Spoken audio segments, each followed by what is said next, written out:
Tyson hates it. Yeah. I swear to God, because like that's part of his journey. Like you can just tell is. I don't think he holds animosity towards anyone. I think he's completely involved as a human being. My favorite fighter is fuck you, Mark. He had a great comment. He said, yeah, he thought he's fucking Mike Tyson. I think Mike Tyson today could knock out and chop easily. Mark's something like yeah, so if I am, bitch. So the fuck, I had a stroke before. Yeah, we were talking about, one thing we constantly talk about on the podcast, we have to address it, is the violence of my DNA. I'll check that with some bullshit story. Hey, what are you doing right now, man? What are you doing? You're watching, I don't know what you're doing. You're doing a little bit reading of comments. That's exactly what just kidding. What we got here? Sean disrespected Tyson. He did. Thank you. And it's like, it's like a new Carvel. Mark, how is shit? I do believe that. I think about checking out. First of all, he's so much stupider than I ever imagined. Like, he doesn't know that Australia isn't in Europe. He couldn't name it here because he's in Europe. Because Australia, he thought that Australia was in Europe. It's a hilarious first guess. It's his second grade. Like, I mean, that's insulting to second graders. That's a grade level answer. Sean has a bunch of issues with Shen involving what he doesn't do. He works like he doesn't really offer anything creative. He doesn't think it's a box. However, green culture. I don't know if you know the bit, but there's a bit, and I don't really, it's not really a bit. Everything that Gerardo owns kind of, it started off with the fridge. And the guy was like laughing to himself, and Gerardo's like, hey, what do you think's funny? And he goes, I use a small fridge. Oh, fuck, so it is small. Other things that were a little small, right? I'm like, seriously, dude, it was fine. We would never have known about it had Gerardo not made any deal about how mad he was at this guy. Like, Gerardo was mad that this guy said that he had a small fridge. So we're trying to deal with his anger. Here's the thing, Mark. He came to do one thing and one thing only, okay? See that botched paint job in front of Rabbi? You had to go paint that up there, right? And then I'm like, do you need me to clear it? So like, I'm over here, I'm like, do you need me to clear anything out? And I turned to him and he's staring at my fridge and he goes, with those, from the Cabrón accent, that shit. He's like, oh, you got this. Well, you got a steal. This is Gerardo's deodorant. This is too small for a deodorant, okay? What do you need Gerardo's fridge? Yes, I do.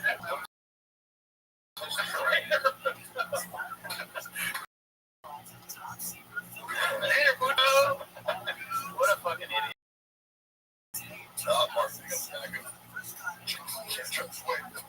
I don't need one right now, but we all Diet Cokes. And then if you want food, also at any time. Diet Coke makes you nuts, dude. Yeah, I will drink a Diet Coke soon. But not yet. So I don't have to. Is this your coffee drink? I wanted to know. Because I got you an Americano. Yeah, not in the, like, literally. But is that what it's called? Come on, bro. I love them, dude.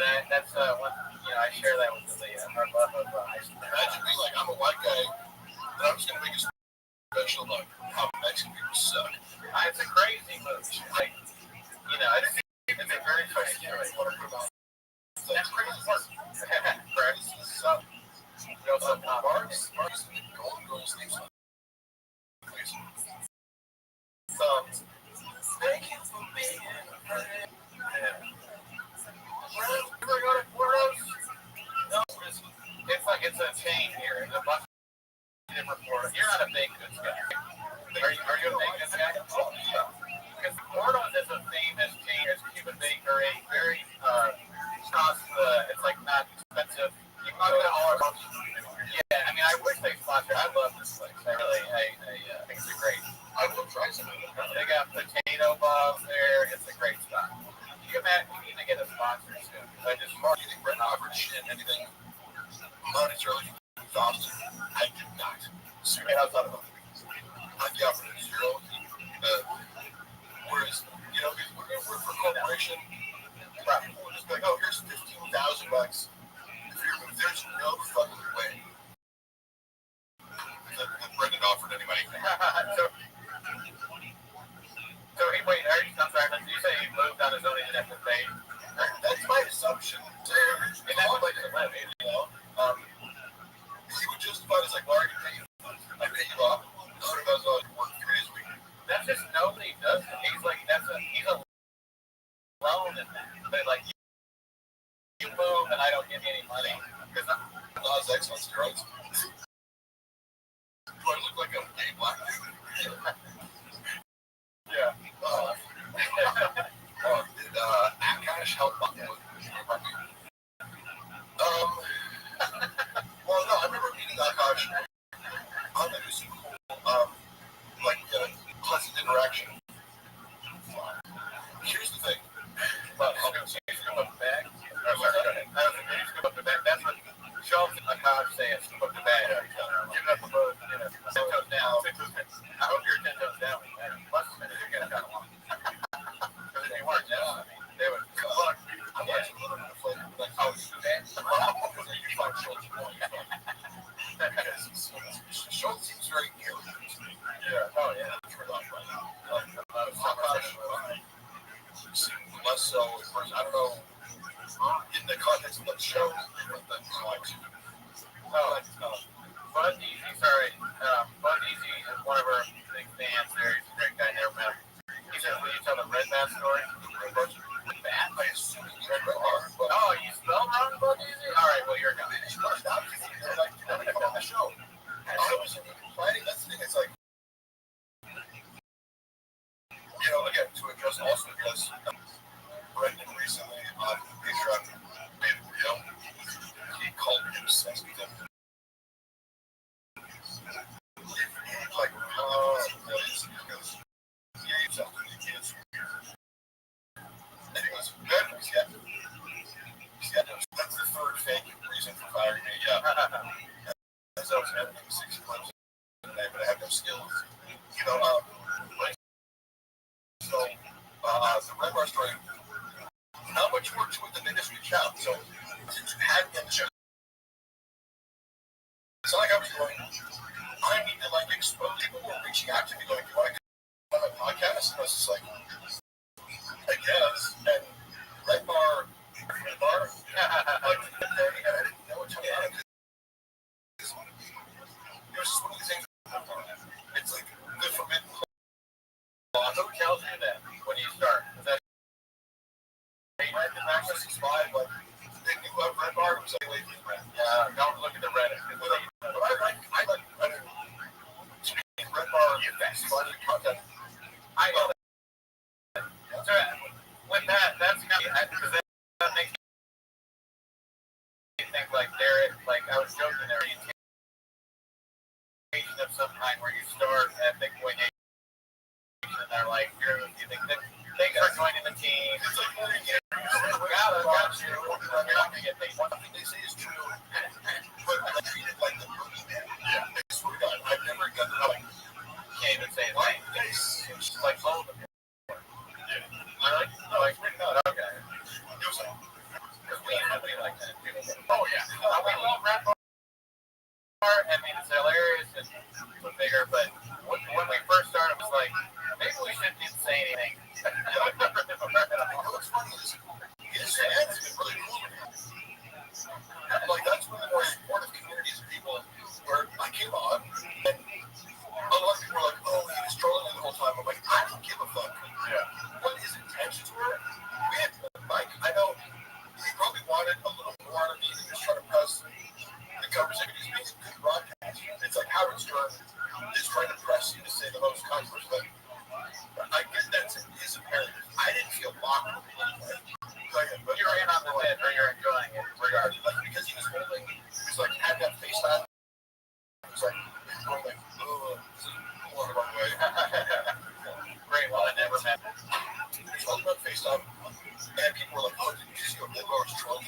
Like, I don't. If he was, I didn't care. It would be an insult almost if he didn't troll you. Right? Like, who doesn't he troll? Yeah, he was being complimentary things to you. Like, I don't know. I don't have any reason to doubt. Like, he means. Like, I'm sorry. I don't have any reason to doubt that he's like being sincere. Because it was just like, yeah, I used to talk shit about you, and then I gotta change my mind. And like, that's okay. Is he ever sincere? I'm not sure sincere is a part of his, philosophy. And I just feel like you can go from like, he did make fun of me. And again, like, if you don't know the context of comparing me to like a job. There he is. How are you, Zoo?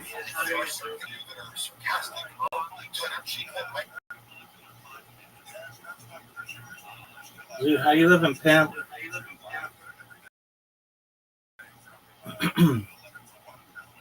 Remember that time I asked you how you were doing? And then you were just silent? What up, big dog? I figured out something. What'd you figure out, big man? The girl that was at the gangbang with flying shoes that looked like autistic. I think that's what I call it, autism. Nope. That's incorrect. That's incorrect, dude. That's where you potentially were contaminated with super autism. Potentially contaminated with super autism. Yeah, that's where I caught it. Right. So I have a feeling I gotta infect. I feel like if you infect people, autism's an STI, and you just go on track, and then you're cured. Like a zombie? Yeah. So the more sex you have, the less autism you have. Did you go back to that place today?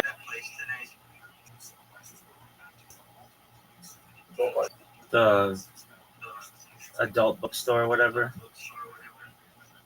Adult cinema, where I call autism? The super autism, potentially. That's what I call autism. I called it at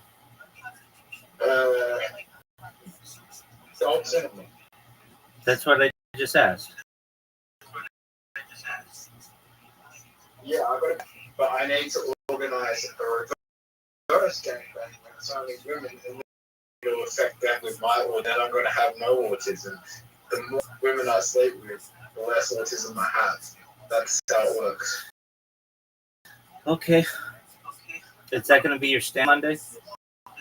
Yeah. Yes. Oh, I don't know. Well, I feel like you have that autism, like we were fucking the same ass book. I don't think so. His book is for like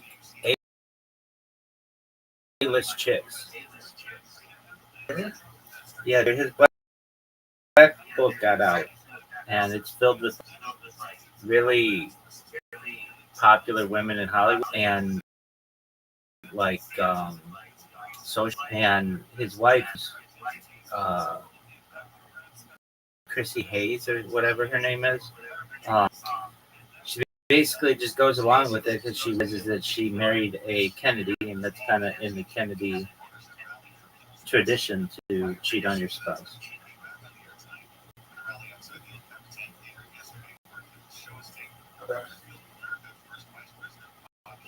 Word, dog.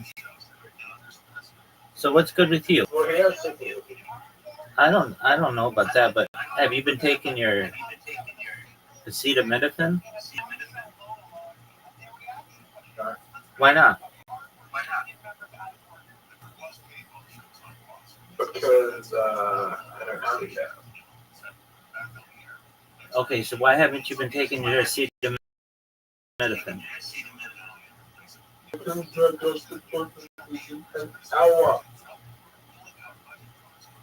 What are you saying, Pimp? You want me to take acetaminophen and acetaminophen Ritalin and Tylenol? No, I want you to not take anything except anti-Tourette's medication.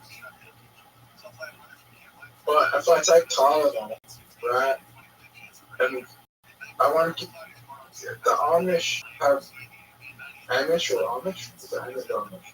Amish. The Amish have no autism, so what I want to do is impregnate an Amish girl and give her Tylenol. Okay, why is that? Because there's a chance if I do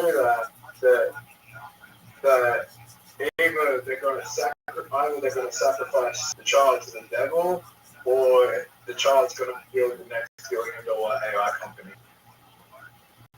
Okay. It's a 50-50 coin flip. Either the fucking child has like simple autism, or it's just gonna like have that against the wall. Which I think like it's funnier if he's non-verbal and he gets the wall, but like it's also beneficial for me if he can build that next AI startup. Okay, why do you want your progeny to suffer? What? Why do you want your children to suffer? I don't want my children to suffer. Yeah, you do. You want to impregnate some hot chick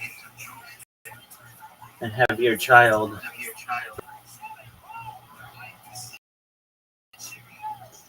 Because the autism. Yeah, I understand. Take an Amish person and send them to that adult video store and then develop super autism. Develop autism. They don't even get autism, they get super autism.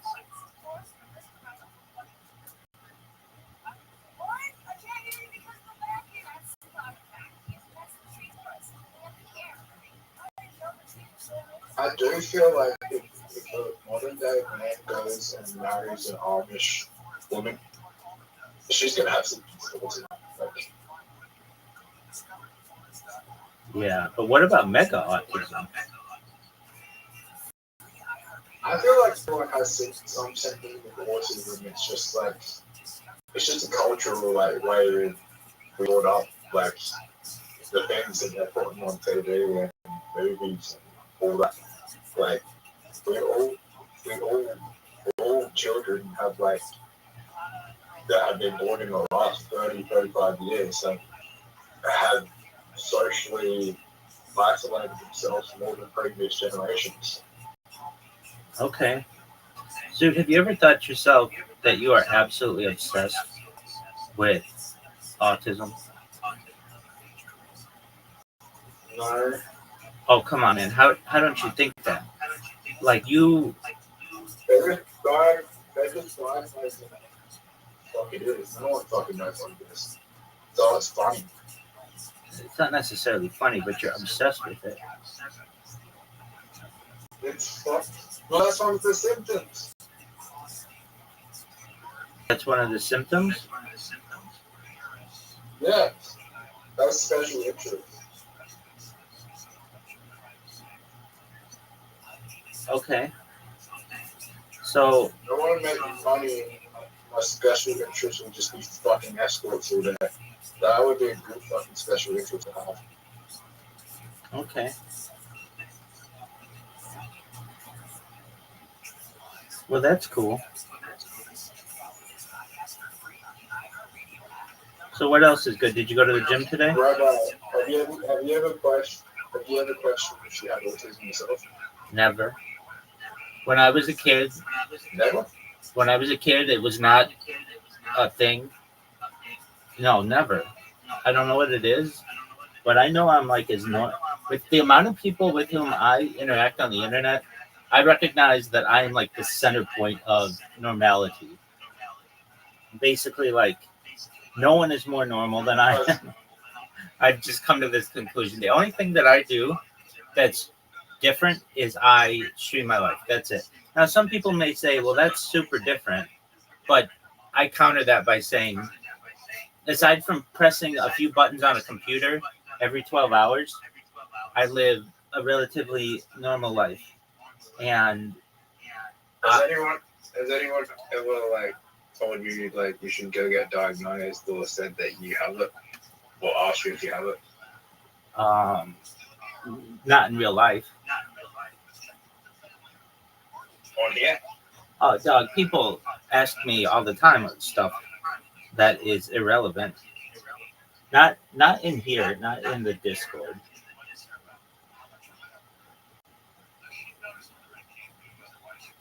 I get people who ask. I get people who ask.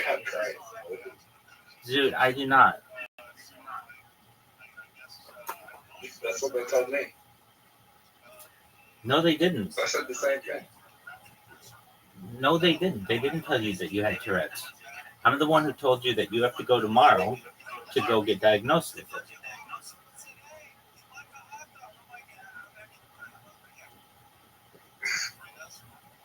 Once you get diagnosed with it, you won't get diagnosed with it tomorrow. They'll give you a referral to a place in the upcoming month or so where you can get diagnosed with it. Then what's going to happen to you? You're going to be prescribed a Tourette's medication, and then that's going to change your life. And I don't think you recognize how that's going to change your life. But you're no longer going to be like obsessed, God willing, with these subjects that aren't necessarily even relevant, and you're going to have the ability to have normal conversations with people. You're not going to burst out with awkward discussions. You're going to be able to have normal interactions with people. And then I think most of all, it'll just keep your brain focused. So you won't be like your discussion of these. You discuss the same topics every night, and it's fine. But it at a certain point, I recognize how it would be unattractive to be with you long term if you were just only in the discussions of like you only discuss the things that you discuss. You need to have more variety. You need to be a more well-rounded person, and you're unable to do that mentally because you are focused on these things, and I get that. But I think that these medications are going to be able to alter your behavior to the point where you are able to focus on other things. Then what do I mean by that? A job. No, when people talk about things that just don't interest me, I'm just like, fuck this, I don't want to be here. I understand. But like you were trying to find a job for like 10 seconds. And then you've never been able to refocus on that again.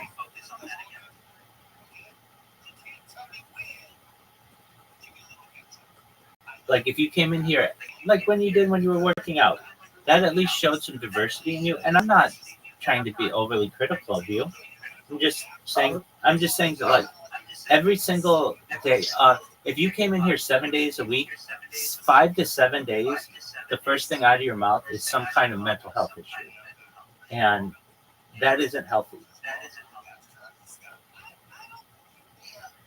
I'm not Canadian, they all have mental health issues. Not necessarily. Not necessarily. Many comedians are just relatively normal individuals who are just talented in. Yeah. It's funnier if you promote psychiatry and mental health conditions because the fucking industry loves it, and then they put the youth further in the algorithm because that's the way society is built. Okay, that's fine too. But let's talk. If you want to go viral right now, the best way to go viral is just talk about mental health issues because the fucking psychiatry and the pharmaceutical companies fucking love that shit. Unfortunately, that's the way the world is. The reason why we're having so much hypnosis in these conditions is because we have so much awareness on social media because of these people are promoting it. Like, people just want to see it. And I'm just making fun of the fucking fact. Do I think I have these things? Not really, but do I think it's funny that people don't notice it? Yeah, I think we're stupid. And, like, my humor is me targeting these people. Okay, Zoo.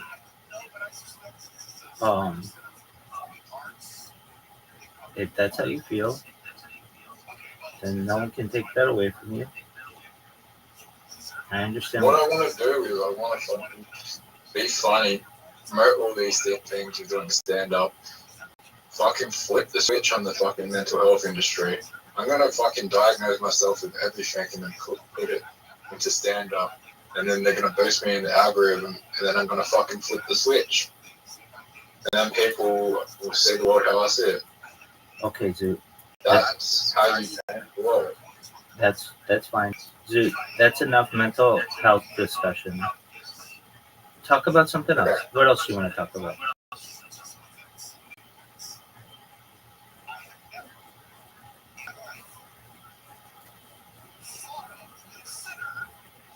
Are you gonna apply for any jobs today? Yeah. Okay. Why don't you apply for some jobs?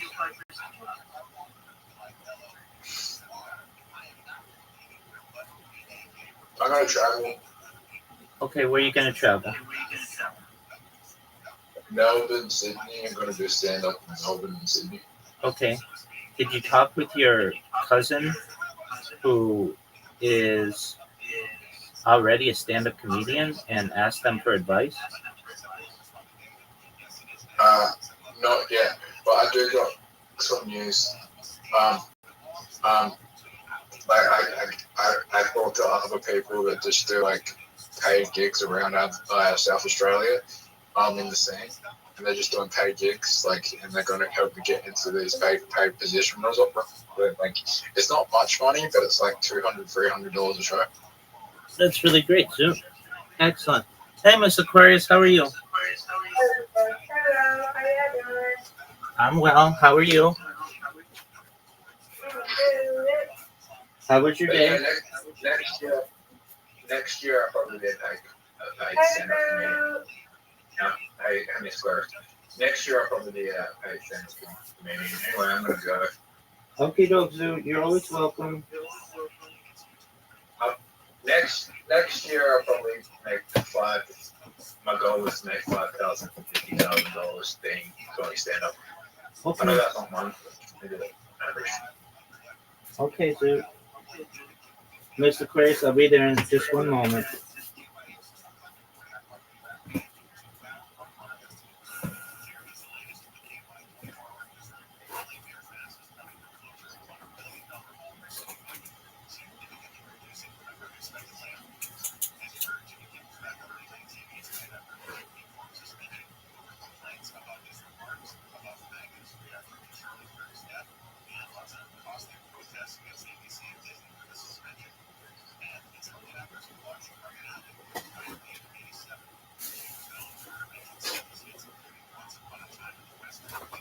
All right. All right, I'm ready. I'm going to sleep. Yes, ma'am.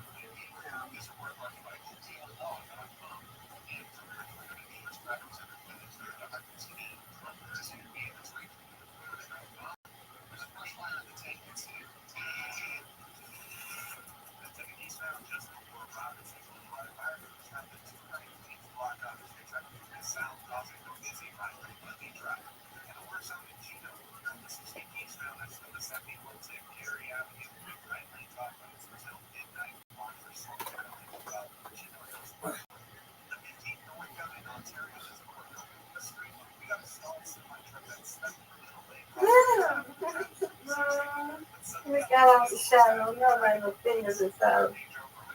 Come on. Mama. There we go. One bye.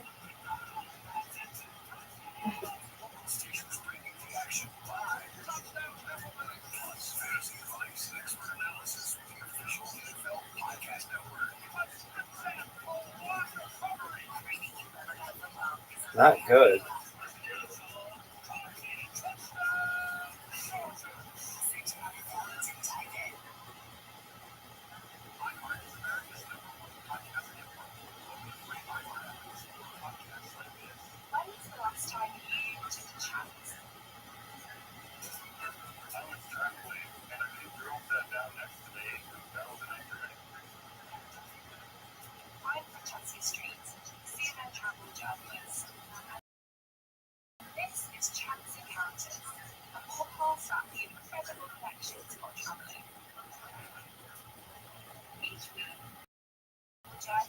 Are you serious? Wow, Miss Aquarius. Weird. No. Let's go. Hey. Not anymore, Not Miss time, no Aquarius. lunch. That's right, high five. Right. I tried.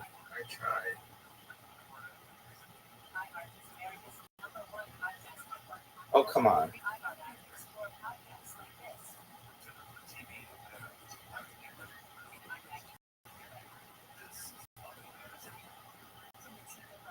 Oh, that's a big score.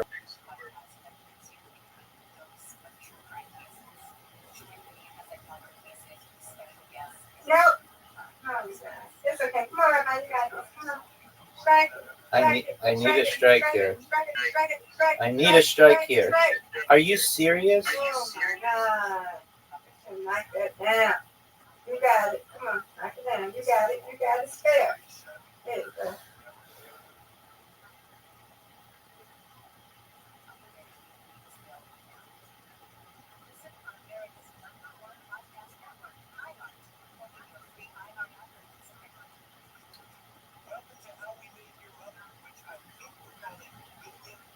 You got it. Come on, Rabbi. Comeback time. Yep. Strike it. Oh, come on. Yay. Stick. Yay.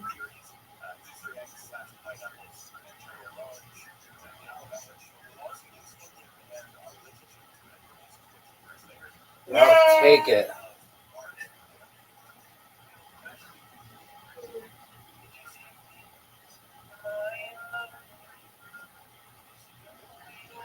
You win that, man. I win you, Miss Aquarius. All right, your turn. Yes, good.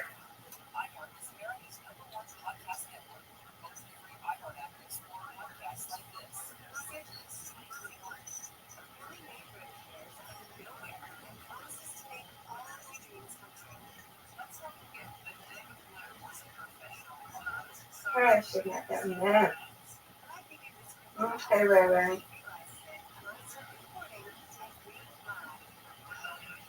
Oh, no.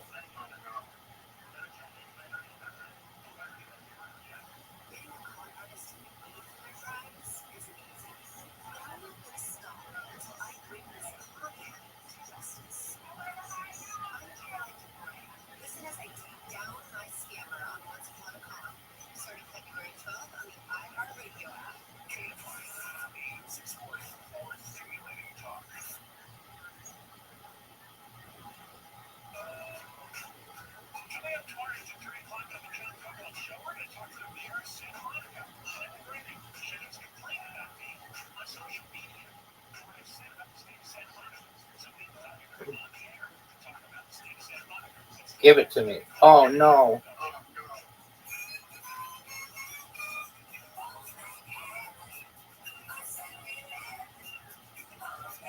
Yes, go now.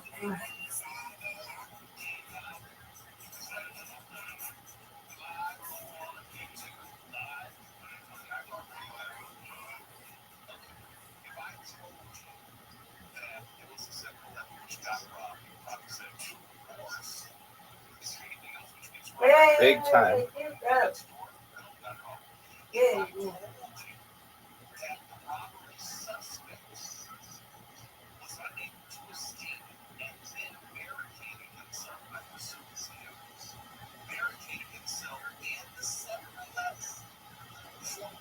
Nope.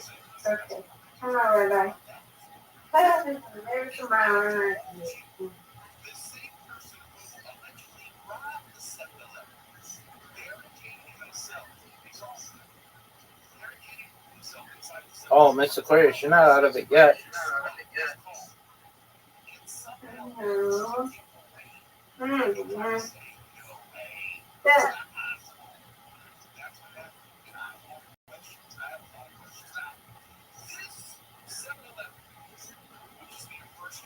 No, you got it. Out of the way.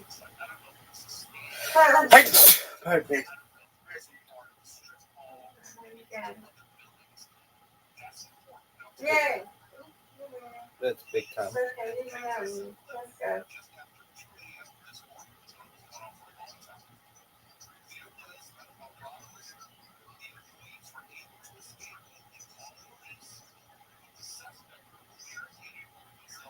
Good job. You win out. When you win, Miss Aquarius, undefeated in bowling, undefeated in friendship. Good job. Thank you.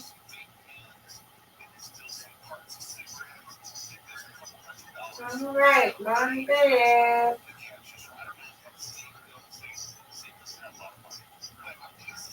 Sweet dreams, I'll Miss see you in the Aquarius. morning, okay, guys? God willing.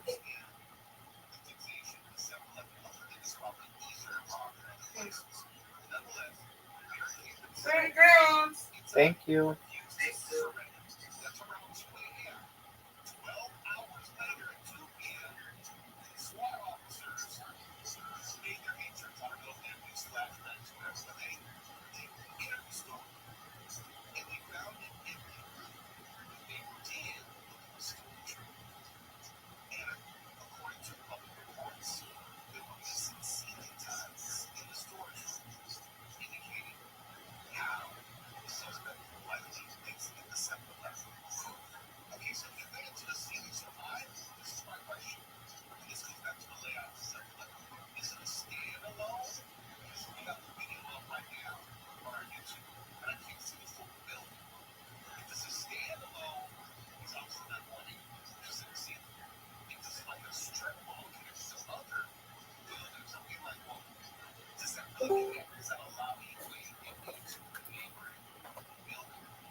Yo, how old are you? 6, 7. How old are you? 6, 7. How old are you?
friend, therefore he's isolated, narcissistic, has read a job, and therefore if I'm doing a, like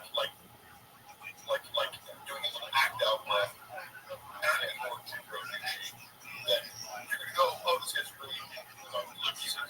Well, Indian Man wants to know if, what do you think of Elephant Graveyard? Oh, yeah, one of our guys. Amazing, yeah. I'm sorry for calling you the Indian Man. Nab job. Yeah, but you never told that it's crazy because I like content like that where YouTubers like put instead of music content. And this, I consider you guys this too because you custom songs. I think you put a lot of effort. Oh, thank you. To podcast and elevate it. Something greater than just two people talking, right? And I think Elephant Graveyard is a good example. This guy puts a lot of effort into the artistic output. Yeah. Oh yeah, I mean he's a legend. Yeah. Those two are like they're like Socrates and Plato or something like that. Or we're standing on the shoulders of giants. Oh, Shaba and Helen? What's the song about? Over 100K. God damn, it's crazy. Yeah. What did you just say, Lux? I know. No, it's years ago he negotiated 100K because he found out that Jamie on Joe Rogan makes $1 million a year. Well, if your boss is making that's hilarious. 100 million a year. You heard it here. Kids are $1 million, by the way. Jamie basically in poverty in Austin now. Yeah, exactly. $1 million. What the fuck is Martin talking about? Effort. I don't know what that means. If Sass was watching, let's get some today. Thank you, FB. Did you watch the latest, I forget what it's called, the latest film grader that blew everybody away? So funny. I think he's supposed to. Yeah. What was the title for that, chat? I'm Graves, I forgot. Put the title in the chat. Yeah, I mean, that guy, he's just, I really, have you ever done something like that where you sat down and made like an edited thing where you're talking about something? No, but I would, I do enough basic editing, or like, here's the main thing that I'm looking at. Visuals are great. I know the skills to edit and comedy. Even just the voiceovers he does are very cinematic. So that's what I love the cinematic voiceover style that's matching the visual qualities that are dreamlike, Yeah. Transitions. I could never edit that shit. That's a Gerardo skill. He makes great artistic choices. Yeah. It's not literal. It's not like he's what he's voiceover and he's directly what's on the screen. So he's making artistic choices. What is the moment to moment visual? So you have to do that. But also have this kind of poetic narrative for the whole thing. Todd, Jimmy, I saw your question. Can you post it again? Because I don't remember what it was. Activated. So, Todd, Jimmy, I'll keep an eye out for it. Okay. Mark says, how do all my Mark's in the chat, not Mark here, but Hank, rather. How does Gerardo keep all those kids in the back bedrooms and playing? Talk to you guys. They're watching the stream in the restroom right now. All the Patreon ads. Oh, so I remember now. Jeff Jimmy said, have you seen all of Cal's things? Oh, yeah. No, but I've seen live stand-up. Like in Cali? Yeah. I've seen him at the store. Yeah. I mean, he's terrible. Yeah. He's the worst ever. But, that doesn't mean that he's not also, having levels of, here's what I look at. I go, his act out is other or pop up. He comes out, do you see that? It's not that objective. Because I like Rothschild as a person. Can't say he's bad. And I like at least when people use different, I appreciate physical comedy or doing something. It's he's making choices. Yo, how are you? I go, he's Living the dream, dog. How'd you find out about me? Oh, okay, very cool. What's good in your neck of the woods? Not much. Chilling. How's that been? Chilling. How has just chilling been? Been good. Just been gaming a little bit. Played once in Okay, how's that? the MMO. Pretty fun. Okay, So I was gonna ask you about the Tree of Life. okay, from Kabbalah. Yeah. All right, I was gonna ask Havens it, but he didn't know how to explain it. yeah, I'm probably not the best rabbi to ask that to, and the reason why is I'm not yet 40. So Kabbalah is not something that I've been fully versed on. That's something that we normally, as Orthodox Jews, wait till we're 40 years old to be able to study in depth. So I would advise you to seek your local Orthodox rabbi who's at least 40 years old and has had children. Yeah, there's a couple around here. Very well. Probably talk to. I just talked to Havens. Okay. He's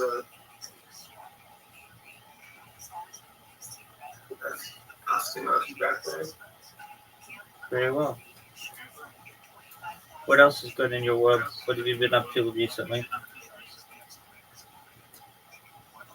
Yeah, man, I've just been working and grinding. And how is Not it? much. Just working, grinding, investing, Okay. staying focused. All right. Enjoying some drinks here and there All right. How's after work. how's that been? I'm good. How you been? I've been well, thank God. Just one moment. Gotta go to the restroom. Still dropping links in people's websites.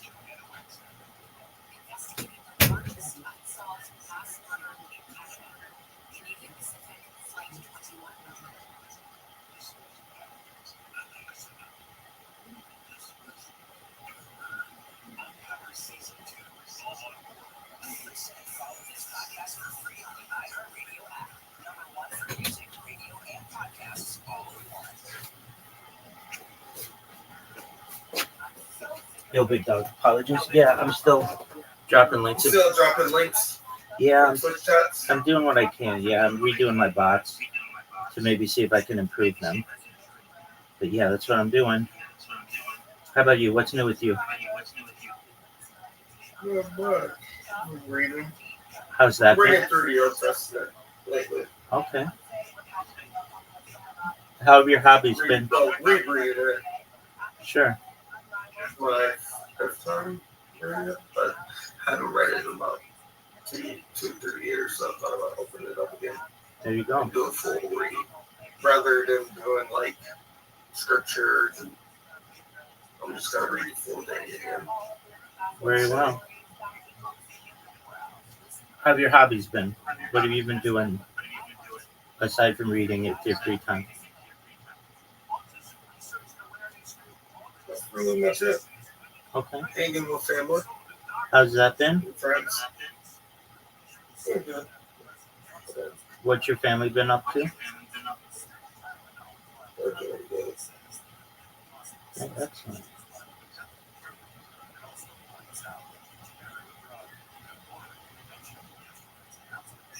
Apologies, I'm not more fun. I'm just focused on doing this right now. You're good, man.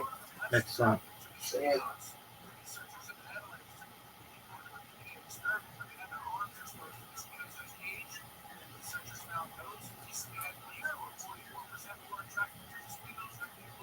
you got a debate over Genesis. I will bless those who bless you, and whoever curses you, I will curse. And all peoples on earth will be blessed through you.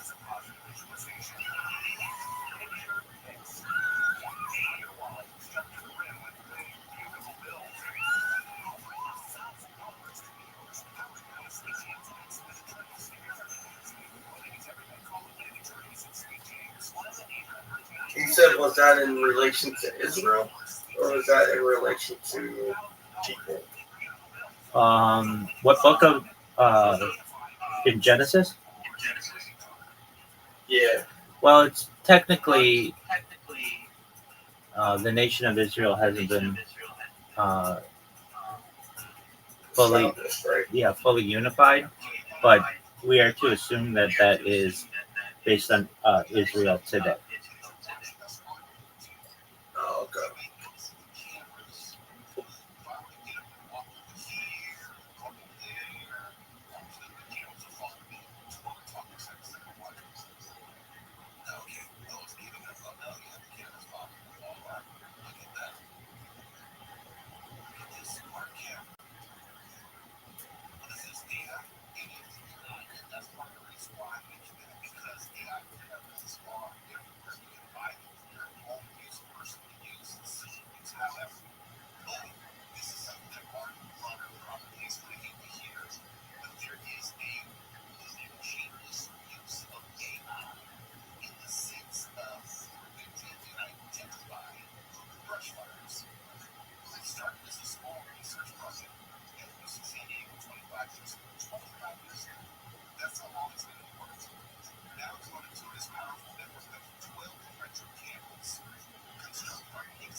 Oh yeah, that's like. I think Jeff Dye is probably better than Callan. Yeah. I mean, Jeff Dye. But to be fair, because I want comedy should just be an instinct action. This just make me laugh about. That's the only thing. Right. Whether you like it or not. That's the thing, though, because like now when I watch Brian Job, I laugh like almost every time. But I don't laugh. I don't even laugh when Callan does the hawk duck thing, which I love. I love it. Unironically, I love the bit. But it's not like an amazing song. My son. Yeah. That's the stupidest thing I ever heard in my life. Yeah. And part of, when I see clips of Brian on podcasts, how did you, as a friend of his license, it makes me sad. And Charlie Kirk got taken out, man. Did you see that? Yeah, it's very sad. Like, he doesn't understand the basics of comedy or improv, just acting, so it's like, Better memorial. sometimes he gets it, like, Correct. But it looked pretty strange. Callan down way more than he should. Callan is very good as a committed partner for two people. Him and Crystalia have their chemistry. Because he allows Crystalia to make him the victim of the comedy. Yeah, and we're like, wait, that's not fair. And Crystalia goes to him. Keep it going. Keep it going. You really hit on two things that happen in our show. One is, okay, I'm going to start with Brian and then I'll do the Delia thing. So Brian, when we're watching Brian and Shop, Brian will go into one of his bits, and granted, it's not funny. What is it? Oh, so it's a smart, just Papa have any incriminating info on you? Fuck no. He has no idea what I have. He has no fucking clue. You know that movie, The Dark Knight Rises, when Catwoman, played by what's her face, like leans in, well, it's like there's a storm coming. That's what I think of when I think of what's coming for Shab. I have to keep this under wraps because part of it is when okay, so to put it out on YouTube would be detrimental to my financial life. But it's like he doesn't even know what's coming, and he's too stupid to realize I have everything, Right. He shows nothing. Yeah, he should. If I were an investigator to go to Luana's house and Luana, owns a private investigator. No, she is. Well, I mean, she's trying to be like, and she knew more about, she did, Luana is skilled at hitting men. So, but also, she played it very, savvy, and I applaud her for that. She was able to get the fact that Brendan Schaub was this guy's employer out of him when you're not supposed to do that. It's right. And I have, it's on my phone, but I can show the guy's card. I can show the letter he wrote. and put to our apartment door, not realizing I was living there at the time. Yeah. So he's operating on expression. And I remember one of called me, he was like, what's this guy doing out there? Like, did you serve me with some papers or something? And I was like, no, let go, because I was no crazy. I say, go look at what he wrote. He wrote this note, put a number on there, he's so many areas, but his comment was tough. He's from investigator. He didn't say Sean. She talks to him. She knows what he's expecting. He goes, are you here because, and she's like, what for? Basically, what I can say, I go, oh, is it Brendan Schaub? And does it have to do with a bouquet of flowers that someone sent to his house? And he's like, we got an art. And he's like, oh, okay, you know what this is about. And he's like, let me tell you the girl story. You know, one of these girls that he was having a long affair with. Who's smarter than the rest. She has like an MBA. Just more accomplished professional and somebody who you should cross. Like, she fucked around with the wrong girl. A lot of these girls even dates are getting idiots. But this girl, after he crossed the line with her, you know, having lied with her the last time, she sent a bouquet of flowers to Joanna, you know, saying, just outing him for having non-relationships. And the note started off with, this is not Mark. So, it's true, it wasn't Mark. However, they gave them just enough of a thing to go, Joanna, obviously it's Mark, because it says this is not Mark. Yeah. And then he invented an entire story whereby I somehow went to his house with a bouquet of flowers and a note and hopped over his bed. Like, it was, I'm like, you have security cam footage. Like, none been in your house. The whole thing is covered by, you know, 8 different cameras.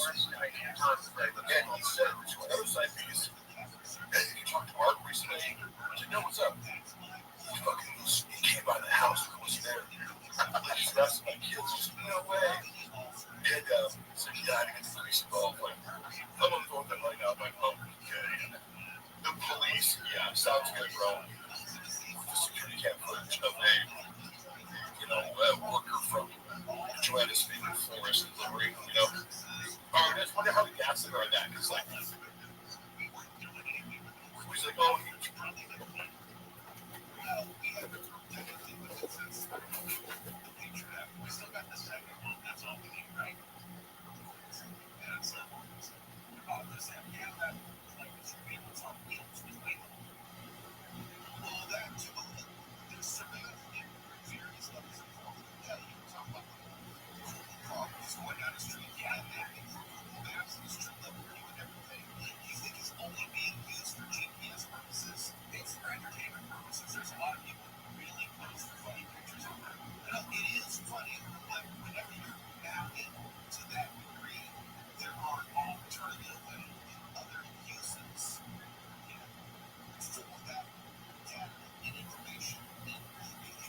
watch the footage.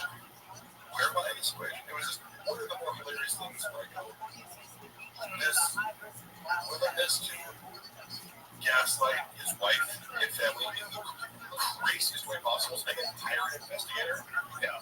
You know, whatever. This is the. That's why he lost the lawsuit. It's like, imagine Rothschild your life, and you have to rely on him to tell you the truth about what's going on. You're fucked. Yeah, I mean, being a lawyer is like being anything. It's going to be like that. We have another one if you want to know. Let's go. Right off that. So go ahead. This bit is amazing. I just tried the first time having a coffee cake from Bordeaux. Surprising, I know. Cinnamon coffee cake. Wow. Listen, I would fuck my way in the room on this. I'll be in those. Yeah. Yeah, that's not good. No, that's just the rule. Well, your job is sweet. Hey, if somebody runs fucking your campaign against me to try to ruin my life and make me unemployable or lies publicly about the reason he fired me to make it look like he wasn't a fucking idiot for a temper tantrum because it takes back a few hours, I can do whatever the fuck I want for the rest of my life. I got nothing to do with you or you. This is what the fuck I do. Or I did it.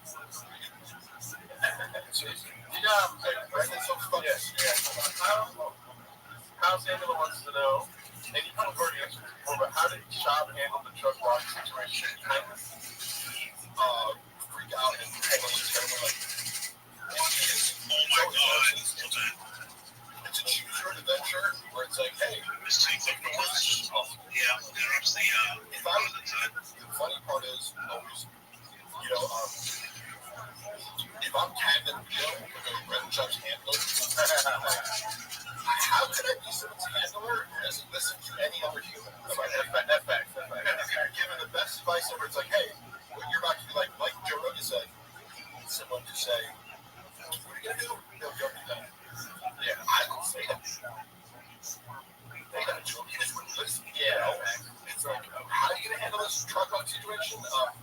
Stutter on fucking, you know, like, I went through DMs. You send a peach emoji, fucking a picture of Andy Letterman's ass. I saw it. Like, and when you're like, oh, I would never, you know, that don't make any sense. I mean, I'm laughing at him on this fucking Flaker podcast for stumbling over his words. How do you handle a drug lock situation? Obviously, text by everything I'm doing. But moving on, Christian L. It's like, that's ridiculous. Is that Mark broke into my house door? It's like, how can I make this the absolute worst out of this universe fucking problem out of just being like, yeah, like, we already know you're a cheater. Just admit to it. Just be like, hey, I'm sorry. Yeah, I mean, you're right. I just read the situation. So, Christian L, we know it's just Chan chatting, and he's only giving $4.99. Not being very much money. Yeah. But he said, let's scroll back up. He said, Mark, what is Shab's most redeeming quality? You must have seen something good in the beginning. I talked about Shab's positive qualities, but they're still under the umbrella of narcissistic personality disorder, which implies relationship. He is going to be very generous. So, for example, like, the first time I ever traveled with him was to Austin, Texas. I asked him if she goes with my wife. She was like, why the fuck are you going to this job? Like, it was actually the worst thing. But I was like, it felt like it was like, down to go to this, like, mom, like, I had to travel, like, so much, like, during COVID. So, like, getting some help, like, one of them is like going to those. So she was like, not okay with going to the I was like, oh, so I made up a lie. I was like, oh, we're going to take $500. I told Brendan that. She's like, she ended the trip like, oh, he's not about to do it. $500. So what I asked, I could be like, so, right?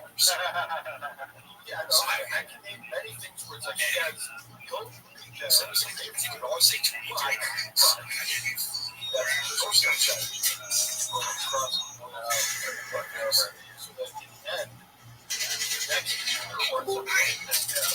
Yo, what up, Only Solid? Yo, everybody Rothschild. How you living, Pep? I'm doing good, dude. How'd you find out about me, Only Solid? Joined on Rumble a while back. Oh yeah, that's right. How you living? Yeah, what's good? I'm calling you to ask a question. Go for it, big man. What is the significance behind the number 33? Yeah, this is a great question. At its base, it's the number of vertebrae that we have in our spine. So, if you have a body, if you have a, That has to do with like reincarnation stuff, right? well, there is an aspect of this, like basically in our coccyx, which some people define the spine as having 33 bones. Other people describe it as having 34 bones. And that last bone in the tail is thought when in the days of Mashiach that will be used to be able to revivify the dead. And that's just tradition. If you know the science behind it, it is something that basically is the strongest bone in our body. I shouldn't say strongest, but the one that decayed the last. So we call it the loose bone, Luz. And just tradition says that fire can't burn it, water can't dissolve it, no hammer can crush it. That's tradition. Can it be crushed? Yeah, all of those things can. But nevertheless, that's tradition. And then it's taught that Hashem or God will use that bone as the seed from which the body will be reconstructed during the revivification of the dead. So we say it's the last bone in the spine at the coccyx. If you know where that is, it's like your tailbone. And its name comes from Luz. It means almond. It's also a city in the Bible. Basically, that's associated with continuity and immortality. Interesting. Yeah. Now, if you really do decompose a body and count the amount of bones in like vertebrae, again, I was more thinking that I know that Freemasons do a lot with the number 33. yeah. I mean, I'm a Freemason as well, and it's used a lot within Masonry. It's the highest level of Scottish Rite Freemasonry. It symbolizes illumination. It has a lot to do within geometry as well. So most geometric patterns, at least in the simple form, use like 90 degrees, but 33 degrees is really important because it's actually 33.333333333 in ad infinitum, but basically like forever. And so you can't ever really get there. You can attempt to, but you're never going to get the whole amount of the number. And basically, when you're breaking things up in easy pieces, let's say we have just a piece of bread. It's pretty easy to cut it in half. That's generally like 180 degrees. And then a cross cut to make 90 degrees. But if we have three people, then we have to make it 33.333333, and it's very difficult to do accurately. And basically, like when dealing with these types of numbers, if you have one or two people, it's pretty easy to break something up evenly. 4 people it is, but 3 people is pretty difficult. And so there's a lot of interest in the fact that when you're separating something into threes, it's actually technically impossible to do accurately. Yeah, I kind of noticed that with just like fractions in school. Exactly. Well, Rabbi Rothschild, that's my question of the day. Excellent. I will see you probably tomorrow. Thank you. Absolutely. Anytime, my friend. Great question. Bye-bye. Bye.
shop, fed up to my fucking ears with this bullshit as he's increasing the views. So like, I got this crazy boss who's disrespecting me all the time. I'm traveling, then at home I'm working after being in the office. So we're both like high conflict. She's like mad at me about Brendan like exploiting me and not getting paid enough. And I'm like mad at her because I'm like, I'm having another door from traveling, and she's like, like the snake face, but I understand her perspective. And then, you know, what the fuck? You're talking about like how he's like good guy. Oh, okay. So, Or the thing he does well. that's the other end of it, is what I mean. Where it's like, he sets it up so that later down the road, he was making me feel like shit for whatever reason he felt that you owe him, right? Yeah, because I owe him.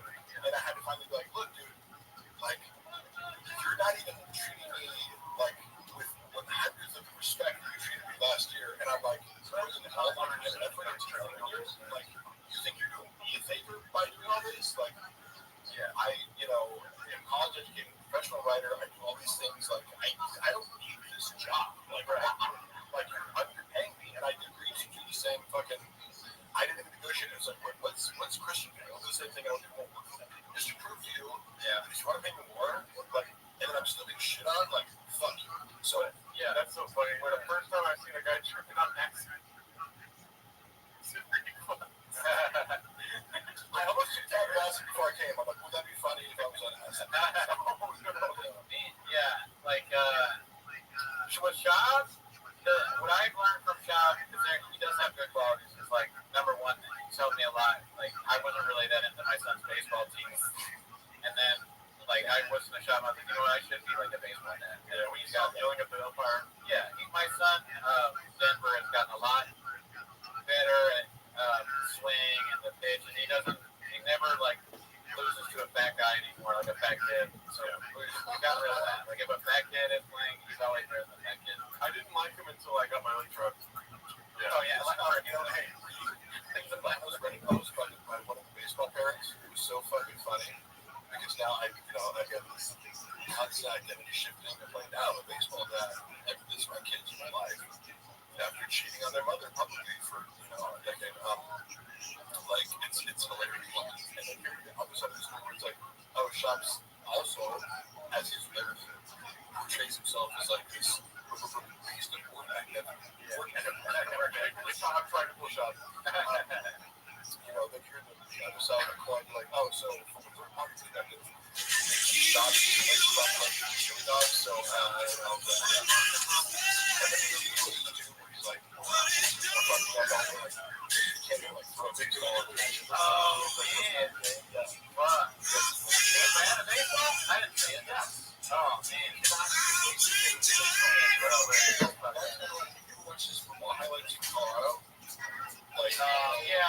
they expect I get to the NFL, and I can say this, I'm watching myself play football on video 1,000 times.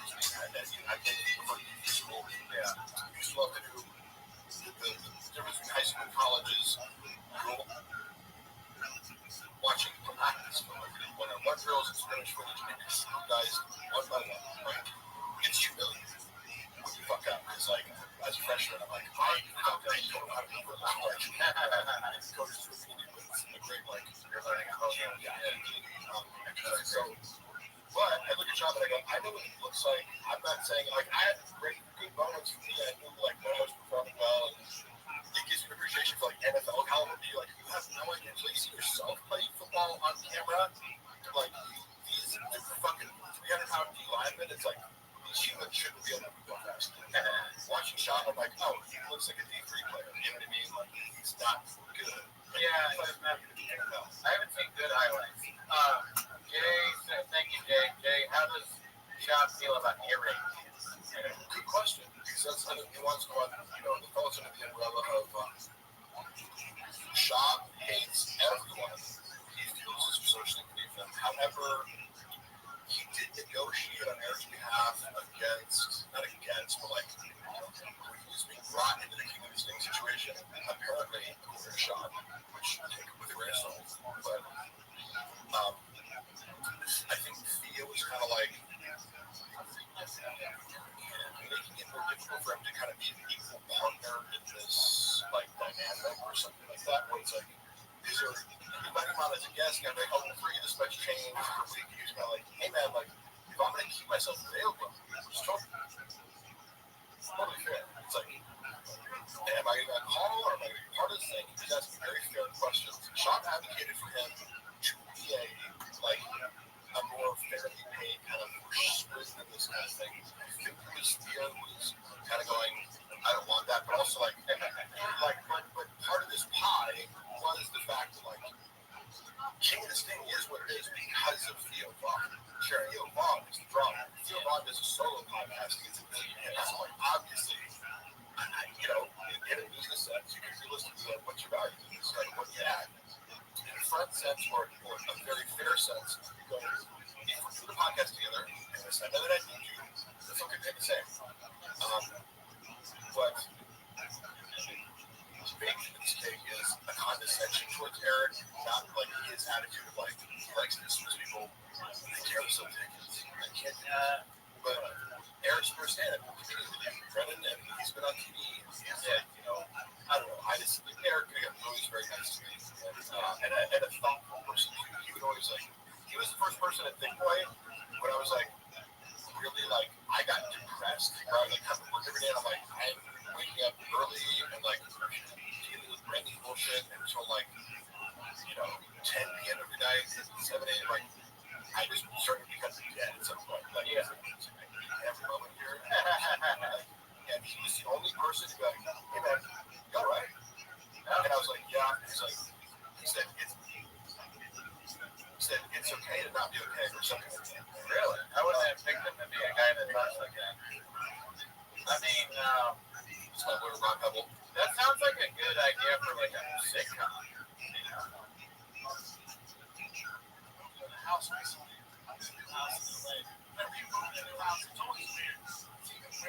Oh, hey Rob, you're on a live stream right now. Are you okay with that? Oh, sure, yeah. I mean, I'm doing a live stream. There's a lot of people watching actually for this 10 minutes of shop thing. Well, funny enough, this is my late Richard Rob Pebble. Hey Rob. He's about to destroy Brendan's job. Oh, actually, no, he's not. He's totally incompetent and doesn't do anything. Rob, we're actually having an important discovery. I was going to share a concept with you. Yes.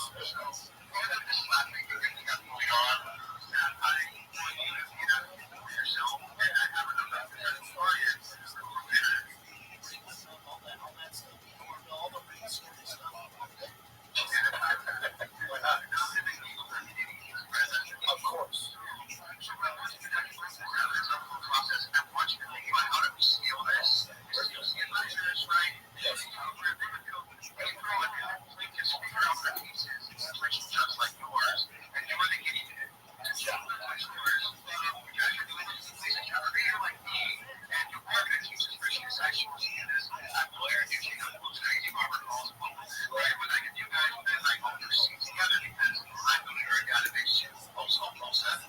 Yes. Thank you. Love you. Robert Pebble, attorney at law. All right. Good luck, Rob. Yes, Rob is I went to college with him. He's literally one of the smartest people I know. Right. I say, if I get 10% of what he's saying, I'm lucky. But he's just better than Chuck Slims. Right. Motion to dismiss. Yeah. That's it. So you went to college with this guy? Yeah, we both played football at college, but I would consider Rob, if he had 150, 160 IQ, I wouldn't be surprised if he's extremely intelligent and specifically organizational systems. I remember when he was 20 years old, he's a gym bro. We connected with lifting at 20 years old, and so he was a freshman. I was a senior. We connected over just lifting, and he was because I had this policy if you ask me if I'm on juice, I'll tell you. If you don't, I'm I got it. And he was oh, if you want a cycle, I'm yeah. And so I was you're the first person with the audacity to ask me politely, Yeah. He's very correct. And when you step into that deposition room, you want to look at because you're going to be imposing your presence on people. Rob is really, it's deceptive because what I like about him is he's a Jack Hansen gym bro, but also he's an autistic spot with organizational systems. So remember when he was 10 years old, he was like making 100K a year, running like LA fitness clubs. Like he would like train other people how to like run a more efficient like personal training like architecture for all the clubs in Southern California. Like started as a personal trainer like quickly, like, oh, what do you start to do this? Like so he was still going to college, you know, and also making other investments, like, you know, like telling people how to do it. Wow, man, that's crazy. You didn't get your lunch by the 5th hour, but 4 hours out of 6 minute break, dude. You didn't get reimbursed for business expenses. Okay? Yeah, you worked off the clock. And he's also very moral. So you have to meet a lot of lawyers, like, yeah, because some of these guys, you know, representing shops, and obviously, you realize this guy's an idiot, pathological liar, who has no case. It's kind of like whoever's representing Blake Lively, Ryan Reynolds, so like, you know, this person has no case whatsoever, and then you can charge his client millions of dollars and drop his process, but you know you don't lose, right?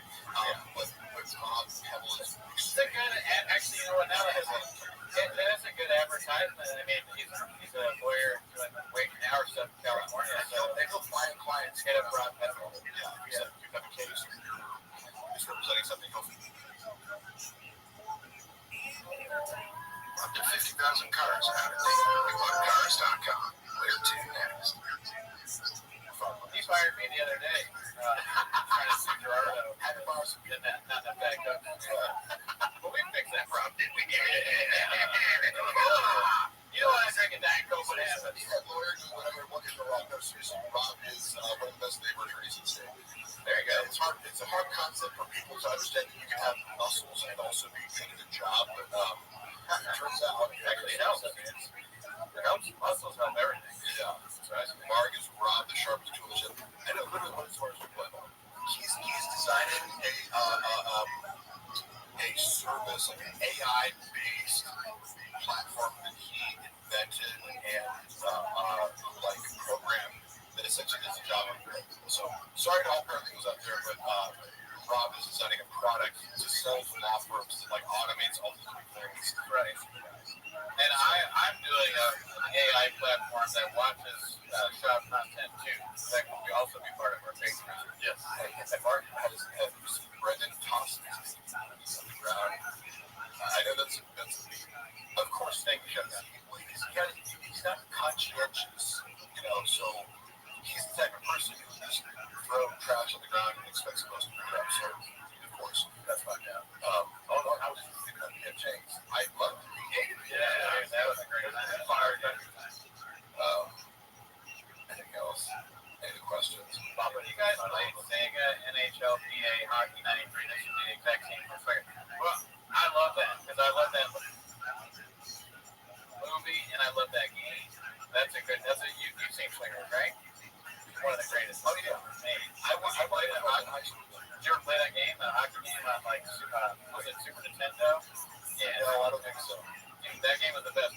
All you had to do was you go around the goal and then you click and then you can get a goal every time. And then you could also fight Super Mario.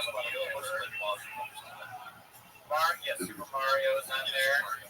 That was a good game on there. I fell off of video games because I realized, like, so my older brother is you know, I'm happy to recognize, like, my place first intellect because like somebody like Rob is so much smarter than me, or my brother Derek is like in applied mathematics PhD. So like I have met real smart people. It's also funny when people like ask themselves off in LA. He's like, I'm smart. I'm like, have you met smart people? I go to Austin, Texas. Yeah, dude, that's where the Phil philosopher is. Yeah. If I'm like Austin, you can't be really smart, but it's like if you get a room full of PhD, like applied math, percent PhDs in this room, it's like it's gonna be an odd bunch. You know, but their IQs are off the chart. Yeah, they won't stand at all compared to Joey Coco Diaz and Bert Kreischer, dude. Shirt off. You have a PhD? I never heard. And it's funny, Bert Kreischer, he's pitching out because he's very nice to me, so I gotta say, like, I'm not gonna try to trash him, but sure, he doesn't seem to be good at being fun. Oh, no. His stand-up is but also, like, he's taking Chipotle AC, like, 2 years with him, so it's like, I don't mean to hit on him, but you're right, he does use people, that's true. It is. People that can help him for a little bit, yeah, that's for sure. I'll say the machine I enjoyed the movie. I might watch it. Movie that exists, never seen it, saying on answer from the fan funding. What is the estimated time of Shab's downfall? Yeah, that's what I was looking before. Define downfall. I would just, at some point, right, there must be a point where you stop podcasting. And because he says, I would do this for free. Right, there's some time where I'm seeing some clip where some, I would do this for you if we were working with you. Would you know? Would you know? No, I don't think so. I don't doubt that Brendan, I do think Brendan thrives off being as good as he does. I don't necessarily feel the compulsion. Because whenever people call me, like, I'm constantly being accused of being a narcissist and like, I don't, like, I feel like I get enough attention in life where I don't feel like there's this deficit of like, I need to post things, you know? I feel like some people do constantly need to be in front of the camera and court attention. I feel like Brendan does thrive off of that, of like, just, like, even the feeling of importance when you walk into a studio, because they're like, he could be doing all this himself. There's nothing sophisticated about his production. But, like, why do you need to pay a guy $100,000? That's like, hey guys, you guys are the performers and the producers. Yeah, I mean, would you rather save $100,000 a year to do yourself? That's like an comment. Yeah, I don't know. You like, why don't you know everything off? But it's production and post production, so it's just funny. Like, you know, this shouldn't be waste money on TV. It's like, there's a bunch of people here that I'm the central attention. Let's check. Nope. It's Brendan's Crazy X. I like that people go like Crazy X. Do you think Brendan is the same person? I think, hey, I'm thinking of the show. I think you guys to come on here, or do people seem to be interested in having me talk about Brendan? So we begged you to come here. If you were like, hey, come on my podcast and talk about fucking lifting weights for an hour, I would. I mean, I'll just 10 more push-ups. I'll do 10 more push-ups. Once my wrist is better, I still think it's a funny idea for me and you to go to the gym. Because I want some time to prepare. Because I think I can probably still do 2 plates maybe. Or I was able. If I worked a little bit too, I think I could probably. I might need it. But I would need you there to make sure I don't come back quickly. But just kidding. I want to film. You want to film it? I'm saying 1 plate. I'm not even listening 1 plate. So I could probably do that. Once my wrist is better, stop being blockbusters. Yeah. I can do 2 plays 25 times. Get all day and push your next to the gym. Oh, or you know what? Elizabeth Marsden said this earlier. You and me, or Gerardo too, doing a race like the same. Somebody said just got Mark and Tom on the left. Where Mark eat like a bigger slob. I got you. If you think you're gonna offend me or tell you that I eat like a slob, good fucking luck. I mean, if you say the words "oh, no talent," you have to be specific because look at the 3 of us. We're all like, imagine making comments and care about my talent. I know exactly how talented I am. I'm not sure I could ever do 2 plays. Maybe back in the day. Well, I can turn that good stuff. Yeah, once I roid out. Yeah. Roided, because then with violence in my DNA with the roids, I don't know. I like the idea of like raping people with steroids. Yeah. Like tying you down and making you go down steroids down. Yeah, good picture. What was about that free towards the road and getting close to Shane Gillis and bringing into the road? I mean, when Brendan and Shane hung out at the Queen's doing shows and what is it, Marshall now? And Chappelle Lacey has been Shane. So I knew about him a little bit like before the SNL thing happened. And I remember watching his, he did a really funny thing to me about being like a sucker for like Trump advertisements. He was like, I'm the guy, I'm the target Trump voter. He was like, I thought it was really funny. And I did an angle on Trump. I love his Trump impersonation because I feel like it's true. It's not like, you know, oh, I hate Trump because he just doesn't. That's funny. But wait, who was that? Wait, Shane, yeah. He's funny. Yeah.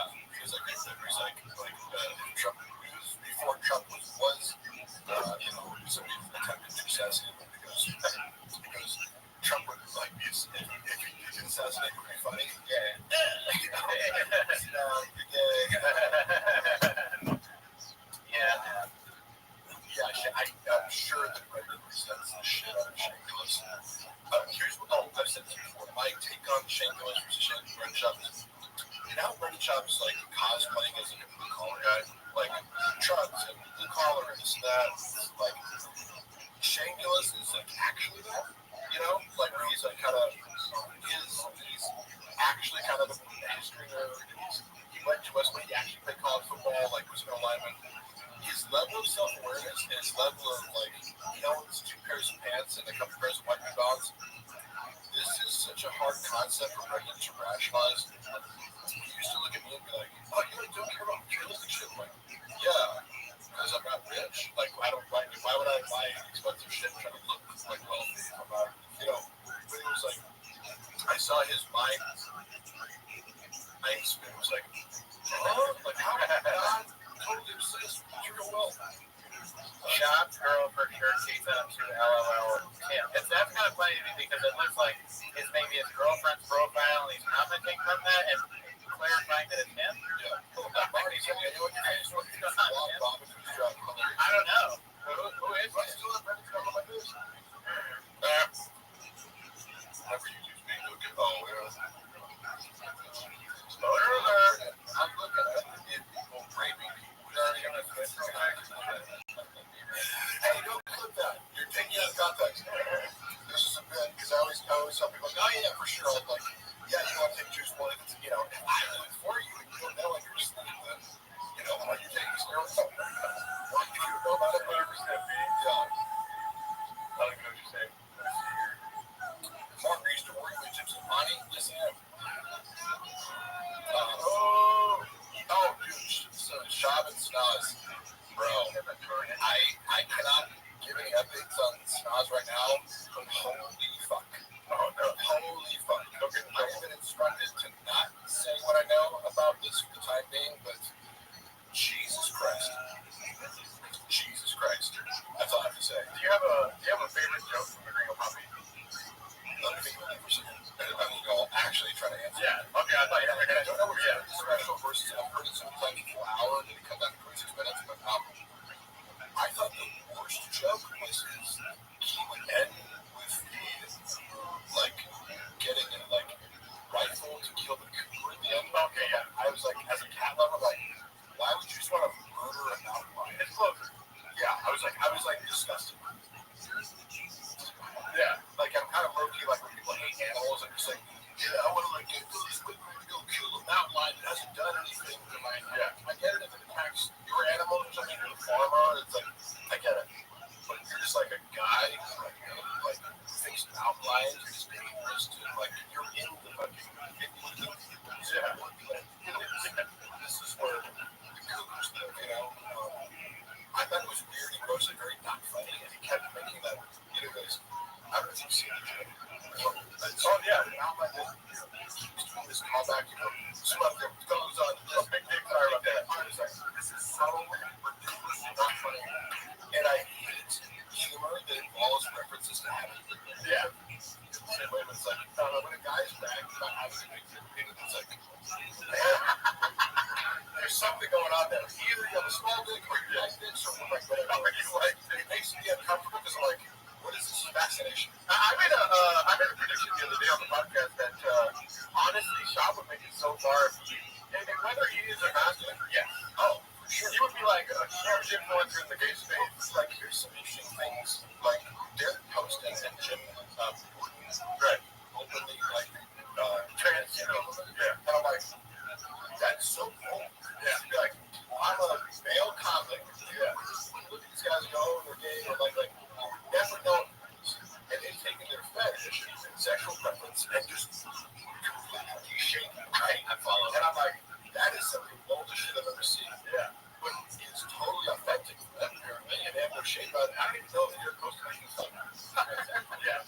He's into the porn, I guess. Yeah. But I was like, this motherfucker's real. If a guy sits down and go, I'm willing to take anything else he's at face value, because clearly it's not. Give a single fucking fuck for it. Yeah, seriously. Yeah. Like, so I always would say about Brendan, if he is more offensive, yeah, the whole thing. But he's, you know, you have no real self, and you constructed a false facade to make up for, you know, a wounded self.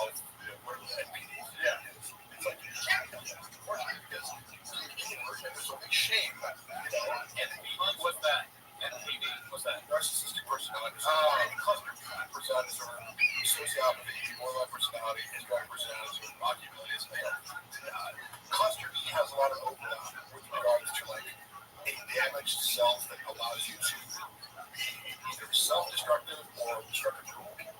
Yeah. Various expressions of the core commonality. Like if something was wrong, we can break the world. You know?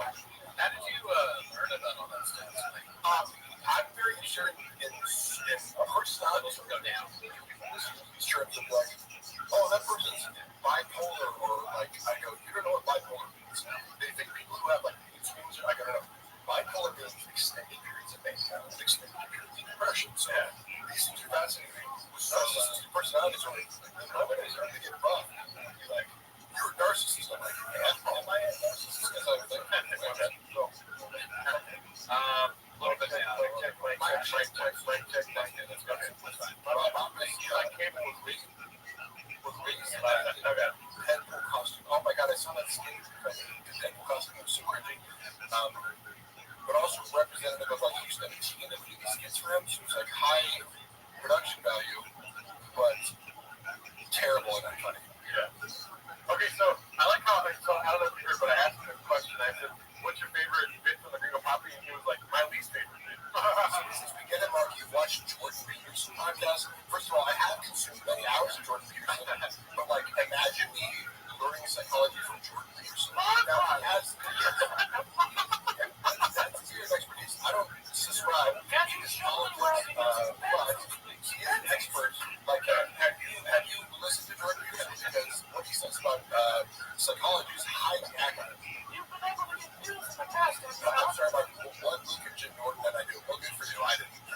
But I know a girl who used to date Jim Norton. Who used to play the story about him. So he was dating this straight girl, and for either his birthday or her birthday, I forget which one.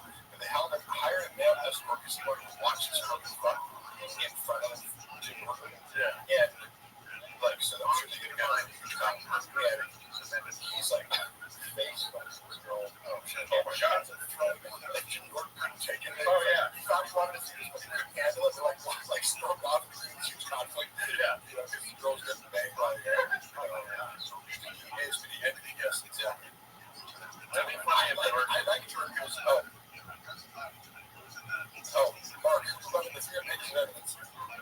If Brendan was, I have repeated this a lot, but people keep asking him, and it's like he can't admit the truth because it unravels his entire identity in order to admit this. But he literally hired hackers to try to take down the fucking subreddit for like $15,000. How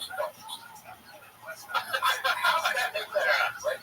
I mean, it'd be funny, like Jordan Peterson, if he wants someone else. Right. Thank you. I like the confused comment. Will PGL cry like Peterson when talking about men not having sex? I have no shame in crying. If you don't give me sex for a little while, I might fucking cry. Okay? That's if you were to hurt me, you got me, brother. Crying sex for a week, and I might get really emotional. Yeah, I mean, right. Give me sex. Hopefully, no one ever turns to Hogan. You know, where they're like, sex in that way. Has anyone ever tried to Hogan you? Asking for a friend, where they're like, have sex with my wife. I feel like Jordan Peterson might do like Red Bar once. Stone. I don't know what that means. Regional steamrolling slide. I'm sorry, if I'm steamrolling. No, you're good. I'm sorry. We have 24 hours. That's a long time. We don't realize how long we're doing the podcast. 24 hours. I think that would be like 2 people in the marijuana. Yeah. Hungry. Marcus, I didn't take. I took the microdose of mushrooms before it came. Coffee, fucking energy drink. I saw you drank one in the rain, yeah. That's pretty good, dude. And you guys feel like you took that. So, Andy, the last time I went to your show, I think you guys like had a workday retired. Like, I took a workout before I came. It doesn't take much to get me going. Yeah. But I was, but hey, that's me. If you don't want me in a podcast talking, way too much, I want you to talk to Jordan Peterson. I would love that. That would be so fun. You can probably figure that out, right? I would like to talk to him. Yeah. What kind of Jim Jeffries?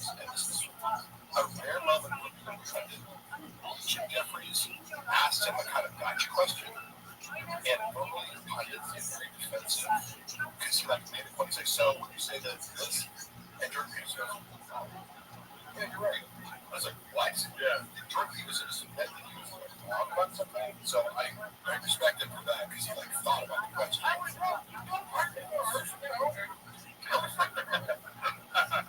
don't know if you know, but Cooney is known more for his Peterson impression than his shop commentary. Yeah. I mean, I do the Peterson impression on the show a bunch, and people request it, but I'm not convinced it's any good. Oh yeah, I've been doing it. I heard that you weren't quite good at taking pills. Is that still the case? I thought about working with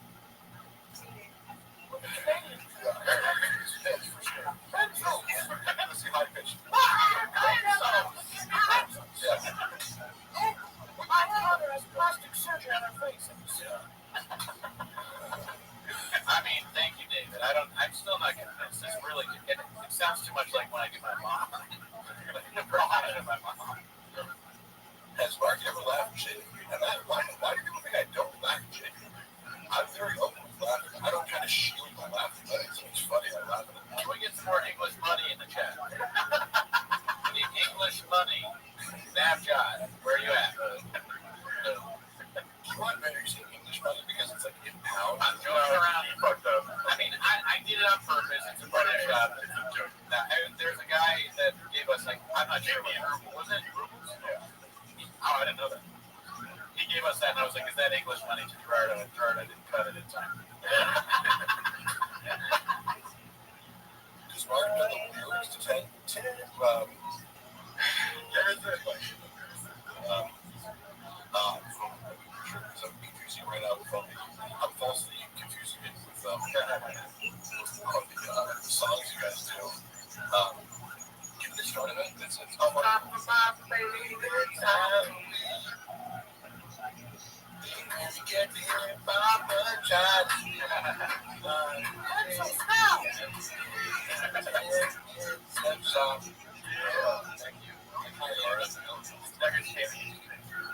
Oh man, Dagestan, never heard of it. always some Miguel and Miguel have a race with the trip. Do you know Miguel? No, probably not. Miguel, he's our friend that used to do the show. He hates the show now. He sounds fast. Wait, he sounds fast. Oh, he hates the show. He hates the show. Well, he hates our fans because they're making fun of him a lot. Probably because that's what fans are saying. Yeah. What respect? Take on a lot of I can make fun of. Yeah, take that one. Yeah. As long as I hear everyone's like, look how this markets. You guys strawberry? No. Like, did you bring a bunch of like bots to be like, Oh no, we actually made a decision.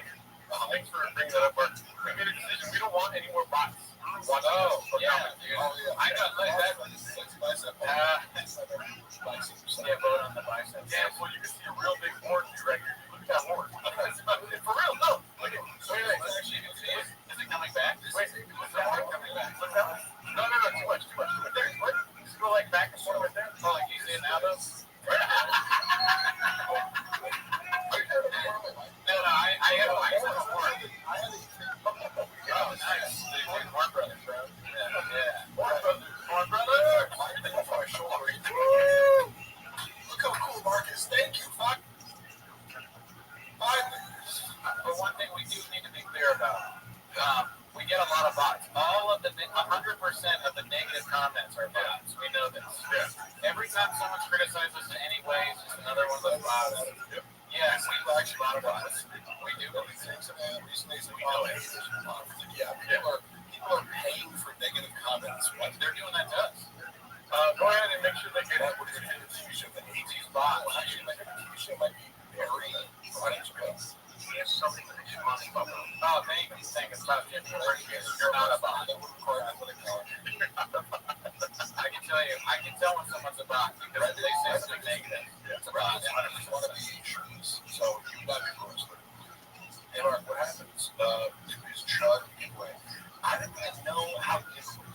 Like, I would kind of follow that story, but I'm just like, I assume whatever Chud is doing is fraudulent. Like, obviously, but that's my perception is, if you tell me that it looks fraudulent, you know more about giveaways than I do. I believe it because why would Chud do anything that doesn't benefit him financially or involve some sort of misrepresentation of reality in order to benefit him? The only giveaways I do are facts. Mark, I saw Brendan Busey on Theater visually, and the creative director at the time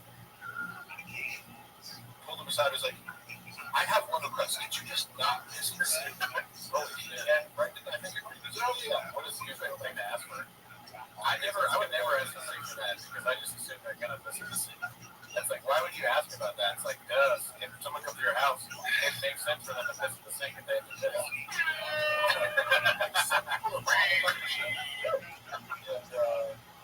Dude, I've pissed in all my friends' sinks. Our friend's sink is full of piss right now. Horn Brothers is when you get horny at the same time. Hilarious. Really? You get horny right now? No. I don't even have a horn number on cards. If y'all are wearing hats inside, please, it's cringe. Listen. It doesn't matter. That counts. That's a box comment. We found the box. We found the box. We found the box. We found a box. But I'll take my head off. Mark said going donating some cheeks. Should call Brendan out from ripping the songs and street listening to podcasts. I noticed a lot of weird mannerisms. Like he does like self-soothing after the fact that he's like he rubs his legs a lot. You know? Yeah. Like he's very tactile. So this is a neutral observation, just because his personality is actually like his behaviors are like he's always being essence. Yeah. Yeah.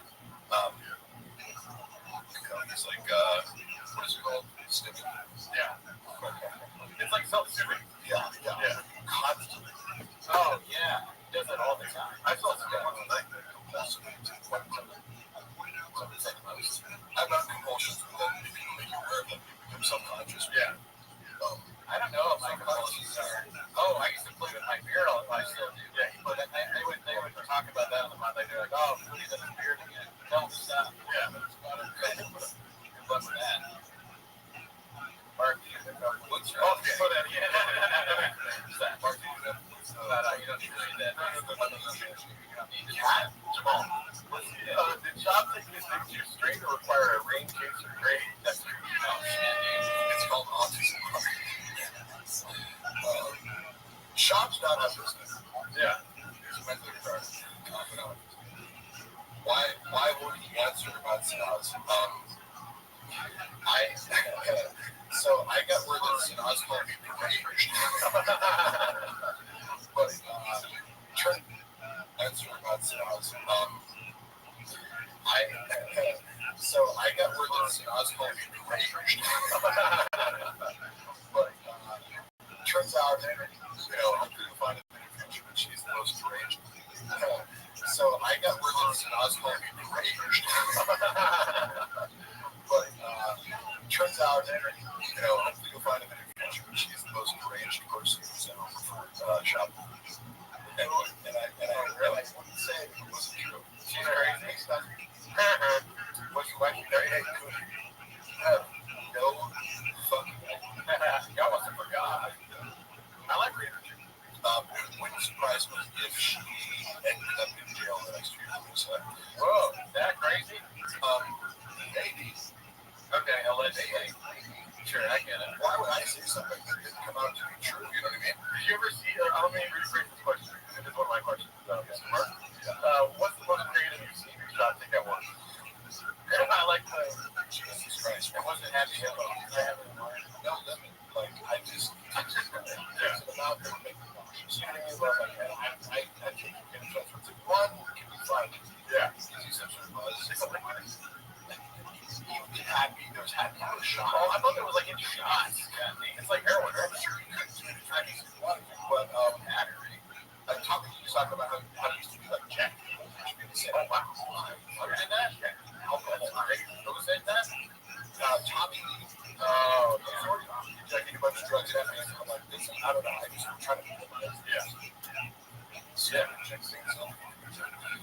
Drinking, you don't need it. Because I love that. So funny. Your people use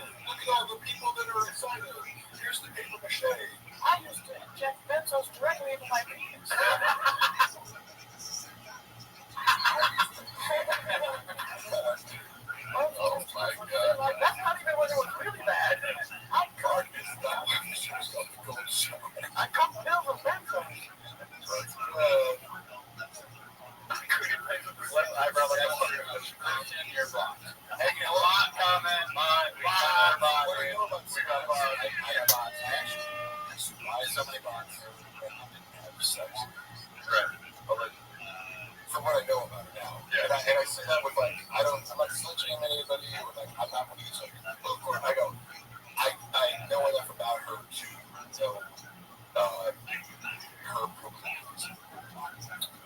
That's all. What do I know? I'm just a guy. I heard she stands 10 toes down. That's what you were telling me. She stands 10 toes down. She does stand 10 toes down. I mean, I don't know. What is your favorite bit from the Gringo Podcast? So, wouldn't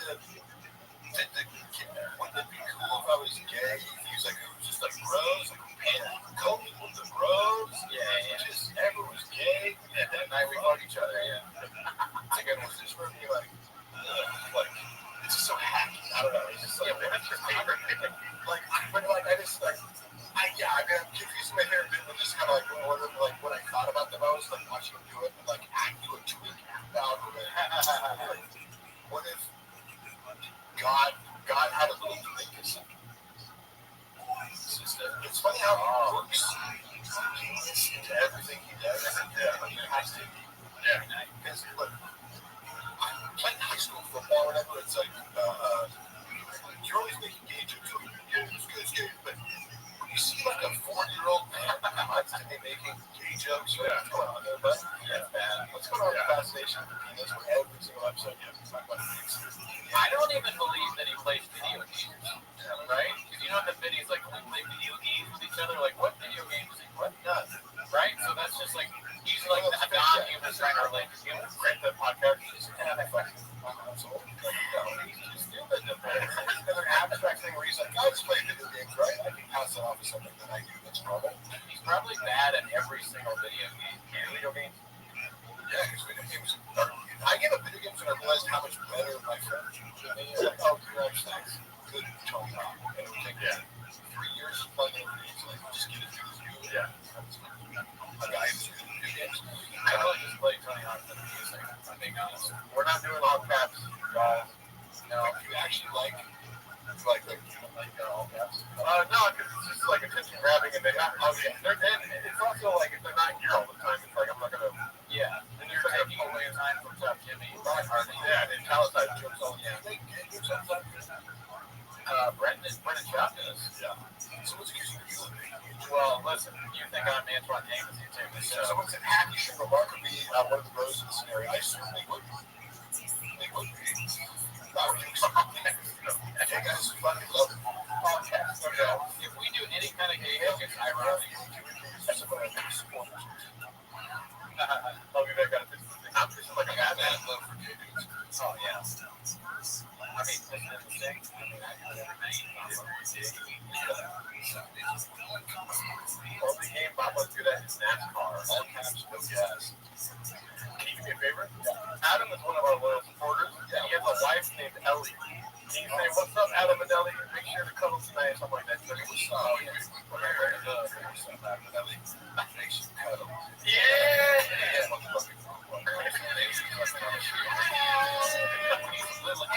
Dude, if Ellie is not turned on by that, then I don't know what's up to do, Adam.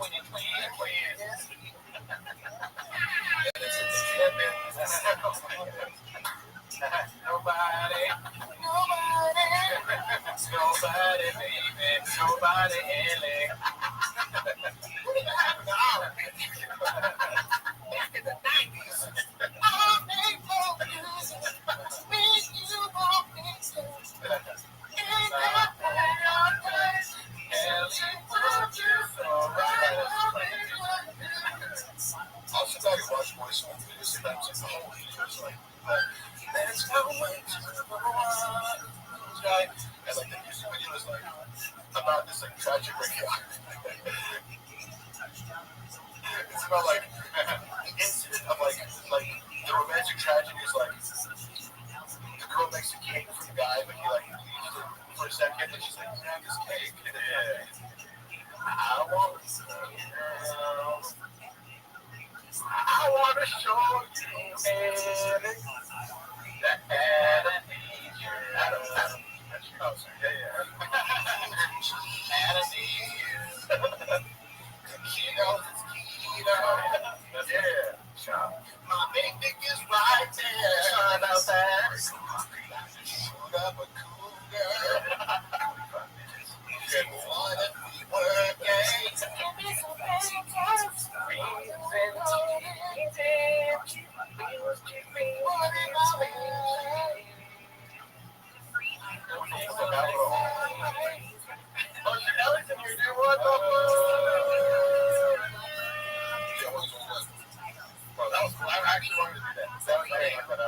That's great. I think you can do so many versions of that song. Yeah. There could be a shop version, Chris version, Gerardo version. Yeah.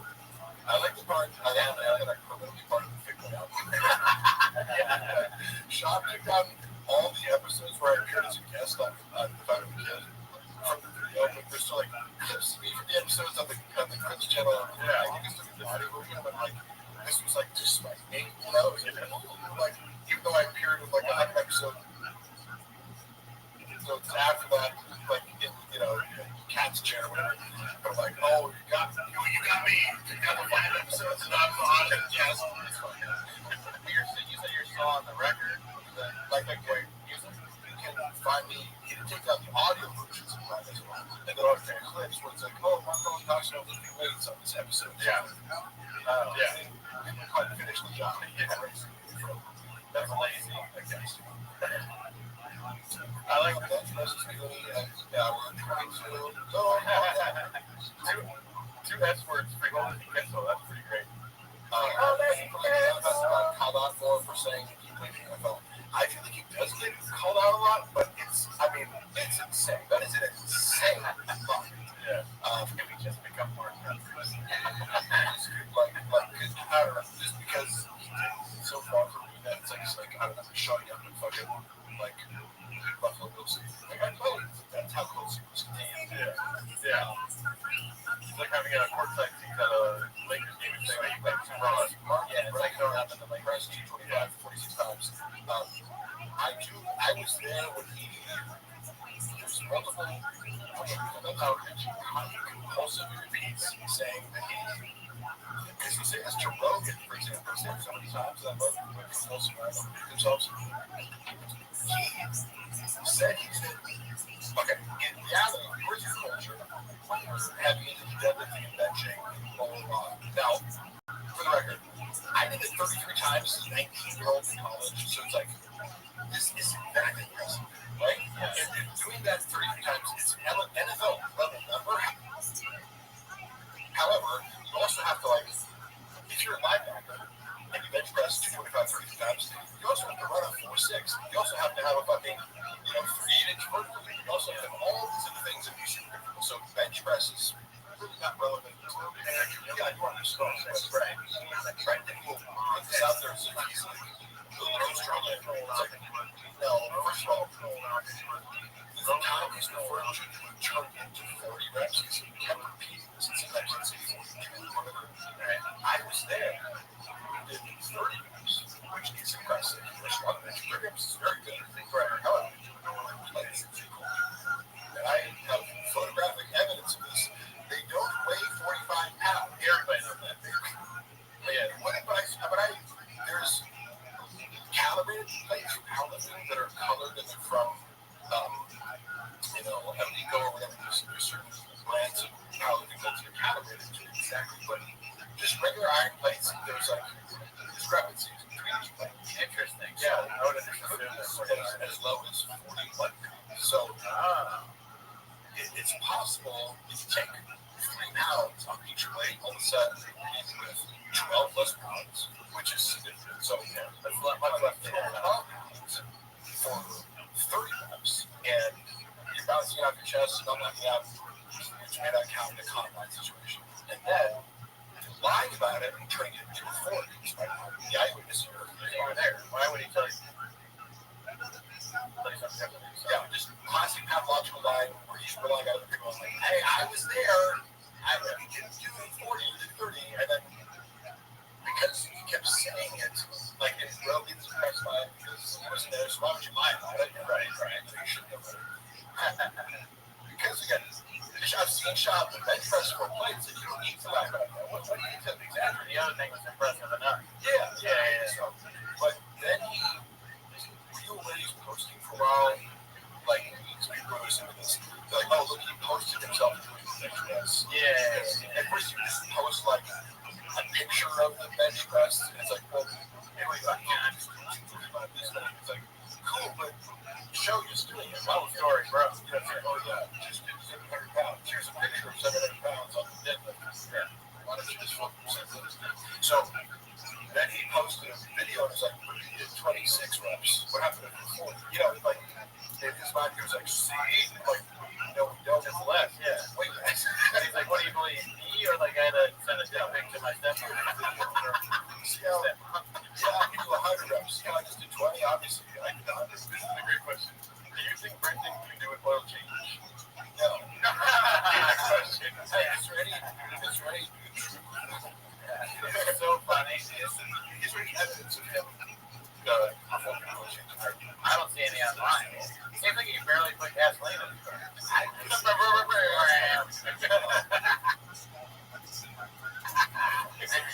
That's the Diet Coke talking. 6'5", bench press 225, doesn't count. Yeah, I think. Okay, so what doesn't count then was really funny because we were looking, and I think I maybe present this video when I was doing current events, but I showed a video, and maybe it was Ryan's opener. Is this really tough guy? Oh yeah, that guy. Yeah. I think because we were referencing this, I was like, dude, chops so ridiculous, you're like trying to mock you. Yeah, he's got a short arm, 20-pound dumbbells, you know, which is, in most commercial gyms, 120 pounds, so that's a lot, right? And he shoulder presses them for range of motion, like 9 times or something, which is a shit ton. Yeah, it's a big deal. But he had so if you do a wrist strap, this is for wrist support, so your wrist doesn't collapse. I need that. Help you wrist strength, right? Yeah. If you put an elbow on that creates an elastic advantage where it's down. Oh yeah. Right. Add weight. This is for support. Sean looks at it and goes, before I wrist straps, it doesn't count. It's like, what? It doesn't help with this one way. It helps your wrist. And he probably doesn't either. Is lying or he doesn't know. He's just his logic for everything is what's the thing I can use to dismiss the person who's doing better? Yeah. I was going to say it doesn't even count. What are wrist straps do exactly to help you lift weights? Oh, I don't know. He hates anybody that does anything. You know, with the question can you either say can Chop do a oil change and then someone I think it's Mark Rose that can Chop change the tire. The real question is can Chop change the light bulb?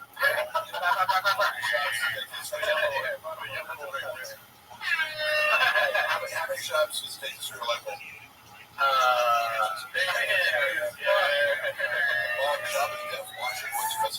Funny thing is, Shop is just starting to watch. He's a man who's scared of, he's scared of comments. Yeah, I mean, so he really doesn't read comments? He's scared. Yeah. I read them because I go, give me something to argue. This is fun for me. Yeah. I read them compulsively looking for conflict. I just learned a long time ago that you can never, ever read, even in the live streaming, I haven't read a single one of these things coming out. Baseball dead letter. What did you guys think about what happened to Bamba's dog, Donnie? Any guesses? What do you know? Donald Trump's dog.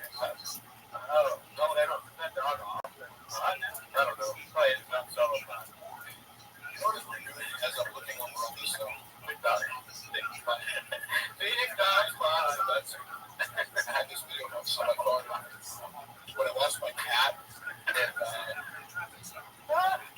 late 2021, early 2022. My cat went missing for 8 days. Me and Luana torn up about it. I thought the cat was dead. You have to accept if a cat goes missing, you have to accept. I remember that, yeah. And I said to him privately, him and Chappelle video, of us, we just found the cat. And you're sleepless, you haven't slept in years. The cat, you have to stand at night, take shifts, it fucks with you mentally so much. And I'm super into my animals, so it's this is all you can think about. Sure, I said it to him going this, Chappelle, we found, our cat Spider, and it's a video of him coming in eating rabbits because for 3 days. It was raining, it was cold, it was the coldest day in fucking January ever. He got lost, we were super real. And you hear Luana's talking to her mom in the background, and they were both kind of crying, and I'm faking. But I was emotional. That plays it on fucking Fighter and the kid and starts making fun of him. Oh shit. He was like, I got Luana's background. I'm like, you're doing it. It's no joke about Luana crying because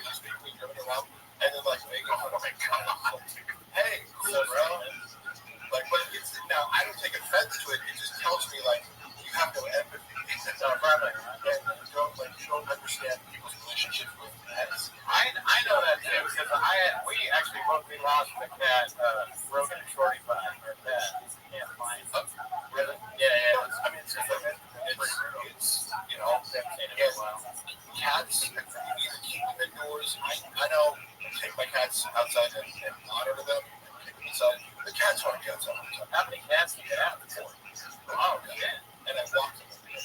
But I really? With like a leash? I don't walk them, I just walk them. They like to play in the corner of our apartment complex. And they just need to smell shit and be outside as much. But if a cat had its way, it would be outside most of the day. I like cats, but I have a dog. Yeah, I like dogs too. Yeah. Do you have an expertise? Like if you look at that's why shredded cat daddy. What's that? I'm a lifelong pet lover. And but I also love all animals. There doesn't have to be the dog cat, dichotomy. I also love dogs too. It's just dogs are high maintenance, Yeah, you can't really leave the dog. You have to make all these plans. Dogs are like selectively bred dogs to be more attached to humans and be working attention and kind of by yourself. Cats require like 20 minutes of interaction a day. Which is why I think Brendan figured it out. It's like, you get a dog, you give it back, or take it to get murdered or whatever. Hey, remember when he tried to do that when he fucked up the hypoallergenic, like Russian cats or whatever, like, it was a specific kind of cat that he looked for. I was the person who he tasked with helping him find this breeder. It's very hard to find hypoallergenic. There's like a bunch of snags out there. Yeah, for like breeding cats. He got scammed first. Maybe after this, but like it's difficult landscape to navigate if you're not savvy. There's probably a lot more dog breeders out there. Cats that are like don't trigger allergies. But it's like a couple breeds. And hairless cat was one kind of cat. And I connected them with these people who were legit. And he goes on his podcast after like a security deal on like go pick him up this week. Yeah. And he talks shit about the stupid fucking cat, the owners of and somebody from Reddit forwards him. It was like someone clipped it and it was like you can easily it's like there's one breeder of certain kinds of cats in LA, so they sent it to him and I saw this like basically screenshot this hostile message. It's like, but also fairly. It's like I'm glad your husband like outed himself and like for like you saved us the trouble of like giving one of our cats to a horrible what would be a horrible pet owner. Thank you. Man. But you couldn't even I was like, you can't like you compulsively talk shit about so many things in your life you don't even realize like you just paid me to work 20 hours to find these cats, and then you're just like, couldn't keep your mouth shut long enough for one fucking podcast episode to not talk shit about a stranger when you're about to do business with and fuck up your whole opportunity. I mean, Shabbos says, I like that you bring up that he keeps getting scammed. But I think we should try to scam him. Is the biggest one. Yeah.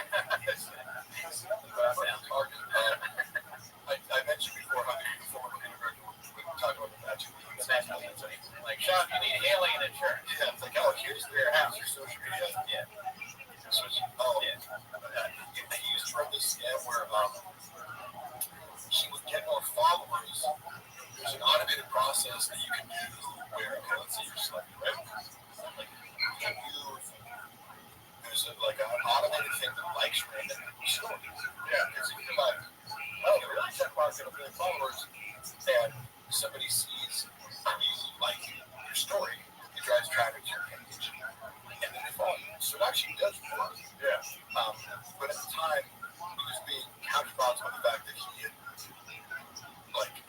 fucked with Bobby Lee, and so people were just unfollow you by the thousands. Yeah. You can't make up for this. It would have worked if you had a net neutral following, but some engagement. I was just going to throw these screenshots of people being like, hey, thanks for liking my story, Brendan. Because I've been sending it. It's like, he hired this guy, I remember, sniffed him in the final month. Allegedly. Yeah, it was like $5,000 a month, I want to say.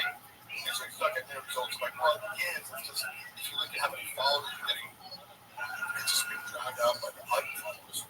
Because your own action is crazy. Yeah. It's crazy because when you hit that hundred million, yeah, it's like you don't see the unfollowing rate really. Yeah. Wait, it's just somehow somebody didn't play on the project. Oh, yeah. Yeah, exactly. The delusion. Somebody says, Mark, you know how hard it is to play in the NFL, but somehow somebody who didn't play on their college is playing in. And wait, is that a reference to current players? If so, I don't know. I don't follow NFL currently. Guys, give me the PGL property. He hasn't got a person. Guys, stop. Let me talk. So funny. I like how, okay, so how many times is a real comic going to play? I mean, we did the math. I think it's 57 or 58. I don't know even what number we're on now. I don't know if I can do the first 3 hours terrible. I'm just thinking about the production value versus his first one. Yeah. Like, it's like the first one looks amazing. It's the theater, the lights, yeah, everything's so perfect. And it was like, this looks like it was shot in someone's like basement. Super 8 camera. My favorite joke is actually on the first one of Shots. Which one? When he's like hunting with Joe Rogan. Shut up, when he's hunting with Joe Rogan, he goes, where the turkeys at? Over there? Okay, cool. He kicks all the turkeys. Fucking hilarious, dude. Why does he kick the? I don't remember the show. Because he's like, it's so easy to kill them. You know, you don't need a gun, you just kick the turkey. He's like, where are they at? Over there? Okay, oh yeah, for sure. Then he starts picking them. I like Charlie's callousness towards animals. Yeah, that's a good point, Mark. I mean, turkeys are great. You ever see those wild turkeys? They're so funny and they're kind of friendly. Yeah, some of them let you pet them. I get hunting more turkeys. I see them kill one elk and eat the meat for the rest of the year. I totally get that, but I don't know. Trophy hunting is a little weird. But I get like the argument for it is it drives animal conservation. Yeah. Sometimes you gotta kill a deer. I just would never sign up like, yeah, let me go kill a lion. I wouldn't want to do that. So I can put its head in my fucking. Yeah, that'd be cannibal. It's an animal. Closed environment, and I had a high-powered rifle. Talk about a lion killing a lion, please. Mark, let me ask you a question about that. Do you feel any kinship to lions now? That's ridiculous. You've always had. I remember as a child, I saw this guy, an article about a guy that he like somehow had a pet lion, but there was some like he might have been South Africa, like he lived in a place where there would be more like an actual lion in the wild. Yeah. But he like befriended a large cat, and there are all these people who just kind of get it up and they like this that one thing South African guy like. He kind of has his like lions, and he also has some hyenas. Those other things. You can own a tiger and develop a friendship with the tigers are much more solo. Like they get nature, they have their own territory, they go solo. But lions are highly social. They're the most social people, right? So I've always thought it'd be so cool if I could have a cat, you know, because they act just like regular cats, just. Yeah. You know, and instead of like, oh, like scratch my arm, it's like, yeah, you know. This question I wanted to ask you next second. I think you got lost in the sauce here. Where are you? Whether it's different people up, you're not enough, man. This is the lead. It was a great question. Oh, here we go. This is it right here. Do you think Brendan has ever read an entire book without pictures? No. Such a quick now. He only reads picture books. He hasn't read like Hemingway or Jane Austen experience. Jane Austen. Do you guys remember like Unreal? How do I say this? Very smart. He was also nice. But I have a little too Henry's way. Indirectly, but he was on the Food Truck Diaries when I was there. He was very gracious to me. I also get that he seems to have told some ridiculous sociopathic lies that I'm like, what the fuck? Like, again, isn't it enough to be a great brain who like was a great MMA said you did more than I was missing. And no one's checking that for you and be like, hey, bad idea, buddy. Who's collaborating? What was your upbringing like? There's this tension. Did you have a bad childhood with the peanut bites? He gets to and he's like, yeah, I was in Glendale the other day and I was just shooting all these other peanut bites. Because he was looking at it. It's funny watching Callan try to explain. His job always has this like broad stroke, like, no, I got it. So okay, look, Kennedy's good guy. And Callan's like, no, precisely what the argument is whether or not you get the wrong Star Wars scene. Yes. Shit that I don't know. The Callan research into it. They had an understanding of like why it's a big deal to like even go from the star to something with the but and he actually looked into it and was like, yeah, he's a good guy. Like, dude, we're not fucking, you have to be still. This is very nuanced to make military people are talking about the technicalities of metals and things like that. And it's in that world, it's very important to be highly specific and not misrepresent yourself. Well, that's the thing about that world is that you're not Superman, but you're going to find out you're Batman. You know what I mean? What the fuck is that? Because I was like, you know? What? I like that sometimes the physical color, like because we're just watching the physical component of this, you know. But like what he perceives as like this is gonna go up and I like that, you know. Well, I'm glad that we have a line in here with the gate. His name is Gerbaldo Adderdown. I'm just like.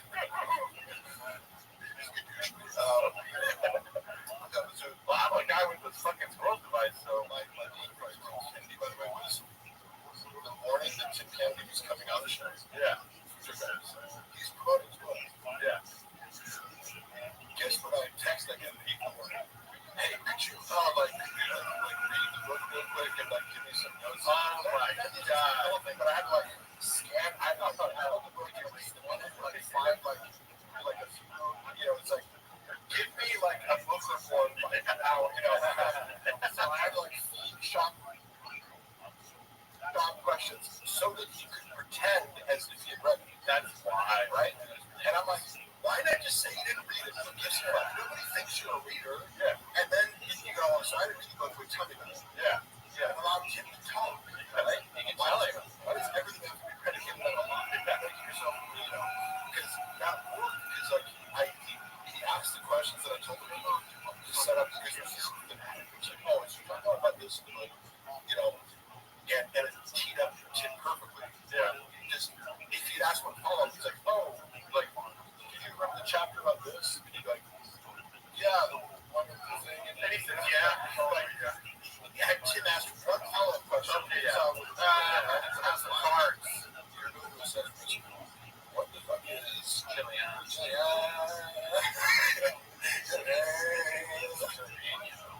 What the fuck is Wingus McBean?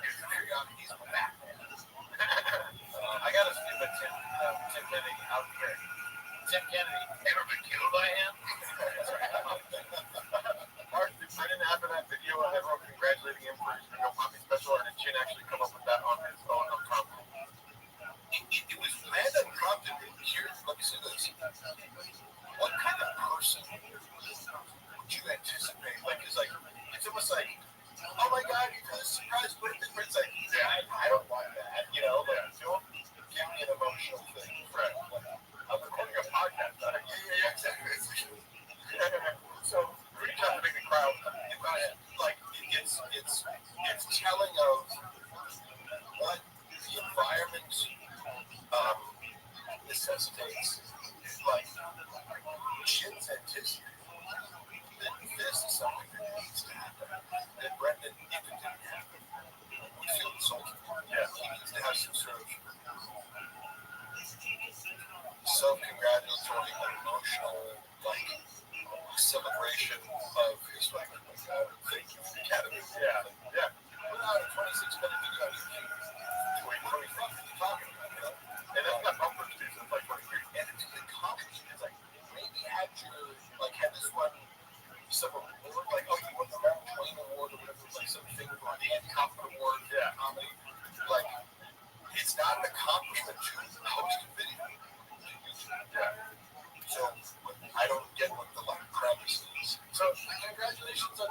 video. But we also celebrated when we hit a million views. Yeah. So he bought 300,000. Oh, shit. He bought views on the Rio Bobby? Yes. Oh, wow. I heard it from the so he didn't even see data. It was like, because he felt in his mind that getting to a million views would, like, it's a benchmark. That went wrong. Yeah. He gets fixated on, like, it needs to be this, it needs to, like, be a certain thing. Speaking of being fixated, I don't expect you to watch all of our shows, but we have this idea that Sean hates us, right? So, if you can do me a favor, because we've articulated our views on this, right? And it's been asked one time in the chat, close your eyes and paint the picture for me of what it would be like if we find where we are and how you would potentially hurt us. Yes, sure. So, Sean would handle if he figured out where you guys live and actually was forced to watch your content. Yeah. Which you would have to force him to watch because the moment that any sort of fun, like he doesn't just it's fun for him to do a joke. Like I said before, it's like if it's a good joke, like please by all means, if it's shitty, okay, but it's your community, it's very fun. Yeah. You're not like you're not vicious. You leave unscathed when you're here, is what I'm saying. Like I mean, like out of all the places that like make shot content, that's very Thank you. Thank you. So, get to the part where he comes in and gets destroyed there. So I've never counted. normal human being, like if you had 10 minutes of fucking Chris D'Elia or Brian Callen, they'd be like, oh, that's hilarious. Like, you guys like a podcast about that movie? Like, that's funny. Sean would hate it. Irrational. Yes, you guys are, it's all fun. Even though we love you. Yeah, like, Yeah, we're like, it's all good spirit. He would hate me the moment that he discovered that he was the butt of a joke by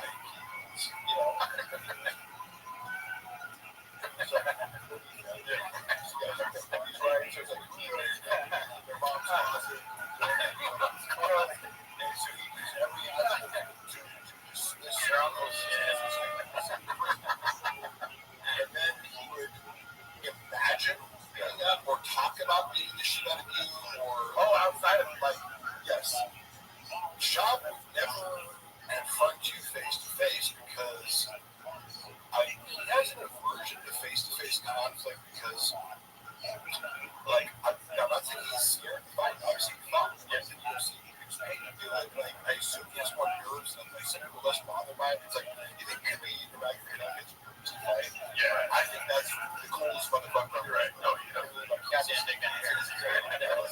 but some guys admittedly like George St. Pierre like he used to be admitted to being very nervous and it makes sense. He's kind of a nerdy guy, but he's friendly. It's like you're in an arena and some dude trying to beat the shit out of you. Of course, but you walk in here and two fat dudes are eating coffee cakes. Yeah, it's a joke. Here's what I'm saying. That's not going to take serious. Brendan in real life, despite like his success in the UFC, he's not somebody who enjoys like conflict per se. Like I enjoy confrontation with people. Yeah. The idea of like beating the shit out of somebody who deserves it. Like for example, if like I'm just saying like if I saw some dude who like bullying my friend, like he would be like, oh, I get to beat the shit out of this guy. Like, let's go. Right? No, but that's predicated on the idea of a moral compass. Yeah. Right? Where you're right. Damn, you're fucking smart, Mark. Yeah. Because somebody who like literally enjoys sadistically inflicting violence on people just because you're capable of it and it gives you pleasure in active committing violence against people, like you draw pleasure from that. Brendan's not a source of that. But it implies like there would be a rule. Now, of course, if somebody attacked his wife or kids, of course, it's not. Oh, yeah, I have no doubt that he would defend. They're going to intersect the hell out of you. But he wouldn't be able to comprehend or justify what the moral transgression is. Yeah. Now, there are fighting rules for guys where it's like, you can.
that we need in the future also gets the back couple first. This is just actually the end of the beginning, not the beginning of the end, because there's going to be more. There's going to be a response from the president. There already has been. This is a really news as social media platform. Trump says, I can't believe ABC fake news gave Jimmy Kimmel his job back. White House was told by ABC that the show was canceled. Something has happened between then and now because his audience is gone. His talent, his voices that were there. They want to look back and say, so it's not funny. It puts the network in jeopardy by playing 99% positive Democrat garbage in the past. He's yet another arm of the DNC, and to the best of my knowledge, that would be a major illegal campaign contribution. I think we're going to test ABC out. Let's see how we do. Last time I accidentally gave me $16 million. This one sounds even more predictable. A bunch of losers that Jimmy Kimmel bought in his bad ratings. That's a lot to pass money. In fact, I will say this was never fired, but suspended. So if you go around and say that they gave his job back, that is not true. But it is the end of the beginning. There obviously will be a robust response from the administration. I don't know whether that will include the FCC or is it just pronouncements from the president himself. But there will be more to this. We don't know how long Nexstar and Sinclair will continue to preempt the show. We don't know contractually how long they will be allowed to. So this is just getting started. Honestly, Jimmy Kimmel has now addressed America. If you didn't hear it, we'll have it available on the podcast world. Honestly, you can get on YouTube at this point. It's already up to like 600,000 views. It's only been out 40 minutes. This is the biggest story in the country by a lot. By a lot. You don't have to be a fan of Jimmy Kimmel to understand the magnitude of the moment.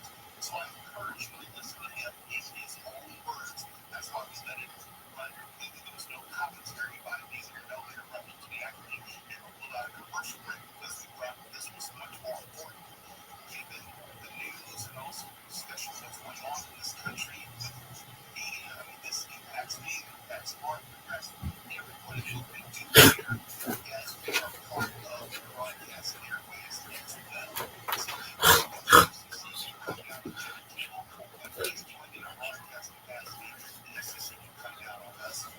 There's certain things a guy can say, like invite right, like if this the transgresses a male boundary.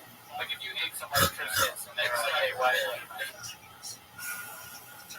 instead of the mom calls you, you probably have to yell at the mom. But if you say that my mom, that's predicate for physical violence. And that's a funny thing to analyze too. That shows you the moral compass is broken there. You're attacking the guy because you ate his food. Wow. What the fuck?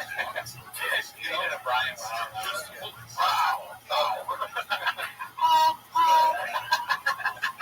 In his mind, he's the hero of that story. He doesn't realize he's like, oh no. You know, it's awesome.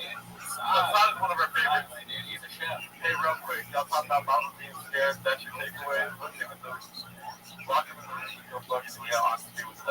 Yeah, exactly. I'm just telling you, like, why would I lie about my perception of Brendan? The most mean and aggressive he was chat. He likes to bully people where he has formal authority in front of other people. Yeah. And knowing that if you clap back at him, it's going to be in front of other people, therefore he's just trying to fire. Yeah. I would be far more aggressive. Like, I would say things to him in text message that he's probably never heard before from the point. But it's just be like coldly, like, you're wrong. Like, I'm sorry, Brendan. I'm diplomatic. I'm like, let me analyze this right now and tell you why you're incorrect. Here. And he, like, it scrambled his brain. He's like, employees aren't, stop arguing. I'm like, but I'm right. And you're just totally wrong to the point of, like, if I tell you that you're right, I'm actually, like, hard on business, you know?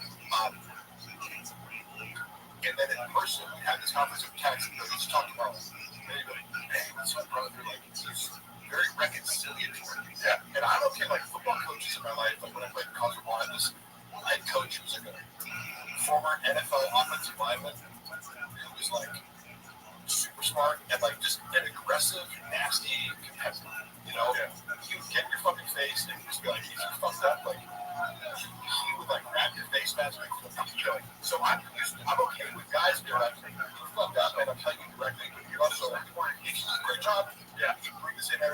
compliment you. So I'm not scared of the boss being like, you fucked up and assertive boss. Yeah, it's like, cool, be direct and tell me what I need to do.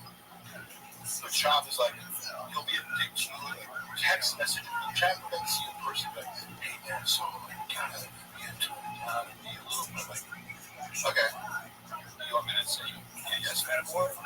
Yeah. You want me to point out to you, but you want me to tell you what we people have? Yeah. You know, you're very diplomatic. I mean, we're more on your side now where we don't think you'll actually hurt us. But we used to have two big red chairs. Only for the sole reason that we could dance around them while we tried to choke us out. Yeah, we were thinking the chairs could maybe give us some time. Hold it right in front of us and keep trying to get us. That's the last line of defense. But then Bobby Lee told us that we don't have to worry about that. Yeah. Tiger Belly's money is pretty good, but most of the night we just put right back in the pot. Yeah. As you can see from the photos. Yeah, those he pays us pretty well. He's a good boss. Bobby's assertive. He'll tell us like, hey, there weren't enough clips about, like this more being more cheese. Yeah. Where like we still know Mr. Whole Foods is after you guys years of yeah. So it's I always talk about it. Let's remember that phone call. Oh yeah, I saw it too. Yeah. Called me up, he's like, we fucking got him. So I'm like, no way. How do you do this? Like, hackers that hire duffel bags of cash. Hackers. It's over. I'm like, okay. Here's what I'm gonna recommend you do. Don't tell them about this. Yeah. Just, try to maybe gather some more information from let's do this. Let's do the suggestions I use. This email address and these anonymous people gave you might be Bobby Lee's email, but maybe not. So you don't have to verify your email to make me like, right? Like something control goes to think through. Yeah, it's like, I verified this is true. You gotta give it up to that guy that doesn't matter that made that motherfucking email Tiger Belly.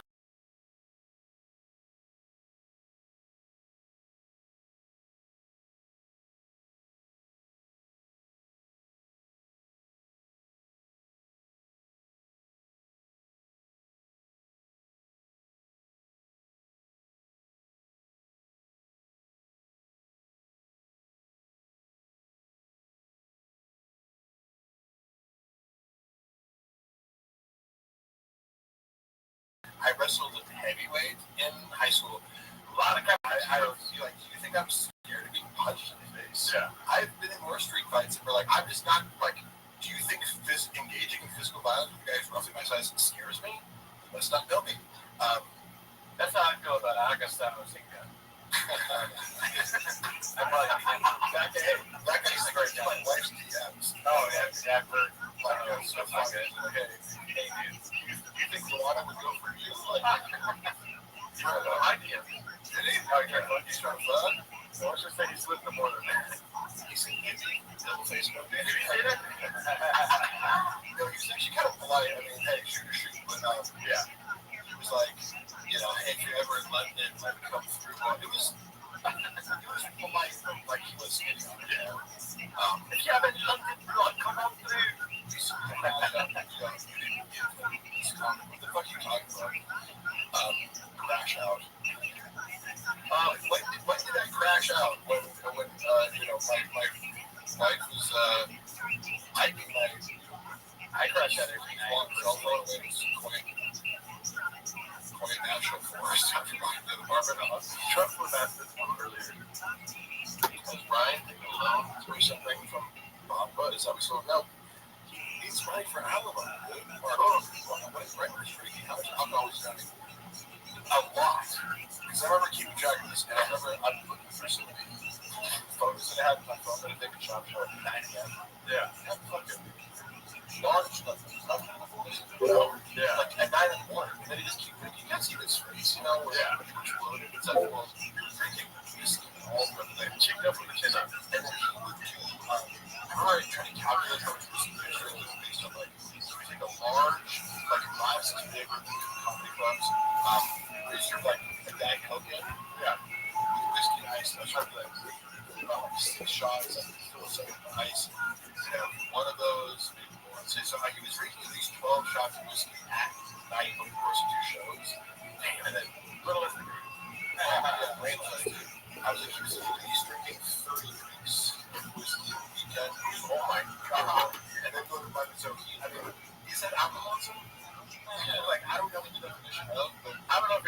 He's not very high tolerance. Yeah. Which part of his athletes like sipping a giant glass of whiskey. Let's say he's finished with the shot. Okay. And for somebody who struggles to pronounce words, it's not a great look. Yeah, everybody's sure he's like a joke. He sounded drunk on top of it. What was that yellow thing he was drinking on the where he dips out of like a banana and drank that over in a weird thing? Oh, that was the shit. Oh, yeah. Celebration of Tyson Balsa. That I think drinking that either one time makes you not alcoholic. How dumb was that? He's in McDuff and Bob Burns common days where they just a lot of them were, but a couple of them were very intelligent and like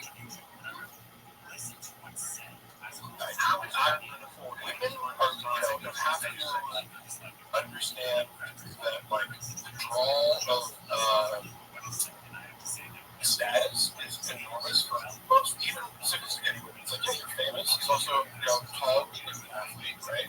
Like, is it surprising that Brendan Schaub has women offer themselves to them? A lot of them are dumb, but a few more sophisticated, and they just see through his bullshit. Yeah. He gaslights everybody's with on the side to be like, he does this like future faking or something. My wife, oh yeah, he uses things like called me like I never seen my wife before. It's just like a stage marriage, like yeah, it's just for the kids.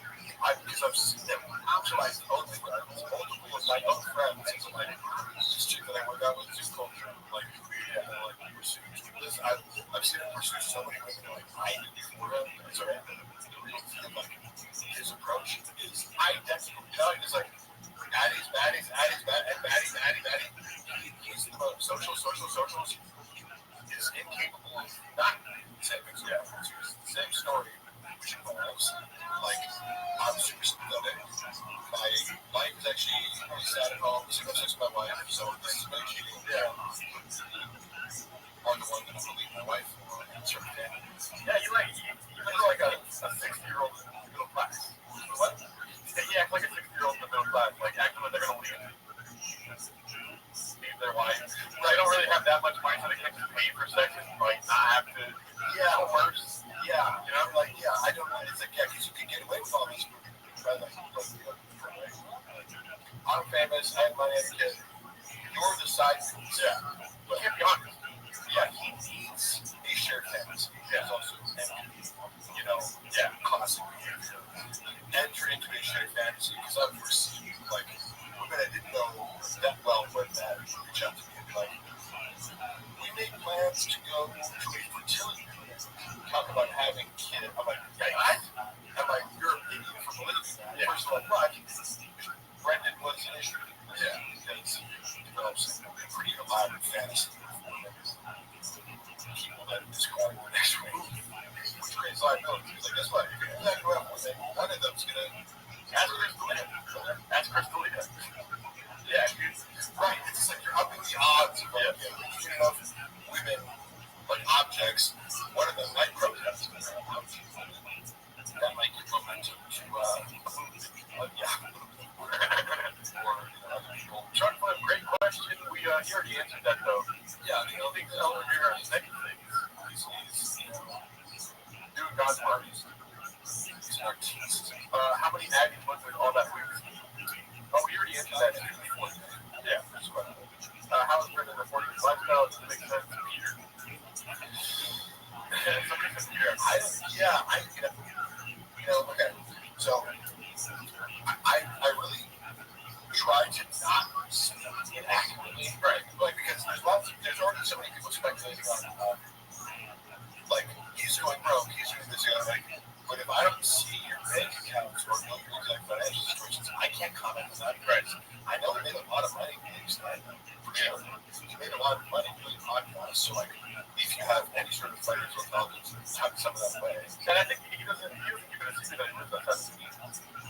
Like, he talks about that he just bought a Corvette because he got money from USC or whatever. Right. And that's the main thing is, like, a guy like me, if you give me a bunch of money, I'd be like, I'd buy a functional car and, like I don't know.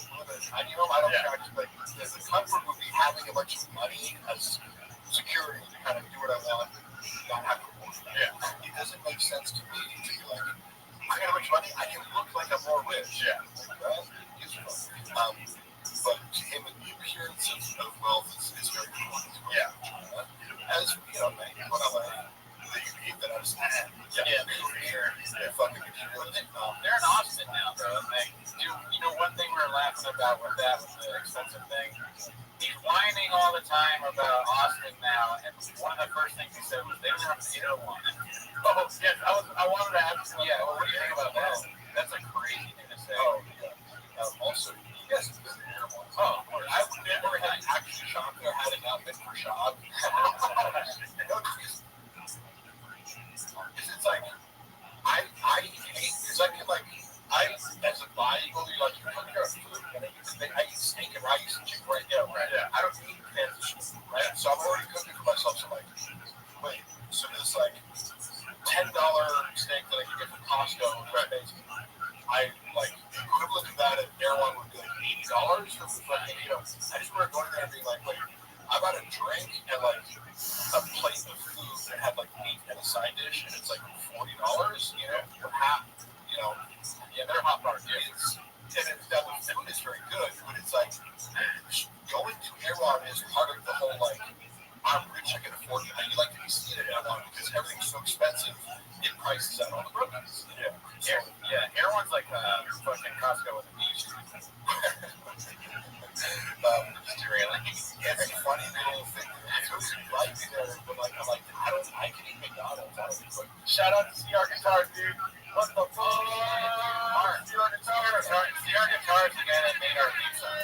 Oh, he's in Canada. He's great. He's a great follow on Instagram. You know, on my mom's side, her mother is Irish heritage. Mary Evelyn Roy, we're all Irish heritage. Dude, hit up CR Guitar. I'm not the most Irishest. What fuck's an Airone mean? Airone? It's like EREWEHON. It's like more expensive home food. Yeah. It's like a grocery store where everything is like 3 times the price of a normal grocery store. Yeah. It's like, oh, here's this small thing of strawberries. It's $18. Yeah. I've never bought food. Well, they're a grocery shop there. I have gotten a smoothie or two. It's expensive. That's like $30. You guys know about the protein pony thing? Which one? So, Theo Vaughn referred to me as protein pony when I was out of the room. Oh, wow. And it became this like little moment that I got mad at me. Yeah. Because here's what happened. I had never met Theo. He was flying in and out. So, like, the first time I met him was when he came in for King of the Sting one episode early on in my tenure working there. When I started helping out with King of the Sting. I met him, said he's up, cool, and he had just got off the plane, and you could tell he didn't want to be there. Yeah. Like the whole energy and the whole feeling, like, he really wanted to leave. He made some big reference to, like, you know, man, we're just doing stuff, like, it's kind of, you know, your heart's not in it. Whatever he said, like, he was obviously referring to King of the Sting, but you don't blame him, because he just traveled across the country to do a podcast. It sounds horrible. It sounds like the worst flight of all time. Yeah. Like, when you're already traveling to stand up, it's like, why would you want to do that for? And I'm sure it was lucrative. There's something about it. It's like, you know, if you're like, I can just be my lucrative. Correct. Yeah. That guy, if I was making enough money, you could not pay me enough to, like, take another flight across the country. But then again, podcasts are so powerful that sometimes you watch the thing on for 24 hours. Came on, falling out. There was a reason that they do not associate with one another. I'm not going to go into the specifics of it, but just know that Chappelle's one of my closest friends. He is a person with the utmost integrity as a human being, and those kinds of people tend to not last very long with a record shop. Yeah. Right? So I'm not going to the details. I'm just saying that you apply this to anybody who looks like a good person, you're not going to last very long. Yeah. Chappelle's also like, okay, Smalls and Chappelle are like polar opposites. I just want to say, core. The other one's, you know, an incredible artist who's an introvert and doesn't give a fuck about, you know, attention so much as, you know, he's just good at comedy and gymnastics and other things. And Shmuel's a very talented human being and also, you know, is a committed artist and is a likable, down-to-earth person. Shout out to Chuck for the crap asking all these questions. That has been a question throughout the chat. Is Dr. Kalila. You don't have to go too far. Oh yeah, I mean, am I honest? No, I know she's our boss. She's one of our bosses. Yeah, she's our. Let's see about it. She's our jewels. She's a great person. I don't know bad about my boss. Yeah. What's the story, bro? Mark, blank check. Okay. So, I gotta go back. I don't do Baja. Yeah, I do. I did a bit on what's that show called? Well, it was a podcast. It's called like Reaching the Cloud. There's a clip I know that has some music in it. But I do believe she has psychopathic tendencies. Okay. As evidenced by her poetry. Oh yeah, her poetry, and it's extremely dark. And if it's any sort of accurate representation of her thought process, it seems to be highly exploitative, manipulative, like the fantasies of, you know, wealth, power, celebrity, like sadistic behavior towards men, like if you found somebody's journal and you saw this shit, you'd be like, this person writes this. You know, I wondered, yeah, I do. So that's my evidence. Yeah, and also in person, she seems to be performatively, emotionally intelligent, right? So it's the whole like, when we consider being mindful of things, we talk so, right, you know, great boss, but you're misdirecting you with a calm, deliberate, she's articulate and smart enough to misdirect away from the fact that she's calculated, vindictive, sadistic, right? If you look at enough clips of Tiger Belly, you'll see evidence of her being, when the mask slips, she's sadistic. She has enough self-awareness not to do it all the time, and she often comes across as genuine, and like, I believe that she is very close with Robbie, but like, I have to assume she is very calculated in her pursuit of Bobby, and she's highly incentivized to make relationships as legitimate as possible and her love legitimate, even though I would assign very ulterior, like, calculated motives for her to pursue Bobby and become well-known and famous. Although I'm not saying she didn't do anything for Bobby. I'm not saying she does it on top. It's kind of like a manager for him, almost, you know? Right, to like set him up and kind of like, in a sense, exploit him, but benefits him, but also benefits her way more, you know? Yeah. Her writing poetry to me is interesting enough itself, being in this world of like Rogan and comedians, like diaries and poetry. Like, I'd love to read, like, I don't know. I mean, obviously Shop's diary, but he doesn't write. But like Rogan, what's in Rogan's diary? Jeff Dye, does he write poetry? Like, women, that's a haiku about how women are whores. I don't know how to do haikus, but it would be like something about women. I'm as horny as Brendan's horny, all right? So I'm a good one. Oh, yeah, sorry. Yeah, come on. That was good. Our makes Bravo look like a photographer when it comes to having the best range for the art sale. That's a great little word sound. Don't even know if you can something about it. Everyone's just about really is real. That is a teenager. Jokes about how being forced into cuddle. He wasn't forced into cuddle. Like, technically, I have people throw the term cuddle on this. Like, if a girl that you're dating fucks somewhere else, but it's like, oh, does it imply relationship? I don't get it, because, like, Rafa does say that quite a bit. He called Aaron a cuck. Yeah. And, like, I feel like it's overused. It's like, it's a little cuck. It's like, yeah. I heard from a girl that you fucked that you like to hear, you know, you got off on her describing, this is from the girl's mouth. She would get, during sex, she'd say, describe the biggest black dicks you've ever had. Oh my God. I was like, like, I can't unhear that. This is not sexual, but wait, women tell people that? Huh? Like the Leah thing? You know, like they're finding out, wait, women say what you tell them to say during sex? Shit! Hold on, we got stuff to find. I need to call Mark Buffett's superficial person. Can you get Rob back on the phone? Over your lawyer. I We can run some Rothschild. When I said that during sex, I didn't know that you could say it doesn't. Can you screenshot that? Oh, man, dude.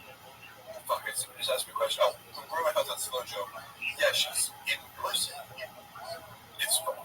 What I thought was funny about this, her portrayal of the real Poppy specifically is it's predicated on her being a snake. Yeah, and like goddamn round. Hot tempered, this and that. It's like, if you meet Joanna, she's incredibly sweet. Oh, really? She's vegetables, right? Like, but, you know, she's like, well, want to be Kim Kardashian, right? Okay. What's this Kim Kardashian eating? Like, no, she's very polite, conscientious, and sweet. Like, now, Shah will, like, privately complain about her, like, I'll get into arguments and this and that. I'm like, well, yeah, like, anybody who doesn't buy into your, like, stupid worldview that arguments with. Sure, I would imagine that she's like not accurately portrayed by Shah for sure. There's no way he's like describing her accurately. Crop out the ugly. I know for a fact he's actually super rap. He told me how, like, there's a joking thing with Poppy where he goes, crop out the uglies. Yeah, he said that. And he was, we're in a group chat, dumbass. And he's saying that to his wife. Yeah. And I go, is that really similar? And he goes, no, that was me. I was like, Oh yeah, we told the opposite. There's always a swapping going on, right? There's always a projection or like reversing of the victim and offender. I'm fascinated. It's called what it is. 40 checks. Oh yeah, he's playing 40 checks. 40 checks. Yeah. 5 each chest. Like 3 each chest is about 40. Like usually 8. What is it? Yeah. Chest. Yeah, 10 chests. Yeah. So we're on right now. What's the 8th dimension? Oh, it's 40. Like 40. Oh my god, 40. I mean, some people just give the money. I know, it's very nice. Thank you, Sam. I think it's because, like, you already spit the facts as it is. They don't really have a question. They don't question the facts that Mark Harvey spits. Somebody's honest thoughts on Brian Cow. Okay. I love you, Brian, but here's something funny that I learned recently. Oh, yeah. Okay. I don't think, I mean, I'm not going to who cares. I know somebody who is flying him around in his private jet going back to awesome, you know, like, it's for a time period, it's fine, right? Right. So, I know, well, personal friends with Jamie,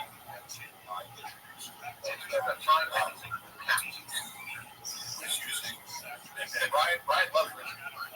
Brian's favorite people are Richard. He also likes people in cow costumes. It's like, I can read Lopez. I don't know what that fucking story is about the Lopez. I just out of context. I'm like, what the fuck was he doing? It certainly wasn't being right. This guy, who's ushering Callan back and forth. He told me some stories about how he is the most ridiculously and astoundingly unpunctual person I've ever heard of. He, like, him and time, and deadlines are like, now he would sometimes come late. I remember Brendan being annoyed by him because he'd be like, oh, I'm running late to the studio, there's a lot of traffic. Yeah. And we'd like check the traffic, like race over, like, there's no fucking traffic. But it's like, oh, big deal. You're like, you know, 30 minutes late for a podcast, you can do 800 million times, like, who cares? But, right. Yeah, and I know, but Brendan did seem annoyed by it, fairly so, because, like, for the most part, Brendan's on time, and he kind of considers that, like, his big business. It's like, I just show up. Okay, I'm second your job. But yes, you did come on time.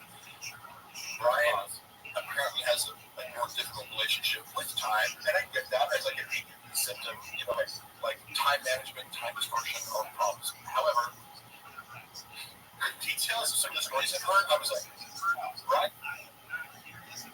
Brian is 8 years old when it comes to time. Like, I heard like 10 different stories from this guy. It's like, I hung out with him for a month, and he fucked up so many times for his own shows. Literally for like big, like Tony Hinchcliffe's headlining, and like Kim Compton is like opening, and you're the middle. Well, you're like 30 minutes late. Like, yeah, not even like you're supposed to just for the show. So like somebody has to come on and like kill. It was like not 2 minutes, whatever. Like, that's it. So I'm gonna do that. Like, right. I go home. I'm just out of luck with that. He was like, wait, up to dinner? Or like, oh, hey, let's meet for dinner at 7. And it's like, hey, I'm outside the restaurant. And they don't come till 9 p.m. or something like that. Like, so many stories. I'm like, that is like, so it's a representation of, he's talked about it before, his entitlement. chosen ones. Yeah. Self-aware of his own entitlement doesn't mean it fixes him. Sure, but yeah, he's references, so that's why I feel safe kind of like saying that it's no secret. Like, when he feels entitled, just be late for shit. Or he'd be like, I'll come over at 6 or after dinner. And the guy would show up and it's like, I'm here at 6. He's like, oh, we're starting the grocery store. Getting the ingredients for the dinner, motherfucker? Like, what do you do? Like, why would you hurry up, David? Just forget about shit. Or just, like, it's just such a degree where he goes, I literally have to stop hanging out because he's like, so late. It's annoying. I really hate that shit. My friend Cutter Honier, he is a piece of shit. He's late to everything. He's a director. He's just like, why would you want to work with someone like that? He's such an ass. Yeah. Like, do you know people like that? That are just late all that? Well, no, not that I should. But cut out your life. You can get away with it more status. You have like super celebrities. You know, for example, I don't know if you follow like blindly, just about looking on Super Bowl. You hear a lot about like actors holding shit up on set, like The Rock and Vin Diesel. Like, they talk about how like Vin Diesel would like hold up like, if you're an A-list actor and you want to have a temper tantrum, there's not much you can do to like force Vin Diesel out of his trailer. Right. It's gonna cost money, but what are you gonna fire him? Like, there's no like mechanism in place to like punish you for not showing up on time. Yeah, what are you gonna do? Volume punch? Yeah, like, I know there's something there. Like, what did he say? Thank God. 3 hands until I figure it out. Trump wants to know 20 hits per go. Oh yeah. Tony Hinchcliffe. Did you guys say thoughts on Tony? Oh yeah. Yeah. He's there, really? Oh no, I'm like, I don't watch. He's absolutely horrendous. Yeah. He's another guy that was actually nice and kind of not a good guy when I met him, but his stand-up is just very bad. He just said something that was very, I think, so do you like Kill Tony the show? Not really. Okay. Yeah. I mean, here's the thing. Kill Tony show is great, right? But he's only a partner by name. What I said the other day was that he's an open mic that got his way. Like, the fantasies of an open micer, Tony Hinchcliffe, for some reason, can just achieve all of them. Yeah. And without really good talent. Yeah. To corroborate that, because I also met him trying to make a funny joke about me, called me like half man, half centaur, or some funny joke. And I was like, oh, that's funny. But yo. That it was How you living, Pam? I'm not sure what's happening. Is this true? No, baby, we're still here.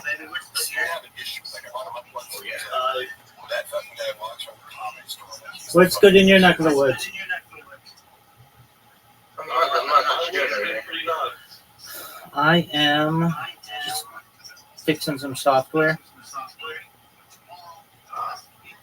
I know it sounds like a lot. Who's this guy on the screen? It's a lecture. If I may ask, please remind me, how did you guys find out about me? I think it was like an e-dating. There you go. Discord server. There you go. I got you. Okay, very well. What's good in your neck of the woods? What's new? Not that much. Honestly, you doing really well. Yeah, pretty good. Thankful that the rapture didn't happen yesterday, right? We're done. I got scared. I got real scared. No need to worry. Okay, excellent.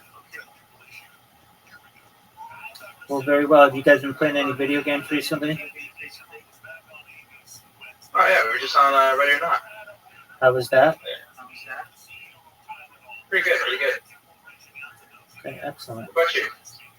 I'm just preoccupied with this computer issue I'm trying to figure out.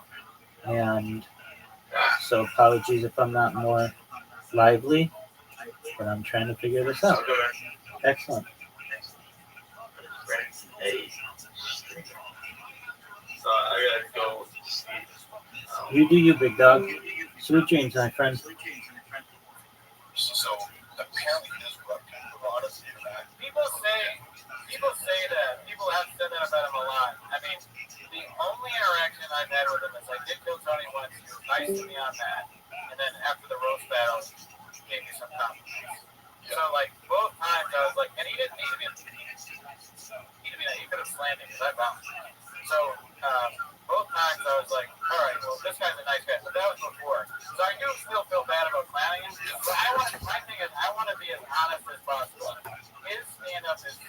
god awful. We watched One Shot, and you can't even find it online. Because, and I have it down, right? They took it. I have seen him actually do that in person. The thing where he's like acting like a big deal. Yeah. We were in. I told the story in the pod before, but I was at the Rose Battle once, and he tried to make fun of this random open micer in the crowd. Yeah. And this open micer, I like the guy. Yeah. But again, I'm going to be honest. He is not. He is not going to stand up. He's somebody who actually might kill me. So I love the guy. I love him. But he, at least at the time, he wasn't very good at stand up. He said something back to Tony, and then Tony tried to slam him, and it didn't go that well. But then the open micer was like, your special One Shot. It's terrible. No one liked it. And he got a big pop, right? And then Tony tried to come back at him, and it bombed.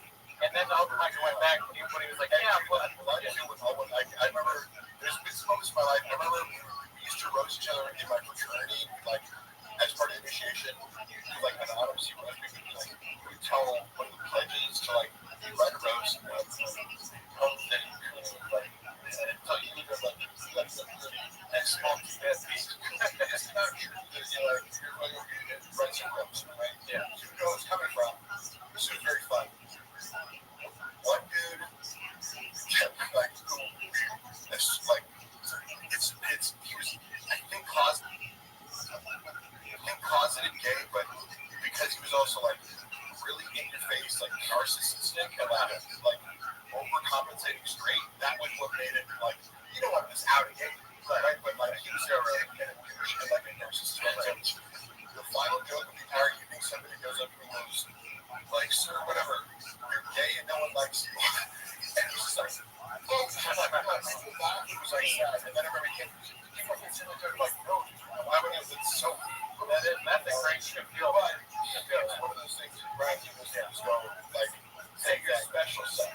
Yeah. And it's like, if you did, and you just have to say that, and if it's a laugh, like, what are you going to do? Yeah, it was so much worse. It was so much worse than that because he was trying to think, oh, yeah, and then you're trying to one up it. Yeah. And it got worse and worse, and the crowd started chanting the open micers' names, and like, Cody suck. Yeah, it was insane.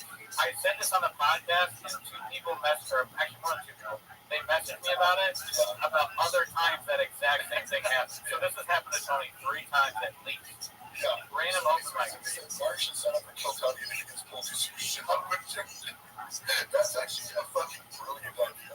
I would go up and do my own dig joke that you did about where I said terribly picks out. Like, oh, yeah, you know, like, hey, could you, like, maybe, I didn't say something about you, like, you understand how people, like, perceive that as being disrespectful, right? How like, opening the entire act with, like Mark Harley's bad and everything he does, it's like shitty big pics, it's also a moron, he's bad at, like, security is, he's gonna be killed. Yeah, you shouldn't do that for an employee work. Right. No, I was like, okay, that's what you want to do. I'm a hungry wolf. That's what you fucking guy. They say you're a hungry wolf. I'm fucking jazz. You know the beans. What I do like about it, because I know David Lucas personally, I consider him a friend. I like their dynamic, and I like that when David Rose killed, when David Rose, Tony Hinchcliffe, Tony laughs about it. Like, he is very open to, like, David's Rose. I like their dynamic. You ever make your bank out of, like, you banking it all? You ever bank on who's going to be banking? The elephant graveyard message. A lot of times David Lucas makes you think on it. Yeah. You leave the show here, you feel bank. David Lucas said to me, he said, this motherfucker looks like a muscular bobcat. Oh. I said, that's pretty good. Well, we got a line problem, y'all. Yeah, it is. I think he said, like, guy with a protein powder fetish or something like that. He knows more the right. That's funny because you hear the same shit over and over again. Right. You're like, oh, okay. Like, this was funny. You'd be laughing. Their dynamic to me and Gerardo often do this. It's just like, David's like, man, you gay, though. And then Tony's like, well, you're fat.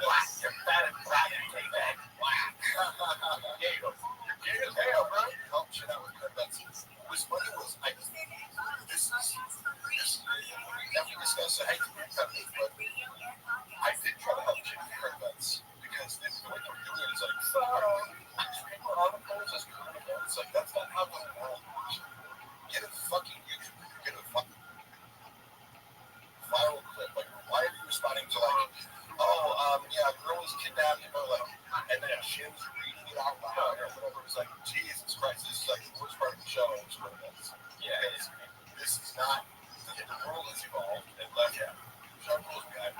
So I was like, going, what's hot right now? Andrew Tate, and like, they loved the first one, and the first couple ones I brought in, they're like, oh, that's hilarious, and it's easy, because it's like a YouTube short, it's all on the internet, it's hot, so you just react to what he's saying, and it's like, oh, Andrew Tate's delivery is fun. And then he did this, the next time around, so he was like, oh, this is working, guys like that, I'll do another one next week. Yeah. And he does this joke, where he goes, let's read an article here. Okay. Some kid can say pie to repulses. That's great. But how the fuck are you supposed to get laid and send pie to a home? And that's right, you guys laugh. It's like the verbiage, how are you supposed to get laid in a club reciting pie to a home? And I was like, that's just funny. It's a funny delivery and it's funny line. And also, yeah, I did great on Twitter. Luke has that funny. Is that good? No, it's something. It's just about interaction. The funniest joke is when he said Tony buys baby birds just to suck on. I don't know. Yeah, he said it was the worst interaction he had as his cooking is. Oh, that's a good one. Fuck, there's no real bad interactions. I would say, food truck hours, Jamahal Hill was like high as fuck and super awkward, and like we were talking about skits before he like. I was kind of like the liaison for Food Truck Diaries for the premise. So like, yeah, like they weren't involved in the shot. I was like tasked with like talking to them. Yeah. So I had a lot of great conversations with guys like Alexander Volkanovsky. They're super smart. And Michael Chandler's easy to talk to. You know, those guys are like really smart, easy to talk to. Jamal Hill like comes out the car like having just smoked a blunt and was like super like awkward and not gonna do something. Yeah. It was like, this is kind of weird because he's like high and like paranoid and it was great.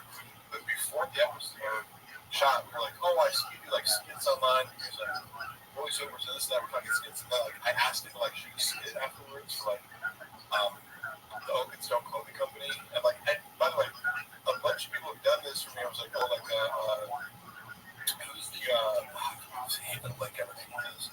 She's super gorgeous, the female commentator on UFC. Megan Kelly. No, what's her name? I know, shit. I hate the Olivia. Lauren Sanko, yeah. Lauren Sanko is a Sarah definer. She's super gorgeous. Like, I was like, you see her, it's like, this woman is beyond gorgeous in person. And she, like, agreed to be like, this is like walking, like, I'm doing Oak and Stone bitch, and she, like, walks by and says what's going on. Yeah. So, you know, after a whole day's work, sometimes I'd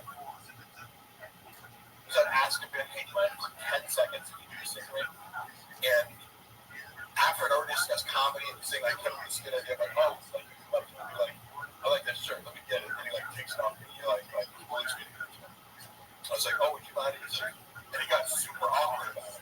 Because I'm like, you can say no, that's not an issue. He's like, so, like, what do you compensate me for? I'm like, oh, I don't really think, like, I can give you like $150. And he like laughed at it. I was like, oh, I'm sorry. Like, he just kind of like humiliated me. When it's like, he's like, because I've asked him for like Volkanovsky. I was like, oh, do you mind taking a picture with this? Like, my buddy has something in the company. He's like, yeah, I just can't post this publicly. But secondhand, these guys are really, most people are pretty cool. You're under no obligation to help me out. But the way he did it, I was like, all right, like, cool, like, no big deal. But he made this huge deal about it. Like, I was about to give him $5,000 for like being in a social media deal after like kind of we were talking about comedy earlier or whatever, and no, you missed it. Which again, it's totally his right. If it would have ended there, I would have got there.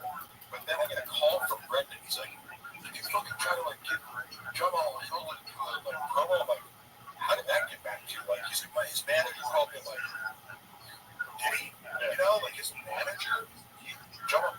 His manager talk to you, or there's a woman there who came with Jamal Hill and like was this obvious like social climbing like bingo, you know, what goes up, like disappeared and fucking like, you know, she came up and was like, oh hey, you guys are doing the connecting business and the King of the City Room for 2 hours, you know,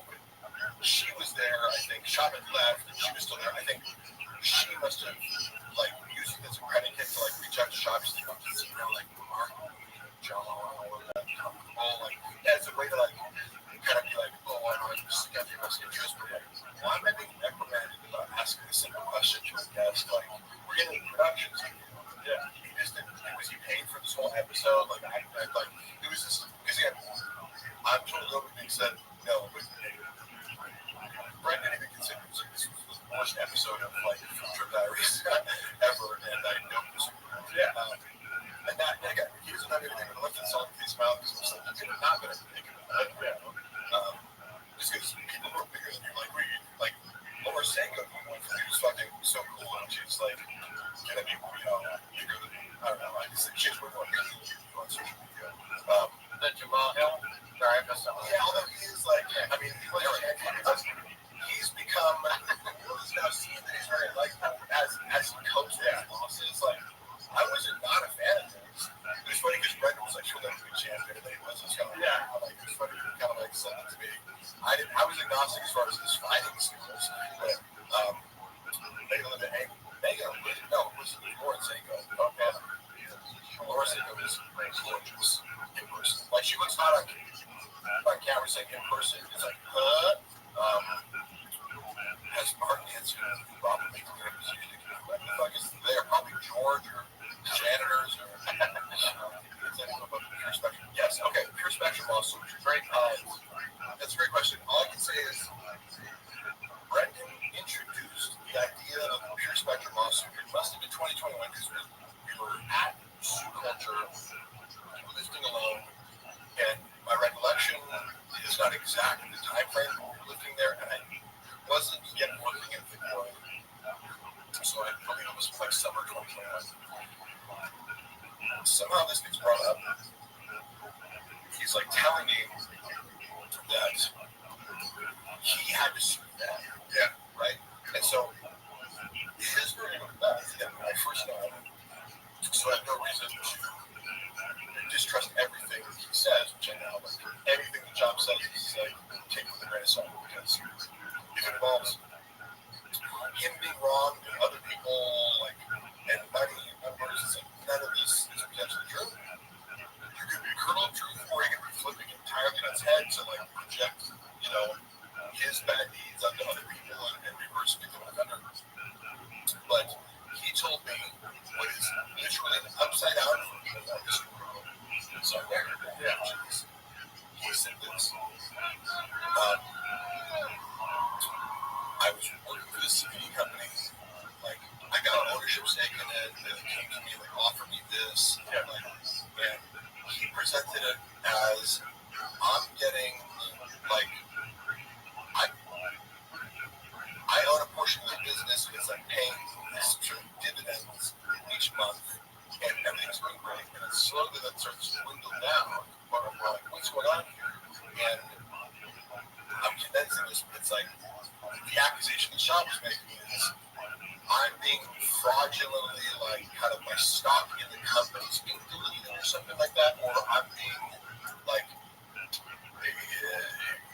what I should be getting is being artificially inflated, and I have to bring someone in, like, accounting, and audit their numbers because I'm supposed to be getting, it's like big check, and then it gets smaller and smaller and smaller, and like the company's growing. But it seems like there's some sort of inconsistency where my paycheck is suspiciously getting smaller.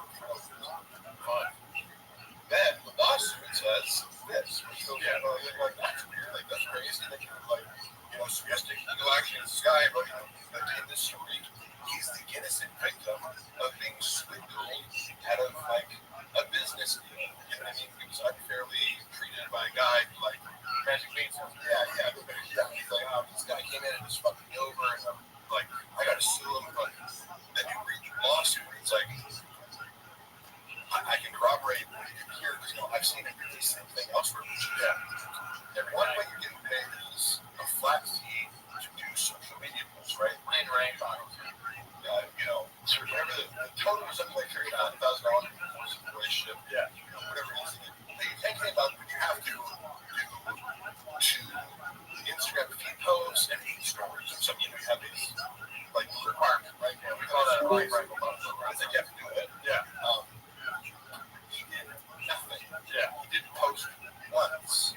So it's like not just like, oh, we missed one here there.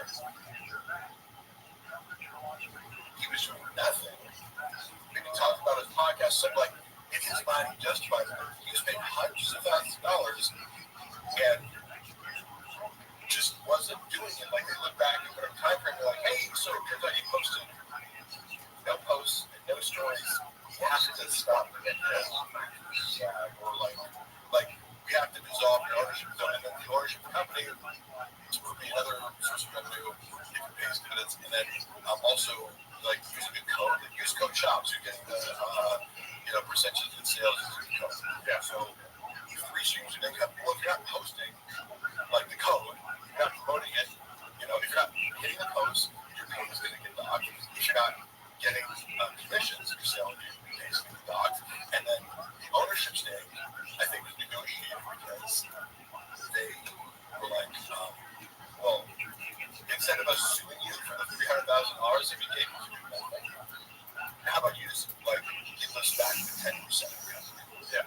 And that's what the contention is whether or not you have the 10% ownership of the company, which you claim that you have in some sort of legal document that does or does not exist. This is the whole lawsuit on that. But it's alleged that he took $100,000 after dissolving his ownership stake to pretend he still had or claim legally that he still had ownership stake. Took $100K cash from these KTV guys in order to oust the CEO, like in a hostage takeover, because it's like it would be like, oh, these guys own 45%, ad shots 10%, now you have your stake and they can oust you. That's like to go, oh, that's kind of the opposite of what you told me. Which one's true? Gee, wonder, yes, telling the truth. Yeah, sad because at the end of the day, that whole CBD thing was about the kids. Giving CBD to kids for their type 1 diabetes. And I think he justified it. I know he justified it in some way. Probably him crying about it on a podcast where it's like, I did the promotion. I talked about, CBD and how it cured my kids' seizures. Yeah. And I am God now, and give me $500 million.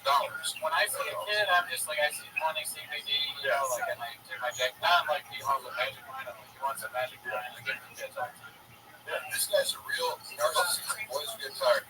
You know what? I'm autistic. That's your name. No, I was going to ask her about the CBD thing too. We want to talk about CBD. You know what? If you have a problem with that, that's your problem. Why don't you back Also, I love it. I like being if you alleged being a narcissist, why don't you use the diagnostic criteria? Oh, you don't know what the fuck you're talking about? There's 9 of them. Keep you name them. Keep you going to theory. You go watch Sam Backman lecture on narcissistic personality disorder, borderline personality disorder. Oh, y'all want them. The poor God. Yeah. That was where are my pencils? Yeah, dude, being a narcissist, you know fuck nothing about narcissism or any form of personality. Sounds like somebody who's not watching that. Oh, give me 1 second here. We got a guest. Oh shit! You got a motherfucker zooming in. Oh shit! Andy. Oh, I don't think he's there yet. Okay. Wait, let's not. Oh! Is that Brandon? What's Brandon? You got Brandon. Talk about Brandon. Another Brandon. What's up, Walsh? Dicey. Wait, you're okay. You're mute. You're mute. I'm chat. I'm a text on here. How about Disney for the park? Yes, I am. Oh, there we go. What's up? What's up, Walsh? How can I hear him? Oh, are your headphones going to fuck up or something? Oh, yes. No, your headphones. No, it's like just. You hear now. Like, hello. Can you hear? I'm watching the sauce. Go ahead. I can hear though. I can hear. With Brendan, we can hear you. It's just Mark here. Oh, okay. Yeah, you're good. Can you hear me? No. You mess with me a little bit. Dude, so Walsh, what's up, man? We've been watching the 24-hour Gringo Poppy with Mark Harley. Sorry.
Oh, hell yeah. Hell yeah. DM. Have you guys ever talked to or have you ever met Brooke Harlan? No. What's up, bro? Hey, real quick. Real quick. Let me take some fun. Do you have any stuff to add even daddies? Bro, I got all of them. I got friends in dark web places. So how's it going?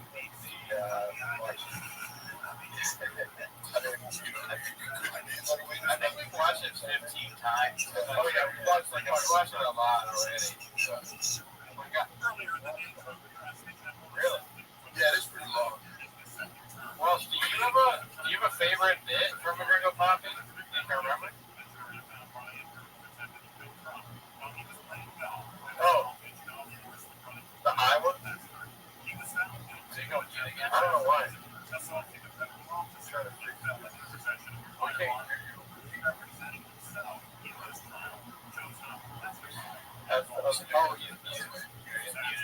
Bob is on the videos. When I was working with him, like, Rabbi was on so many substances every day. It's like, he's drunk, he's uncrated, he's popping Adderall, he's like, nicotine. It's like,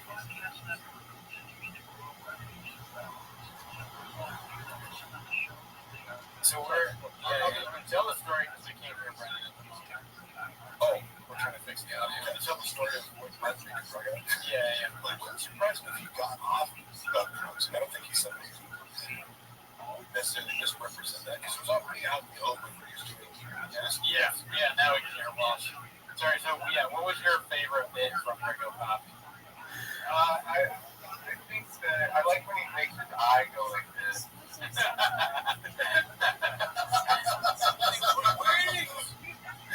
Yeah, the COVID stuff is good.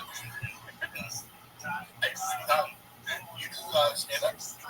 Yeah. Oh, yeah. That's all. Yeah, mostly I am the head coach for my son's team. I don't know how. That's fantastic. Is that why you're in Sacramento? You're doing some T-ball stuff there, Pete? Yeah, travel ball. Oh man, that's brutal, dude. You gotta do a lot of time with travel ball. I'm surprised you can do this. Thank you. Well, it's funny. I mean, I texted you this week, but it's like it is weird, you know, like reading. I dip in and out of the Reddit. Sure. I feel like it is unhealthy. What? No. Get the fuck out of here. I do have the empathy where I'm like, God, can you imagine, like, put yourself in his shoes. Like, imagine you stumble across a Reddit board.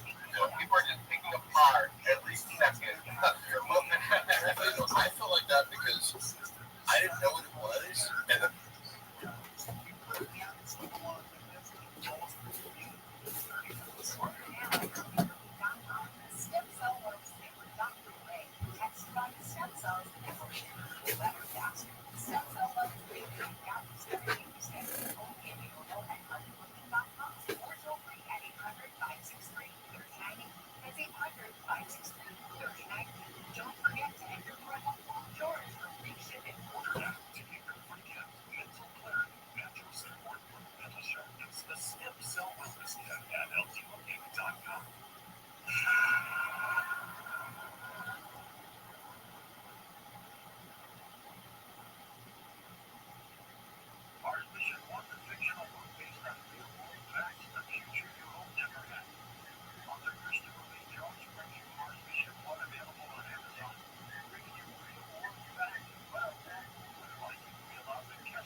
desire is, what is it that we really love.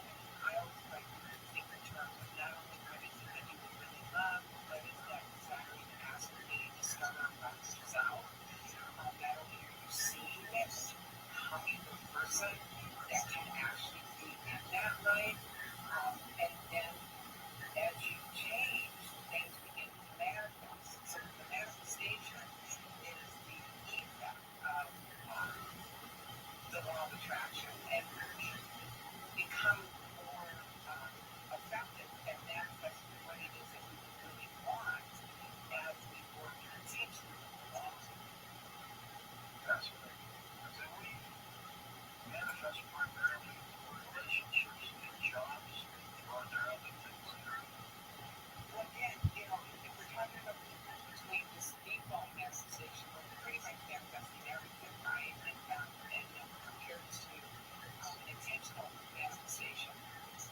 I've worked with literally hundreds of people around, spoken to thousands of people around the world, and every desire is as unique as the person. And so, and maybe I had a client. I've actually had a couple of clients that had really contentious relationships with their kids because they didn't have access to the grandkids, and so they wanted to manifest more loving relationships with their kids. I had clients that have manifested their soulmates. So I had one client in particular who was really struggling with her health, and as she worked with these principles, visualized herself how she really owned that she could be healthy, began to see herself as that healthy person, began to ask, how does a healthy person show up in this world? That's the one that got off the blood pressure medication. I've had people that have built businesses. I had one woman that was just longing to write a book, and she just couldn't see herself as somebody who could do that sort of thing. So when she let herself really define that desire, define that dream, that vision, and really began to identify as the woman who was able to write a book. She now has 4 books, and she's got full programs to go with books. And so this is the thing that I love about it is that nobody in all of history will have the exact same dream, the exact same desire that you have. It's as unique as our thumbprint, and so it runs the gamut. But it's understanding that we are built to desire things because that's how life invites us into discovering more about ourselves, more as we are created to be, and that we are actually receiving a desire rather than having a desire. That our desire is literally a gift because it invites us into a whole new dimension of life for ourselves, a dimension of life and a dimension of ourselves. Is the law of attraction something that we're born with, or is it part of the universal law? I think it's a combination of both. That's a great question, George. Nobody's ever asked me that question before. I think it's like being born. Again, I'm going to use the example of gravity, right? That gravity is the universal law. Gravity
I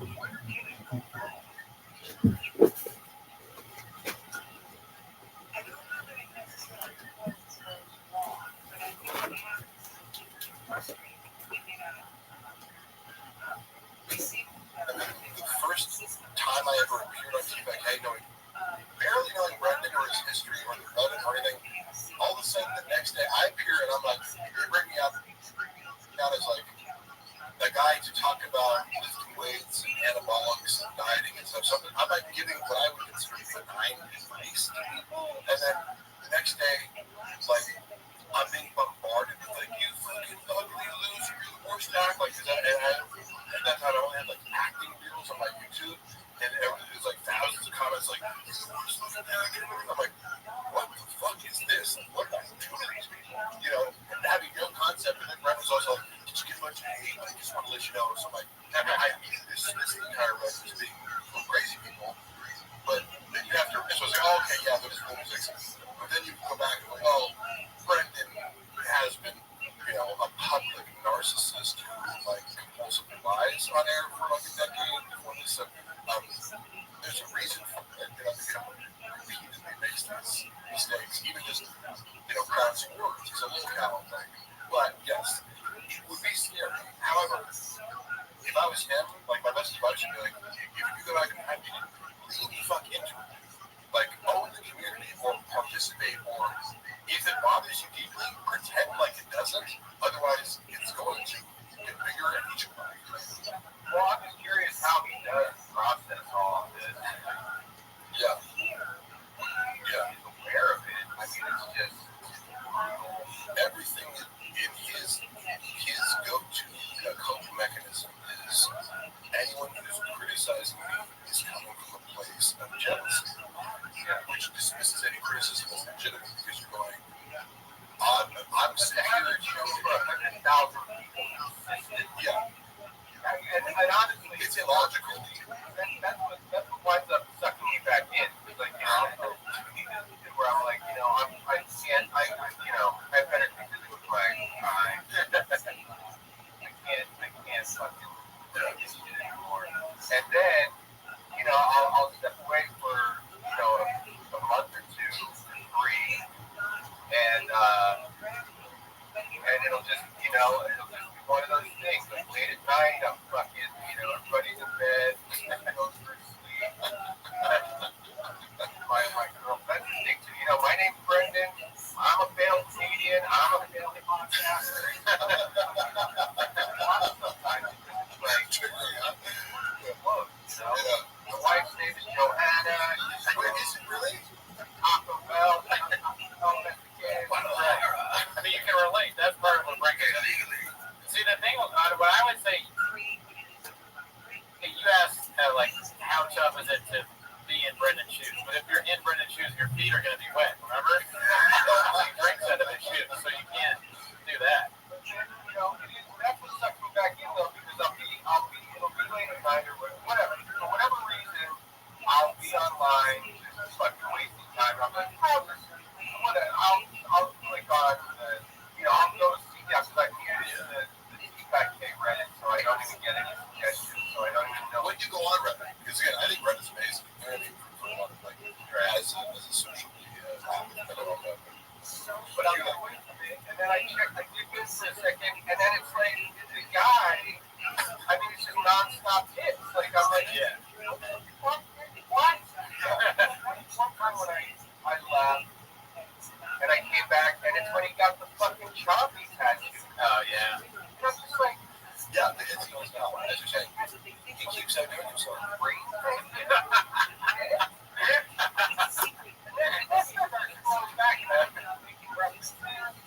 Oh shit, where I'm like, well, wait, what does that even mean? Yeah, right. Yeah. I remember finding out Best Brains for the Arts. Oh, fuck, yeah. The clip was him attempting to discredit a group of black MMA commentators. Yeah. And you're just like, oh my god, you're like openly racist. Yeah, that was just legitimately a racist thing to say. Yeah. It had to make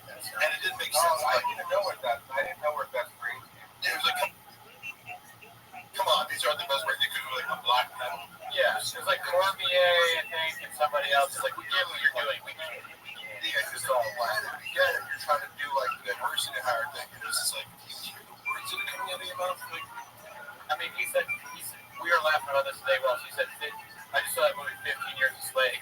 And we hadn't heard that before. So like, God damn, dude. the job is legitimately racist.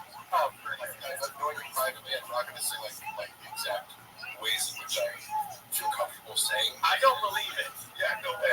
Like the Hunter guys, I've seen various shades of racism expressed, like, depending on the circumstance. If we're completely alone and there's no one around, he's going to express racism in a certain way and more subtly in other ways, and it kind of slips out, even when he's on fucking camera and he knows everyone's watching him, he still can't help but be racist. But there's some sort of, I mean, there's symptoms of racism, right? But, like, I always feel like, and I'm like, you were raised this way, like, is your dad racist? Because I get empathy towards people, like, if you were raised with certain terminology or attitudes towards other races because your father, like, or your community acted that way and was normalized, like, where I had people who sound like, I'm just not like, when we talk about black people, like, that sounds really racist in America. Meryl Streep was from, he was born in South Africa, his dad.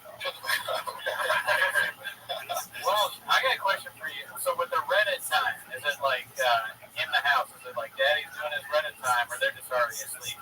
Like, don't disturb. I don't do anything until everybody's in bed. But it does get, I mean, I haven't been this bad in a while, but there was a period of time when I did have to step away, when it was literally the first thing I looked at. Grab my phone, check, whatever. If there was a text message, I looked at that, and then the first thing I would do is go on Reddit. But it's a testament to creativity. It's like a problem. And going to it in the morning, and there's nothing, you're like, damn it, there's something even more. The same, last night, Hair of the dog. I would like to put a feed out to everybody running feedback Reddit board, Bobby his cohort. If we could please make a message across the board, so they did this with you, Mark, where they had to blur your face. Yeah. And everybody please blur Callan's fucking feet when he's wearing the dress.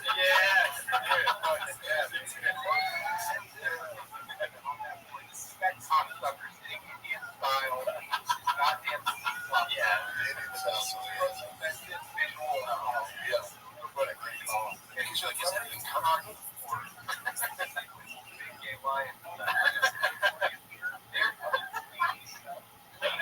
Mandatory.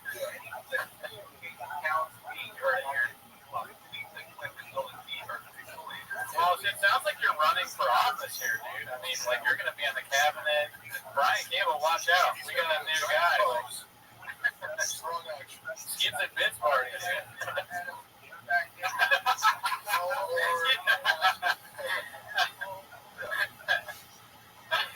There is no black TFK or white TFK. Everything about it is, I mean, I have a pretty loose grip on reality. And it really does kind of fuck with my reality, where I'm like, I can't even understand how it's real. I don't understand how, like I said, like, my podcast shit, all of us here are less successful than Sean. Yeah, That's true. Dude, have you seen my Ferrari, bro? I think I'm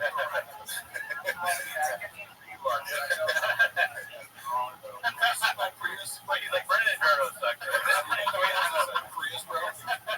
He's like, I've been to both their houses. And we said that when he came on my podcast, and we just like, I mean, I don't know if this sounds racist, but I was like, if there was a black chick watching the podcast, go, wait, hold up. Some guy named Brendan. Shit about a guy named Brendan. That's great. But the whole, this really does baffle me, like, how, because it's like, okay, people shit on them, because I guess, they used to get hundreds of thousands of listens. Yeah. So, yeah. I remember it was like looking back, the average was like 250 kids. I realized there was a lot. But Those are bone zone numbers right there. the people who shit it, like, oh, it only has like 30,000 listeners. But, or viewers, or whatever the counts are. But even that is hard for me. I'm like, it really is confused. Like, what? I was like,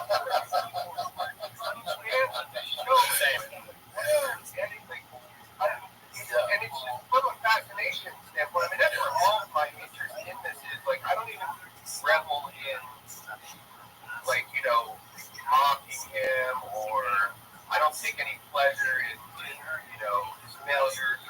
Or whatever. I mean, it's truly like a Jane Goodall style. I'm just completely fascinated with it.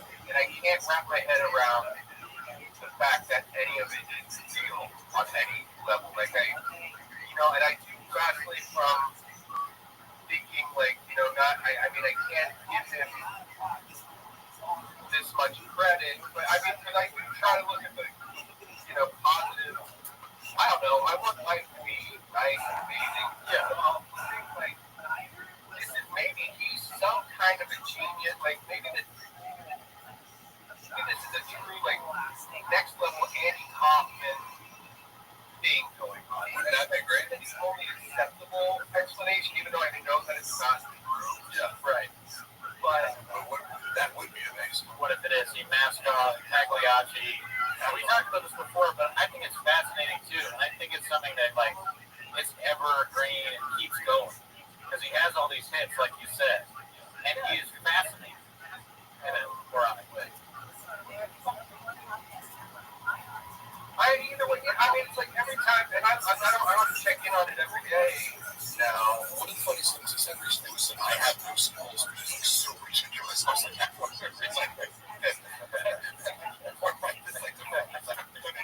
so that's probably thinking that was at one net.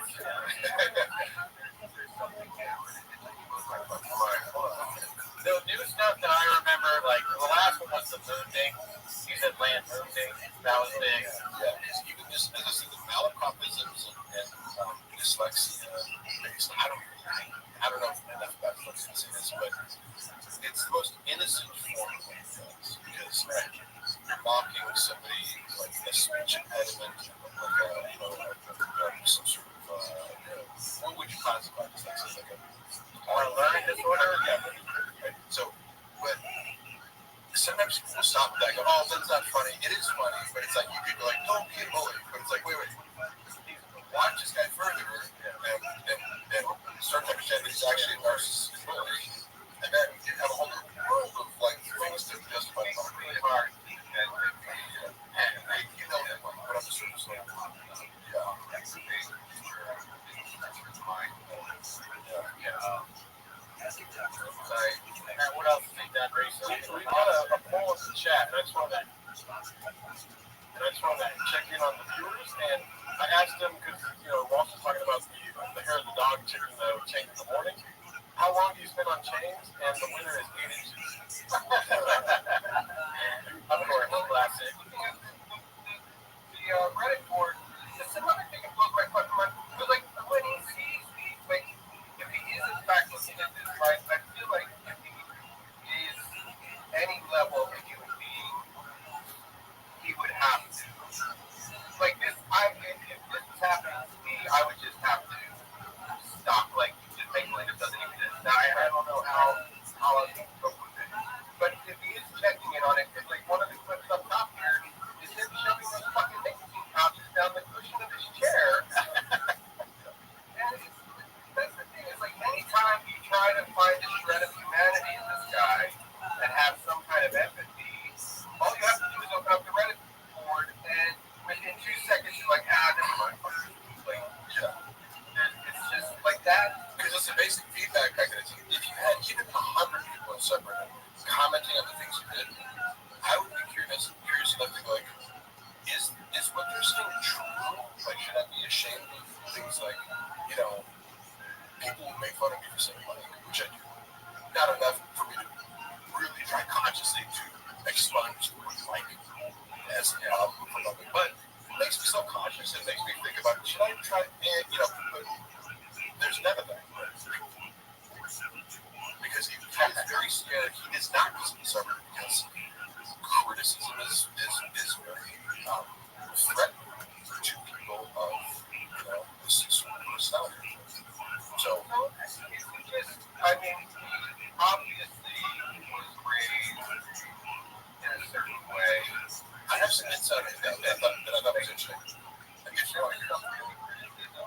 So yeah, one story sticks in my mind that I think you could extrapolate a lot from, and he tells the story because he's like moments of like vulnerability and he's telling a story that seems genuine and seems that you couldn't make up the details like it's not. When he's telling a story where he's the hero of the story, yeah, it's less likely to be true, but sometimes he'll tell a story and he's the victim where you go like, it's embarrassing enough where I can tell there's real pain there. And one of the stories was, as a kid, Sorry. No, I'm just laughing because it's embarrassing enough that there's real pain in your life. Because I'm a bad person. I'm a bad person. I'm just laughing. Oh, yeah. I'll be like, I'm trying to describe it. It's like you, by the way. People think I have animosity towards like Brendan. It's like, no, he owes me money and he's trying to scare me, and I will keep that warfare kind of. I can also look at it objectively. Oh yeah, well, by the way, if you ever need a lawyer, we had Mark's lawyer on earlier. I know you have Frank Cup. He might rival Frank Cup though. He's got Rob. What's his name? Rob Pebble. Rob. It sounds big. It doesn't sound. I'm like, oh, You would act like a good name. Sean has no fucking idea. His name is Danny San Francisco. Sean is banking it like, because I did a settlement conference that went totally sideways because they were like, oh, here's like on paper you're owed $150,000. I'll offer you 2.5K. I was like, suck my fucking dick, bitch. Like, but my lawyer wasn't there. So they think I'm like, I don't have a lawyer. And I heard like basically what the defense is going to be because I heard the lawyers regurgitate what Brendan told them. I'm like, oh my God, like, you have no idea that he can't back up anything you're saying here. But go ahead. I'm sorry, I derailed you. The story I was going to say is, as a child, let's say he was, I don't know, between 10 and 15 or something, it starts off with saying, I used to love strawberry ice cream. And there's a gallon of Neapolitan ice cream. I would dig out all the strawberry ice cream. So, Oh, yeah. fresh, like, Hey, you can say that. Not familiar with this. into his childhood trauma because my parents, like, right, I can list off any flaws or whatever, but I go, to shame me about eating would just is not something that would happen ever, even if I was fat, like saying you fat fuck or something, whatever his dad said, because he comes home and he's like, Brendan, did you eat all the fucking strawberry ice cream? Which is a stupid thing to do, but it's a kid thing to do. But like, clearly, Brendan has always been self-absorbed. He's like, I know, I'll just eat all my dad's fucking ice cream. Like, eat this one part of the ice cream to myself. And my dad goes, and just goes, did you know fucking strawberry ice cream? He's like, yeah. He's like, fat pig or something, fat fuck or fat pig or something. And his response, you remember his response to it was, he's like, oh fuck, it was my daggers in my heart. So that was the moment where I'm like, oh, your dad hurt you. And Well, that trauma aside, though, yeah. the fact that you had managed to go this far in life with just, never really learning anything. I mean, I assume his dad is pretty, like, his dad funds everything he does. Like, he doesn't, like, His dad made actual success. Like actually made something like that. did something where it was The diamond mines are pretty profitable. The emerald, he's at the Emerald Empire. actually built a business, rather than I mean, I'm surprised that there hasn't been like an actual. I mean, I guess there's like the YouTube channel, like the Beige Frequency and he's such a fascinating guy. Like to have a real true documentary made about this guy. But I guess you can't really keep up with it because by the time you're done editing, they're going to be like, he did 70,000 fucking crazy things. That's facts.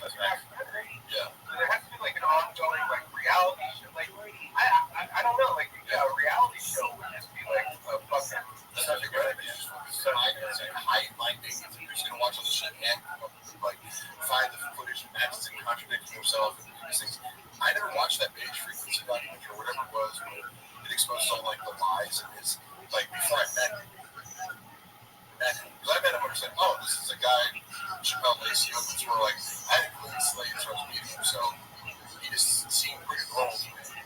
And I had an incentive. What's the subreddit like attacking me for like appearing in his world? I was like, oh, these are crazy people. So why would I seek out more information about this person when I feel unfairly attacked? I think, and I agree, like, oh my god, this lies about everything is a what? by the way, the chat is saying that you guys are on Baja mode. Thanks, Chad. I think that you guys have a great idea with the reality show. I would watch that, but my thing has always been documentary on specifically the Gringo Pop, because that is like the most important aspect of his work. I want to work. I'm being serious. I want to work on. I was talking to Adam Sandler and Yasiel Puig the other day about this. We were discussing ideas and all that. They're like, "Yeah, you got to do this. Like, this is your thing." That's something. But I do think that the main thing that I would like to see is a documentary on like the building of the set. Who wrote the stuff? Like, how did he come up with the jokes? Like, what is people's reaction to it? And then obviously Bob comes in it, and we interview him at some point, or the director does. I would like to contribute some things. Like I could add a few, and not everything, but I know everything. I was there for the conversations where, I'm friends with an editor who's being tasked with like you're sending. It's difficult because I edited for Brendan. I learned how to edit for Brendan, and I was like his normal paid editor. Was having trouble editing clips down to 90 seconds. Yeah. Like, oh, just fun. I can get that for 90 seconds Instagram. Right. And I would just go to write and like, okay, let me do this. Like I know how to do that because, and then Brendan's really trusted me, right? So like edit more. So I did have a little bit of editing experience. One of the things with Real Poppy was he kept going, juice up the last one. And his idea had a stand-up comedy special is funnier. Juice up the laughs in the audience are loud. And so it was like repeated. Like he sent it back. He sent the dish back 4 times to the fucking kitchen to be like, warm it up. Like, dude, how fucking loud do you think the audience is? So people might notice that. It sounds ridiculous because it was ridiculous. Because you're like, dude, you want it more loud than that? Like, you think it's gonna make the jokes better? Or you the laughing doesn't know anything. Yeah. Yeah, by the way, the reason I brought up the strawberry ice cream thing was the insight was he has an issue with seeing other people. I eat a tremendous amount of food, but I'm also in shape, right? And this is a difficult concept for him because I think one of the reasons he wanted to be friends with me was like, I think he thought he was going to get like ripped by osmosis. And I'm like, yeah, we can work out in the gym together. I also run 6 miles a day, and I also like eat a certain diet. And, if you want to get ripped, you have to like live the lifestyle, which I don't always live. If you want to get to 9% body fat, you have to do a lot of things, right? He believes that it's kind of like, well, if I'm around this guy, and probably became disappointed later. He has a very strange relationship with food in that, like, he hates when other people are eating around him and he can't be eating because he publicly presents a facade that he's on a carnivore diet or he's on this diet, which means if he's around other people, he has to keep pretending that he's on carnivore when he's not eating with humans. But then it's keto, man. Like, I had him inside the back. He said, yeah, I stick to the carnivore diet today. I had a pint of vinegar. You're not on carnivore. That's not a carnivore. I ate steak, and then the next meal I ate, a bunch of candy. That's not a carnivore. You just ate steak. Yeah, you would say something crazy like, yeah, I'm on the carnivore diet, but I ate 10 bags of Skittles. Every day with him. I don't think he stuck to a diet for more than 18 hours at a time. So you wonder why you're not losing weight. It's because just like you're eating an additional 1,000 calories of fat. But he would in the green room. It's like the green room is in charge, right? The Oprah's not there, but that's where we get fed, right? So I'm ordering like, oh, can I get 2 orders of chicken tenders because I eat a lot of fucking food. And if it's Saturday, yeah, I eat it all week. I'm gonna have some fucking chocolate cake or something because it's free at the Improv, or he like Jesus Christ, Mark. Like, do you think you can shame me for eating what? Like, I fucking that's how that works, but it's like, you know, you see your joy. Yeah, I would rather be fun and have no shame. You have shame. Yeah. And that's your problem, but I see you trying to shame me, saying, well, your dad shamed you. And this is part of a body dysmorphia or eating disorder complex that you have that it becomes very transparent because he has this like contempt, you know, for other people eating around him and multiple stories that seem like or the other, but the moment he can get private, like he would want to eat before show and after show, so let's go get pizza. I'm like, are we supposed to be dieting or going to get pizza at 1 a.m.? Like, you know, he's like Chuck E. Cheese. He's got a Chuck E. Cheese has a relationship with food. They have a cat there. And I can introduce it all here. Do you think he would, what is like narcissism? What is like if somebody did present him with making weekly reality shows? Yeah. Would his narcissism outweigh his?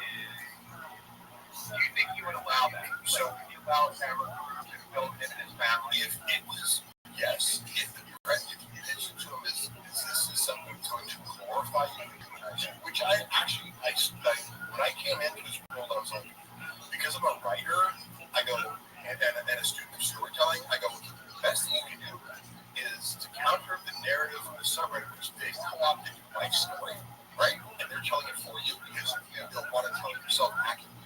You don't want to talk about your see shit on stage. You don't want to talk about I go, you haven't written your narrative. You need to write a book or do something where it's like, I am Brenda Job and I'm XYZ. You're not doing that well enough, so other people are doing it for you in a very negative way. So my first recommendation to him was like, you need to reassert your own narrative. Hire a ghostwriter, hire me, hire whatever, but what you're not doing, like from a publicist standpoint, is framing the narrative correctly. And you're ignoring the fact that other people are doing it for you, thinking that helps you. It doesn't help you. You have to combat that other narrative that makes you feel like shit. But I had a few novel ideas that I thought were fun, for example, I would go into TFK IG and start talking to the voice of the page. I was like, I'm going to talk in Shabanese. Somebody would say, like, what are we doing here? And I'd be like, I don't know, B, or so, like, I would respond. And it drove people commenting nuts. They keep commenting, like, what the fuck is this? Because the role, and all of a sudden, oh, you can't do this. I'm like, oh, yeah, I can, bitch. And I didn't tell Brendan that I was going to do this. It was an experiment. And I go, and I thought that he would see, like, hey, you see how I 10x the engagement by, like, co-opting the Reddit speak, and then it also blunts the force of, like, the haters come to the page and they plant their seed by going dicey, and everyone starts talking away. All of a sudden, fans and haters can't be distinguished. He gets uncomfortable. When he's the butt of the joke in any perceivable way, he's really scared about it. I started editing their page too. Like, there's leaking followers. I go, let me change the guy. I started editing the clips in a way where like I have these like weird zoom ins and kind of like do like a little bit different editing style for the clips because it's just normal. Sure, with Brian and Brendan, because of their egomania, like and self-absorption, like no, like we're funny on our own. They don't. It's like, hey, guess what? Like I study comedy too, bitch. Like you're not the only person in the world who has ideas about comedy. They always sound like they think you about comedy. I'm like, okay, I've been this career out for 20 years. Go ahead. Like any idea, just put them in the butt of the joke. The clips by zooming in on certain things, like stuttering or something like that. It was funnier, but it became the butt of the joke rather than like, oh, we're telling a funny story. But like they do something like that, and I'd be like, I edited into it and zoomed in and stuff. So you were editing that to show that, and they hated it. And I have a couple of examples of what I did that I can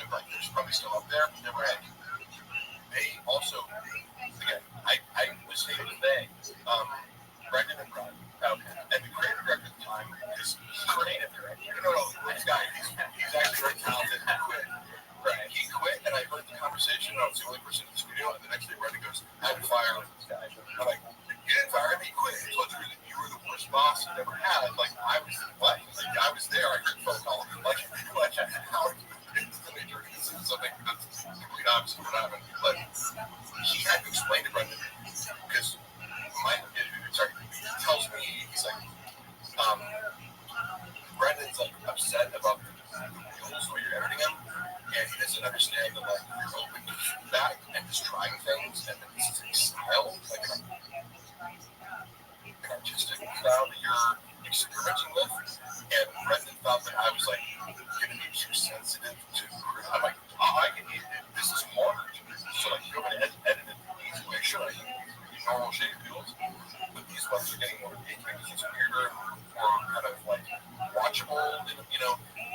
But they hate anything that makes them about a joke. So any novel idea I have, like you're proposing, like a reality show. Well, yeah, if the reality show he knew that it would end up being something that was reliant on his stupidity and errors being a source of comedy, rather than him being just a funny person who's telling funny stories, like and roasting other people, like and it was like watch Sean roast his kids and his family and his loved ones, and like he's the only normal sane person, you know, in the household. That's his style.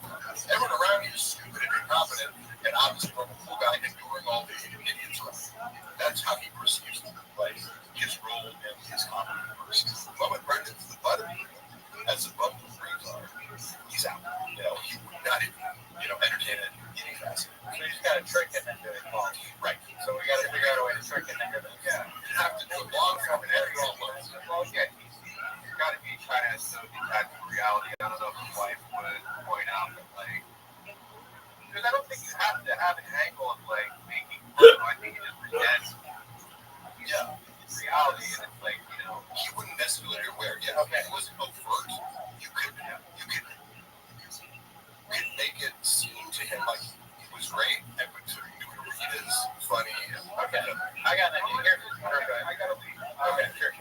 I just one question. How much does Howard get paid for being on the? My understanding from Brendan, which you can take with a grain of salt, but also it sounds unreasonable, is that because Brendan takes a fluctuating percentage based on like chief that gave me around the English studios and kind of taking care of the ads. Callan shows up, he does his job, he gets $25K. That's my understanding. $25K rolling. How does this make sense? How does it be? I go, how do you have a podcast of $40,000 where split is it's like $1 per listener? You know, I don't know. I don't know how they get that much money. I mean, Harold must pay Brian that money straight out of the bank account for that. Yeah, it could be exaggerated for Brendan. I don't know. Brendan Walsh, I just want to let you know, somebody has posted Jersey the Real Dog on the Finder of the Kids subreddit. Request, blur all future posts of Brian's feet. His company policy to respect the victims. Mean cheese. They're making waves. I hope people do that. Yeah. Well, can you have like your little 8 round? All right. Well, you and me, we're going to do Windy City Heat 2 with Brendan Chopper, okay? That's our next business plan. All right. Love you. Nice meeting you, B. Nice meeting you. Thanks, bro. All right. Hey, Brendan. Wow, Brendan Hall's world record pod. Check it out. Let's switch.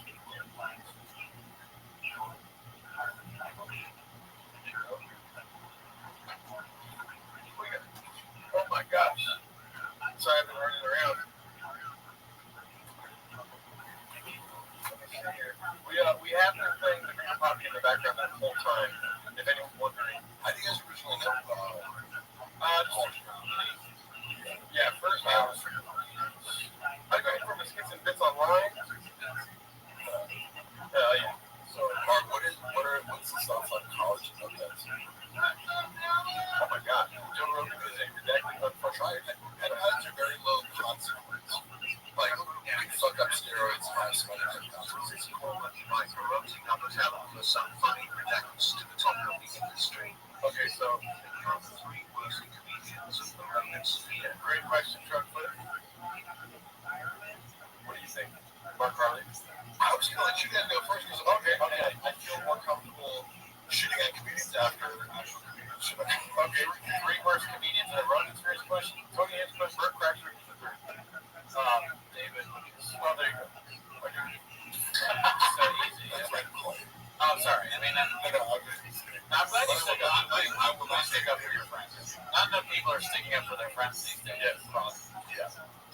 I genuinely love David because we work out together. Like he's just always been a cool guy. So Yes, let me do it. how many subscribers would you suppose to ever have? You know, listen, so unique has most people said unique shit, then he starts popping up in my algorithm, so I see a lot of stuff from Unique's channel who I have an odd kinship for, or like affinity for. He will say, oh, these posts are getting 60 likes, therefore it must be 60 subscribers. And I'm like, the 60 likes are probably at like 200 deaths, 300 something. You know, Yeah. and I would assume 500 max. Yeah. Right? Yeah, let me see here. Let's do a quick study. It wouldn't shock me if there was 500 subscribers. So it was like, okay, if you get, let's say you get 50K monthly viewers, you know, it's whatever. I mean, look how strong you are. You've got 438 viewers with 342 likes. Dude, what the fuck? Yeah. So it's that David Lucas works out. David Lucas is actually very strong. Yes. You'd be surprised when he will twist your neck off. Watchboss has a lot of stuff to say. Watchboss, first of all, let's put all your comments into one comment next time. Yeah? Did Shop farting loudly during the business meeting really ruin the sale of Tiger Dick? I've never heard that before. But what happened? It's when he gets actually, I go, I wouldn't put it past him. Yeah. You know, I'm like, Is he a gassy guy? not particularly, but like, it's one of those things where it's like, you can see him doing it because he lacks self-awareness and self-consciousness. Yeah. He would rip someone else for farting and then turn around and fart somewhere else. Like, that's the thing, he just has no principles. Well, it's like, yeah, the same rules apply to me and you. So, you're disgusting for eating, but I'm not disgusting for you. Yeah. So, like, shame and rejection. Yeah. I'm going to make this. I think more can. Do you naturally tan?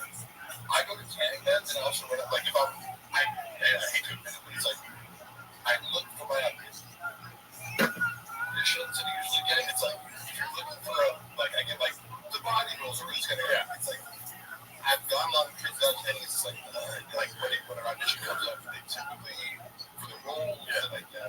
It's better to be tan. So either if I'm not tan for running outside, Like, I wasn't, but you know, I love donuts. You know?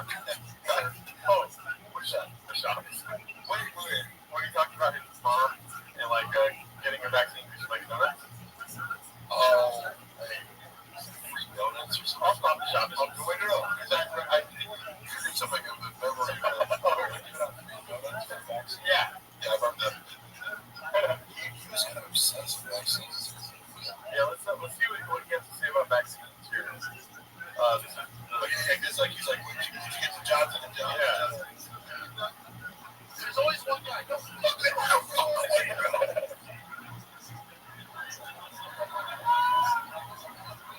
That's such it's funny because he's outwardly he pretended like he was not anti-vax. Yeah. Even though he actually was very anti-vax. Oh wow, yeah.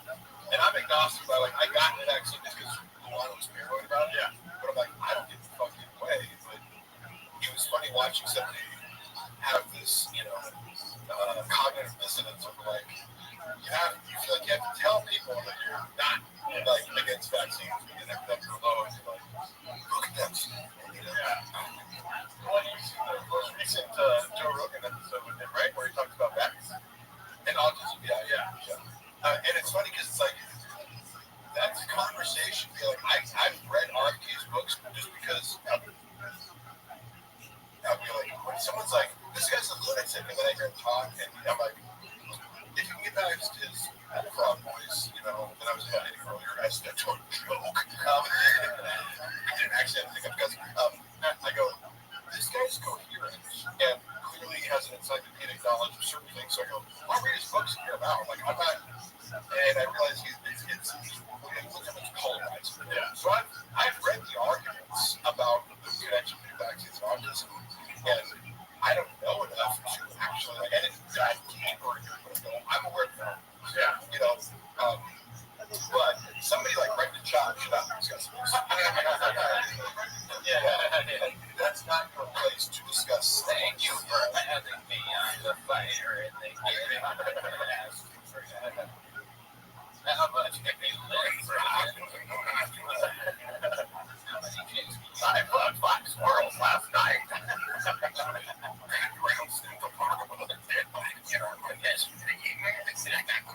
And at night we fought each other. I got a vaccine.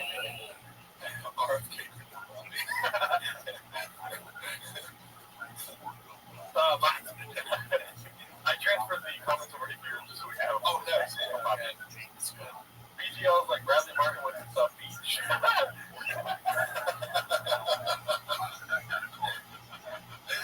Oh, man. Bradley Martin. It was funny, people know about Bradley Martin and Brendan Schaub's dynamic. What's their dynamic? I know that he won money. Yeah, like it was just funny because when they first started talking, it was like I got to witness them first hanging out, and it was always funny because like had I not been with Brendan, Bradley's so sensitive to like social status, he would have completely ignored me. Yeah, all he cares about is like, are you in your 20s and like a rising social media star that they can take advantage of? Like, yeah, she only like. Sees my gray hair is like next, like even if like I don't know about you, but like I see you paying a lot of attention to Brendan Schaub, and then like by virtue of his orbit, he's like would like acknowledge me. Now he was nice to me. Yeah, like he was nice to me. And he gave me a ride at some point. Like I don't have any problems with Brad Martin, but their dynamic was funny because like outwardly they were like, oh man, this guy's like Spider-Man, like he was the same person. But then Brendan would talk mad shit about him and because I got one of his friends he tells a story of like they were doing a podcast maybe and something came up and he's like someone's like, who's stronger than you two? And Brendan's version of the story was for like Brendan's attempt to be diplomatic, right? Now Bradley Martin is super strong. Like he's not just a big dude, he can deadlift 700 pounds, he can bench or something, you know, it's like he's strong. It's stronger than Brendan. That's what he does. And you can just look at him like, yeah, okay, Brendan's strong, but like Bradley Martin's natural power. Yeah. So, Brendan tries to answer the question first. He goes, oh, I'm sure, like, you know, he's trying to be like, you give me a magnitude bench, you're kind of, I'm sure there's some lifts you give me. And Bradley's just like, what are you talking about? Yeah. Right? Brendan was like, so taken aback by that. I can't tell me that he's like, motherfucker, you can make it. But he was just saying, yeah, we're trying to be like, oh yeah, I get you. It's like, but that's not true. Right? Literally. Yeah. Like, have you seen me squat 6 plates? Can you do that? You know, this is, you know, Brendan just went to Jesus Christ, this guy's insane. He's right the star of the show. Yeah, like,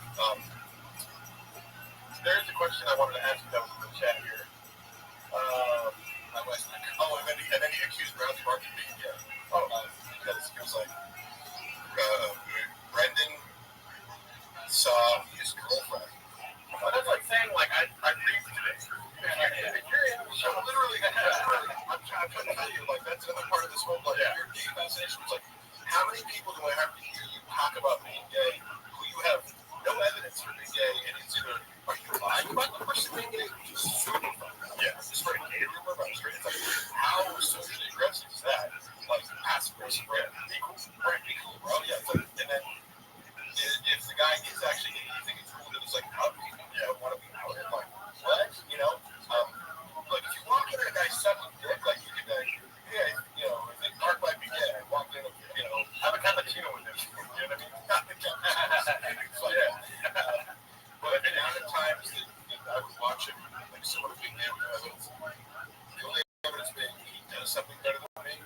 Bradley Martin's stronger than me. You know that guy's big. Yeah, right. In a way where it's like, if you disagree with me, you're clearly not, it's like, you can't see it. What? How he's gay? Gay? Yeah. Like, what? Oh my God. Bradley Martin is gay? Like, did he suck with his chick that you like? Yeah. Yeah. You try to get on him. You can always play your shots here and be like, oh, dude, you can never be you. But I wanted to highlight this right here before it goes away. Kodak Chrome Graphics. Martin, you have plans for a new podcast? If so, do you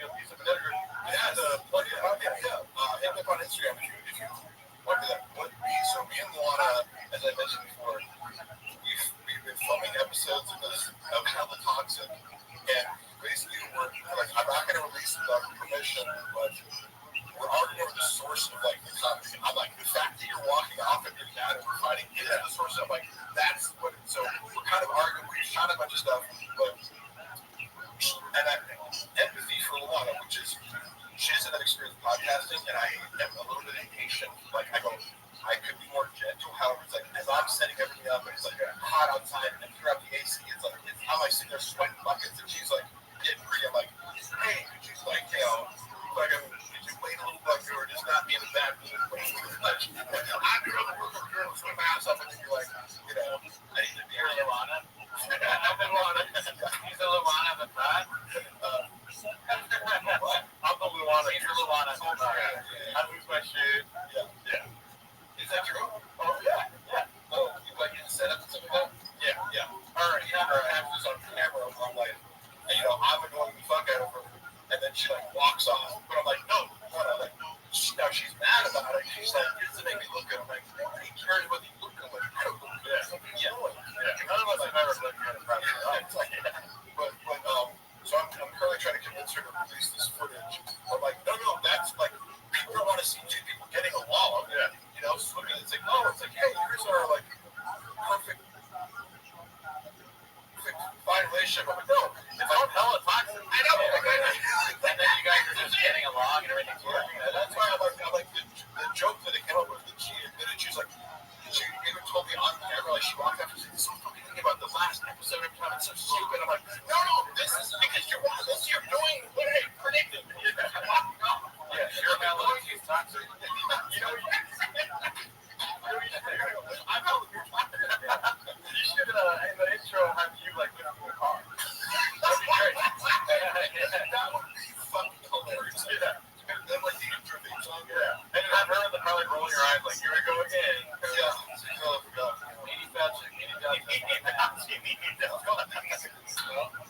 You should. That sounds good. But yeah, check out Hella Toxic. It's on Mark Harley's YouTube channel. There's one episode out right now. We're like, okay, the real truth about it is that first episode, it's the fake first episode because we filmed the real first episode, and we spent time talking about like we just seen this movie Sinners. Oh yeah, we're both bitching about it, like it, and she's like, suddenly as we were about to get to the part where we planned, which we wanted to talk narrative, we were like reading. We kind of like read out messages from when we first met 10 years ago. Yeah. Like I don't think you could choose it really. I was like, I want to make that part of like the serial narrative aspect of it. Because we're gonna tell our story in the positive. It's like, Andrew, as I'm about to like pick up the mind and the thing, she's like, this is fucking sucks. Like, and she's like, well, I'm like, wait, come on. Yeah. Wait, no, that was fine. She's like, we're talking about Sinners for 40 fucking minutes. I'm like, it's okay. It takes too much. Right? Yeah. It's like trust me. People aren't like, wait, they spent a minute too long and talking about it. Yeah. Just if you think too much, you don't get great shit. Like Gringo Bob, you didn't put any comment in this. No, exactly. Put on YouTube. I forget sometimes that I'm like, you have to practice that. You know, and like just the art of releasing your inner critic and talking nonstop. Right? Yep. And so if you're trying to not looking good, you're gonna see less and still. Yeah. And also you should be like, in a couple of weeks you're gonna be like, I have nothing to talk about. You only want to stick to like random topics. Yeah. Like so just let it unfold and work on the dynamic of making like feeding off each other. Can I give you some constructive criticism? Yeah. Because I've listened to the first episode. Okay, yeah. And you guys should invest in some of these. Oh, I fucked it up before I had this. Yeah. I wasn't connected. I didn't realize. I was like, it was like the camera. So we reshot it, and I'm like, motherfucker, like, I didn't even know how to work that. But these are great. Okay, so we were wearing them. Yeah. And I was just like, so it was like, the camera's picking up the audio. And I was like, no, it's not. We have them. And I was like, oh, shit. And that happened to be the first couple times I used it too. Yeah. But it's super effective. And you guys use the phone or you use the camera? We just use the phone, but I just had a camera. Oh, yeah, that's right. I was just kidding with that. I'm like, it looks really better. Yeah. Yeah, but even with the phone, it has a nice little hookup. But I got some good audio. You guys, I'm sure you guys are going to take off. Yeah. Well, so my only point of this was like, we filmed the first episode of our 10th anniversary. So, like, look, we can wait to, like, do the perfect fucking setup and everything. Like, that's going to happen. Yeah. Now, like, we're like, okay, when we have 5,000 bucks to do is go, put the camera up, put your fucking living room, and just let it one angle, whatever. Because then it's also like, there's no editing where it's like, to make you look good. This is just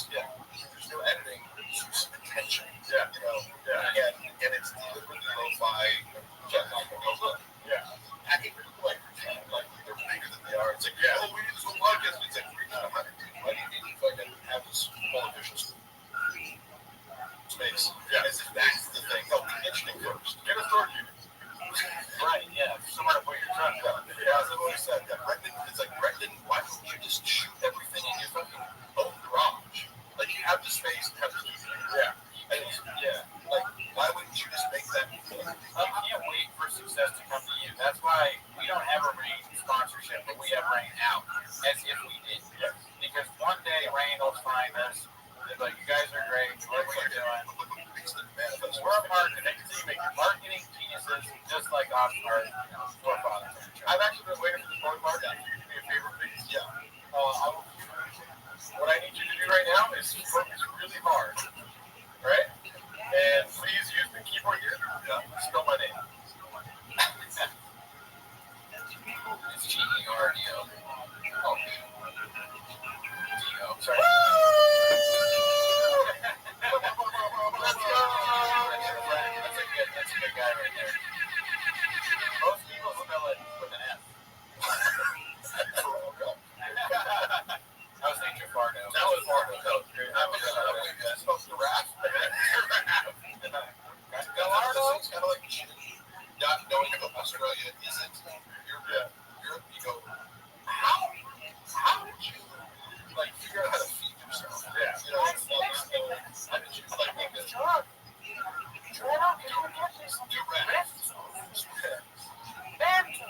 They're all trying to tell you how to spell it. You got it right, y'all. Bernardo. Just Tosto.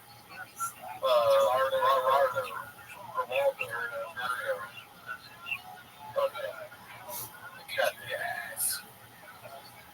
Oh, yeah, you didn't spell it right. Hot fest. You didn't put any salt on top of it. So.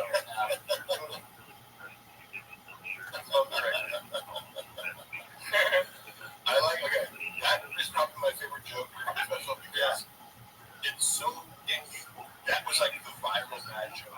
Yeah. It was like, what's Mexican cookie? Mexican chocolate cookie with sauce on top? It's like, because, sorry. No, I'm like, you know, like, could there be a worse lazier joke? Yeah. I mean, I never thought of that before. No, it does sound like it is. I don't think it's lazy so much as it is just racist. You know? Yeah, it's degrading. It's like you've never seen a Mexican cookie before. Yeah, that makes sense. Like, you know, yes, and they're so good. You know what I mean? But salsa cookie is disgusting. Yeah, but a Mexican cookie is Disneyland, dude. Yeah, that's what I always say. Mexican cookie, that thing you brought that one time specifically. Yeah. It also implies it's like, oh yes, Mexicans do know how to make food. Yeah. Well, why would you put sauce on it? Yeah. Yep, exactly. Yeah, because Mexicans don't know how to make confections. You know? They're really upset. They're saying, my name is your Sharpie. I don't know if that means Jafardo, Gerardo, Greg Giraldo. Oh, I'm sorry, I can't spell your fucking name, dude. I didn't sign up for spelling day. I signed up for a 24-hour fucking podcast. Spelling PGL. The flyer you sent me said PGL, 24 hours, we're not going to talk. Be careful, PGL. My car is very heavy. Okay. My car has a hybrid battery. We reenact that here. Yes, please. That'd be great. I can water down the footage of what's actually out there. It'd be great. But I do all the time. Hey, to have DGL lift your car. It's like a carnival act. Yeah, it's my thing. He's the world's strongest threatening man. Oh, I'm sorry, I abused the fucking car. I apologize to the car. The car's in court. The car got a temporary restraining order against me. You know, you couldn't do that to a truck. Hey, why don't you please confirm if Mama ever told you that he had daddy hour time when he would be coming? Yeah. You're saying that Sean had sex with Woody coming all the time? I mean, I'm just saying, it's my honest perception of it. I have actual confirmation of it, and my inference from, I'm not making a stretch, I'm not guessing. It's like my impression based on what he told me was that they had casual sex as friends over the course of 7 years. Yeah. So, I mean, according to so that explains, like, you know, you brought up about the lie about it. It's not like he's like, oh, my big flex is like, yeah, at your friends. Yeah. This is like, you brought up sinners. It's like, that explains why Whitney Cummings lost her funny.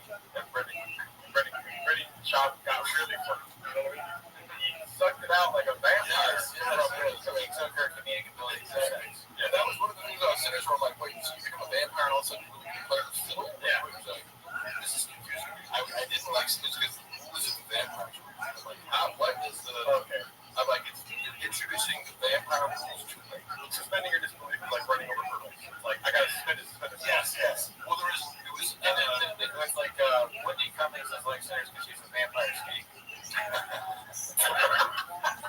gotta say, hey, you know what? I don't know what you guys think about some issues, right? Whitney Cummings went on flagrant. Remember this episode kind of became, I think, a little bit viral for the fact that my perception, I think I'm good at perception, they were like kind of taking up on that. I was watching it, I try to not go out of my way. It's like, hey, fucking hey. It was like, are you guys going? It seemed like they're going out of their way to like me.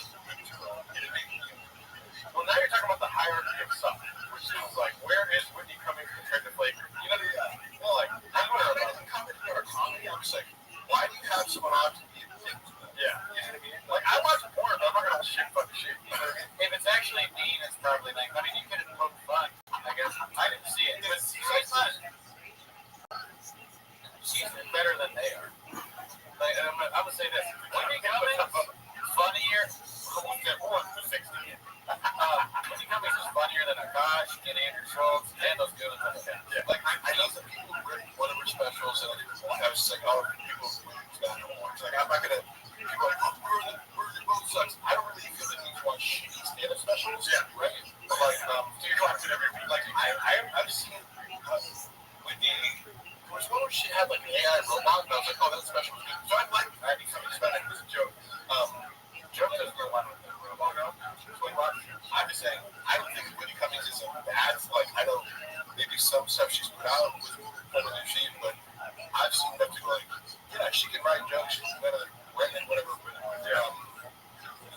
I just remember watching this like episode being like, they're really going out of their way to like be like a group of guys kind of being up on it. She calls it out. She's like, are you guys like doing this right now? Yeah.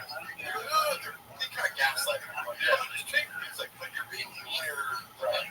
When Logan Paul's on the episode, you're kind of kissing his ass. Yeah. Like, yeah. That's funny to be like treat Mike Najak way better than Whitney Cummings. Yeah, he's a god. Yeah. You can't insult it, but that guy is a little trashy. Like, when a girl comes on, it's like, what are you gonna bully her? Like, like how? You gotta bully everybody. Yes. Like nobody keeps energy. Everybody gets these jokes. Yeah, it's just weird, like cranking up, like kidding. Because it's not one-on-one, which I would get if you're like, okay, I'm gonna interview a girl a little differently and maybe add some tension while I'm doing one-on-one. It's like, there's 6 dudes here. Yeah. It's like a couch full of guys, like all trying to like take their shot and like, like roast you when you come in. She's horrifically bad at comedy, but so are they. That's not fair. Yeah. Okay, all that aside, I'm just like, on a human level, like, I feel bad for her. Yeah, I kind of feel bad for her too. Sometimes I watch her, not just on that episode, just in general. I feel like she's a confused person. Yeah, she's constantly under attack. That is for. It does seem like even when she's not being horrendous online, she's being attacked. Yeah. When she's just being normal. Yeah. So she has a target on her neck. One, about going over her house, and it's like, he was like, one of the screaming rants about it's like, go over to her house, and it's like, put some hit. Like, describing like, menagerie of people that are at Cummings' house at a given moment. And I remember I saw that after Brendan shot and kind of confirmed, like said something similar in private about like who hangs out with Whitney Cummings guys, like people who take drugs, and it's like really right. It makes people the idea of like January 6th shopper. They got some that's really I can see in there. There's a certain weird oddball collection of Hollywood people. That lady from the Cincinnati Reds that was racist back in the day, she died. She's probably there. Yeah. So I described it very well. Kim Dillon like ranted about it to her face. It was like really funny, and she was like laughing at her dog, but it was accurate. I'm like, that gave me some insight into like, I think she does probably use a lot of drugs. So okay.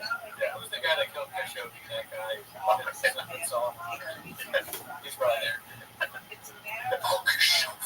The Ayatollah in the corner for a second. I just imagine she picks people like her. Now she's gone right. so she can't have like Reese Witherspoon. Yeah, she can't have like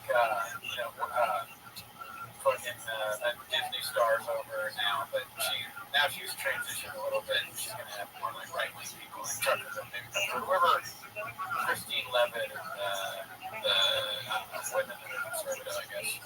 Yeah, Tim Dillon. Women that are good. Oh, and Tim Dillon. So, I think she's somebody that just doesn't. She's not authentic. She's struggling with her thoughts, so she just asks herself, "What do people think?" And then she does that. And so that's what you get. Oh, what's cool? She's a constant. Is this cool? Yeah. What's cool right now? Okay, that's wow. Matt Rice's not cool anymore. Sometimes people wake up and meditate or pray or something, but she wakes up and she goes, "What's cool?" Yeah, yeah, exactly. She checks TikTok like Roth checks Reddit. Do you guys watch TikTok at all? Because I don't really, and I kind of like don't mind. Oh yeah, sense of TikTok link. I'm like, if you're not sending me the app because I'm not on here, I message me. I'm on TikTok. Same thing with Facebook. My mom, all on Facebook. I'm a hypocrite because I go on IG, but I'm like, one social media app that's addictive. TikTok is too much. A lot of those go unseen, and I get sent because I just not on it. Yeah, it's real beautiful. My sponsor sent me so many TikToks, and I just put I did agree with you. I put Yeah. I blocked Gardo and Esmond too. So they can't send me stuff. I explicitly send them Esmond. We'll send them TikTok clips. I'm gonna block your dad too. Just ranted about it. Thinking about it, because if he ever gets on TikTok, I don't want that. I don't want that. I forget the shooting thing. What is the shooting thing? Is that the lion thing? Yeah. That's the last thing a lion can do. It's the joke he talks about our studio. He's like, I'm going to go in. How many bullets did he do? Not lion.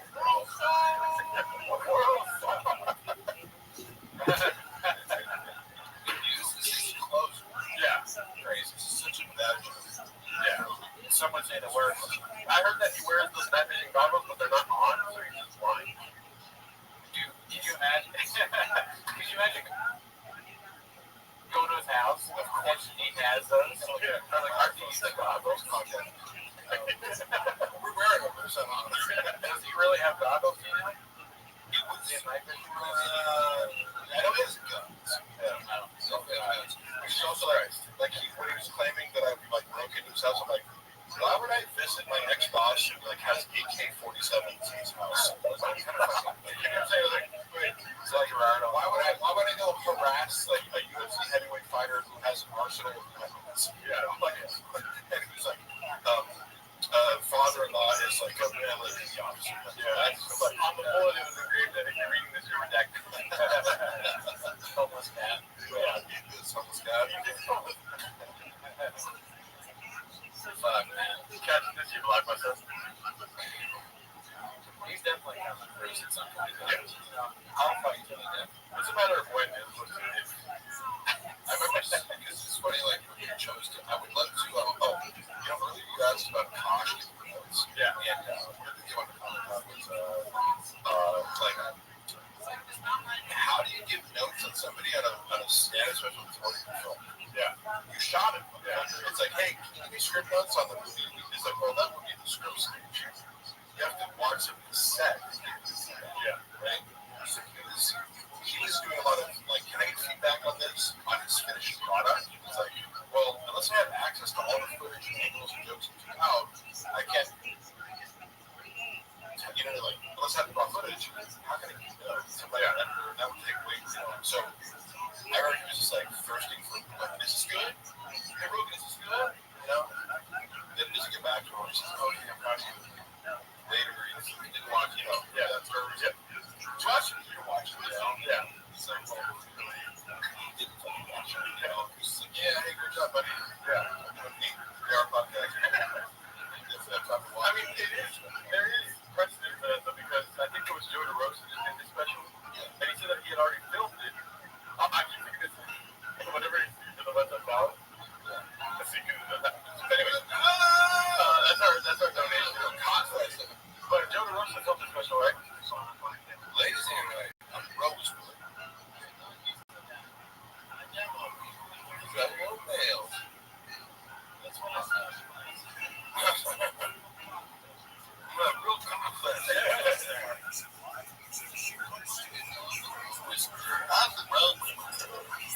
family disordered by his bar?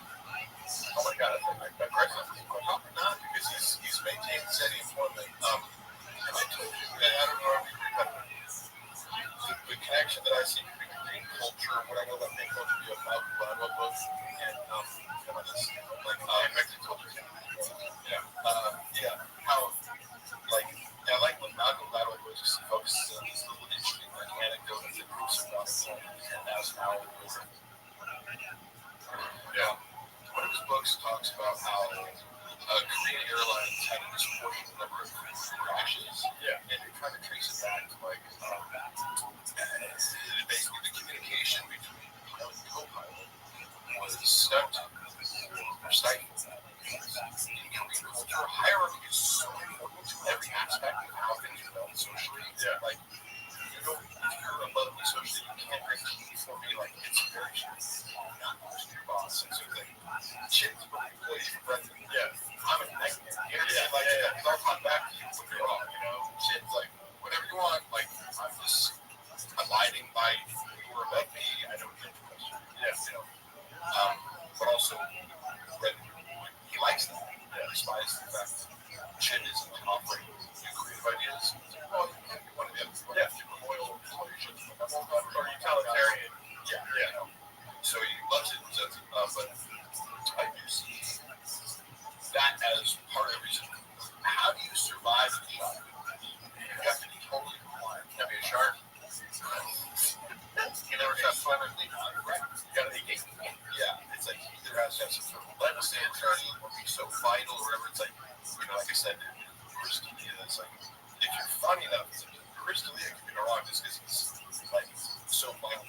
Sometimes you're either like an diagram or like an appliance. Yeah, he is like a Jeffrey Epstein-sized voice. But like, why does everyone keep shop around? He's not funny, and he sounds like fucking terrible to be around. Here's the great guy. If you're socially above him, like D'Elia, Brendan makes it much easier. He's not a high maintenance friend because he's also sensitive to social norms and sensitive ideas. He's texting me around the clock as my employee, like transgressing boundaries, and knowing that I can't really be like, hey dude, like, no more texts after 6 p.m. Yeah, unless I want to, then he's gonna find better reason to fire. Yeah, he makes you understand that without saying it. But Chris D'Elia, he's not gonna fire. Yeah, he's gonna go, he's gonna tag on with Chris, he fucking goes, and they don't really, they just really hang out with people. You fired Mark, bro? Did you know? Yeah, that's like, I like Mark. Arnold. I don't know what, like, well, I don't know where Mark is. But I think it's like one of the cool, like, the drinking Mark. So, already know. I mean, Chris was way nice. Yeah. Do you think, with Bob, but like, who do you think he thinks is the funniest person? Or does he even like George Carlton? Yeah, because outside people like Jim Carrey, it's like obvious, like, I 34. Okay. I grew up on Jim Carrey. Yeah, it's like, that was the funniest motherfucker on the planet. Yeah. He's still making holds up. It's like, he's, like, he was, yeah. Like, He did MMA first. But he's in the lineage of, like, I love looking back at, like, physical comedy, it's like, that is universal, and it's like an athletic mastery thing. Like, yeah. Watching him, he was one of a kind for a time, but he's in this lineage of, like, 40s and 50s. Like, your guy doing physical comedy, it's a skill. Yeah. I never noticed, I used to love that, and I was like, oh, yeah, did you like that stuff? So he likes the idea of like being yeah, and like I guess we that change. Like, oh yeah, growing up, like my dad wanted me to be a music, like, my dad wanted to be an NFL player. I wanted to be like, okay, it's the chocolate cream with that. I worked on truck. Color slow. Yeah, like again, and somebody like the age frequencies, pushing. So like, I didn't see that. And like, oh, when you put all these things side by side, he's telling some bullshit story on. That's already. He thinks like Jim Carrey is Alpha from Sesame Street. He's like, the guy with his bread, he's squeezing him, but he's tickle. Sometimes he laughs. Yeah, it comes here, like, because as comedians, you guys think about, like, not only you like the most, but why, like, distribution,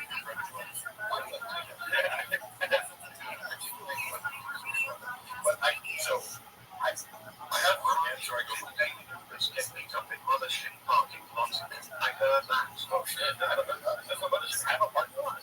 How dare you? This thing you stand slander, I will not stand for it. You're being racist right now. I need you to stop. Oh, I think you can do it with the time where an owl landed on his arm. He falls to your head. Did you get beat up in the parking lot, David? Is that a joke?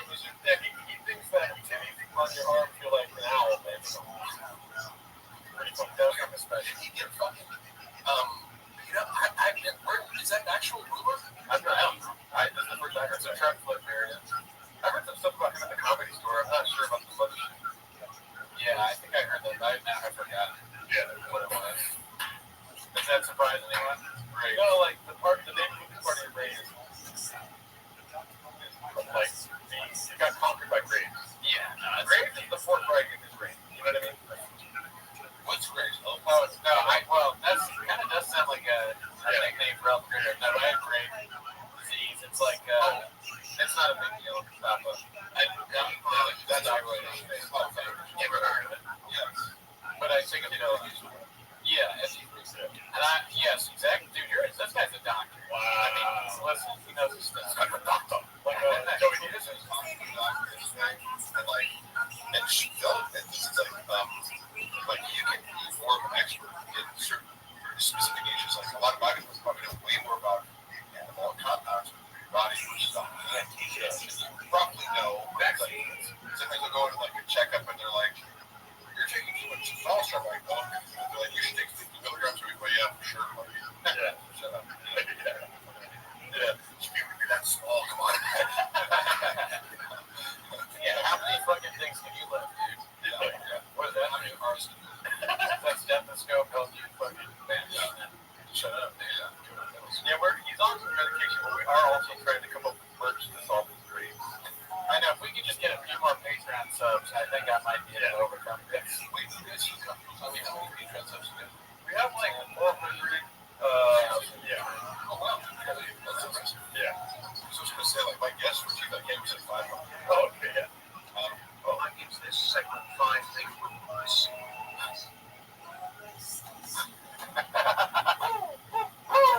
We went on live once, we said that the Rizzler is a national socialist. Man, this is my favorite special. I'm so glad we could get together and watch it. 85 times such a big deal. Yeah, it's really fun, man. I can't believe I took part in this. It was like such a big, team effort celebration. And the documentary has to be a docu-series, and one episode has to be called Margaret with a G. Yeah. And it's it has like AC/DC music playing, like a silhouette of you. Like I can actually. Oh no, this is not a joke. No, this is not a joke. I'm being 100% serious. I'm sorry for I like it because I like the idea also of like books, for example, this oral history is kind of like it's like a story told of different perspectives about it. Exactly. So The Last Dance is about the 6th championship. In that scope, they go back and watch that. I thought watch it. Yeah, everyone loved it. So, like for instance, this is his 6th championship, his second special. The Gringo Pop. That's the lens, but then the scope of it all kind of goes back to this. Yeah. You're part of it. The whole history with you would be an episode, and it goes back to like I don't know how to make it. Not really about the special. It's not like a joke you told or whatever. Yeah. Oh my god. But it would be like Brendan Schaub would be involved. Mike Jordan was involved, and then this is like dude, he would make a shot for shot remake. Shot for shot remake. Just there's a way to have everything shot for shot. Like Brendan Washington was alluding to earlier, like to get him involved. I agree with you. Pivotal, you got 2 words, dude. 100 million.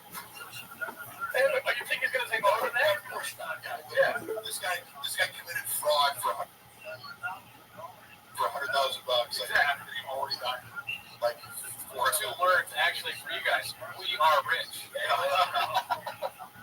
Dude, could you imagine I know that. Come on, just stay with me. a shot-for-shot remake. The part where Michael Jordan's like, if for some reason I took that person, it's shot on the laptop, but he's punching Sesame Street. Yeah, another. For some reason I said direct. You know. North Korea with a beach. I'm trying to think of what shops. I took that person. It's like Bobby Lee. Oh yeah, the Reddit. that's your perspective. Yeah, actually. 50 documentary gets all these new people's perspective. Andy Letterman. Yeah. Oh God, yeah. Who's Scotty Pippen? Brian Callen. You sure about that? No. The thing is, like, his openers are better, you know. Like, whether it's whoever brought him. We go through the whole lineup of the Chicago Bulls. Like, who's Scotty Kukoc? Who's fucking BJ Anderson? Tony. Scotty, dude. What I understand was rivalry, by the way, between Scotty Pippen and Michael Jordan was so intense. They were like, they bet on like the size of their son's penises or something. Oh my God. Crazy. Like, this is, I don't know it's conceivable because these guys are like egomaniac competitors, right? Kind of. Mark, can I ask you though, did you read that online or is that a Tiger fact? Where are you getting that idea? I'm like, no, this is funny. It's triggering to people, or they like it, or whatever. But it's like, if you think you're going to promote this fucking shitty list without being polarizing, like they wanted to be like, you know, some professional, I'm like, oh, cool. So who is the art director for the photo shoots you want to do of like, you know, this elaborate Tiger fit whiskey promotion on a budget of nothing? Like, what? You know, yeah, maybe look at the Rock's picture. Okay, cool. Do we do that with AI, or like, you know, We're going to pay the Rock money. yeah, we're going to fucking troll people with followers. Your choice. Then I stopped managing it 2 months later. It's like, I remember commenting on it. I got blocked on the page because I was like, I was posting every day on it, and like I got fired for putting extra C. Yeah, the 4C. Yeah. Which they're going to do. But it's so fucking pissed. That was like, fuck, like you kind of like, dude, like one person saw it on Facebook. Yeah. Because it didn't even, you can't hyperlink on Instagram. So we went to a Facebook account, me and Jay were both like, there's a Facebook account, like, Yeah. it's auto-posting. None of us were aware of it. One person commented on it. It was like, no likes, one page, I want to check the spelling. These motherfuckers, like, as if he just, like, accidentally, you know, some fucking abuse of the internet, you know, and, oh my God, it's like, yeah, it's happening. And then I get fired, and it's like, oh, okay, so wait, what? Like, you know, right? And then when you go, you assume you got someone else lined up, right? Then I watch it, like when I left, I was like, Rothschild's posting this page. You know, like, hey, how's the replacement going? It's not been fixed. We're actually in hour 5, y'all. What the hell?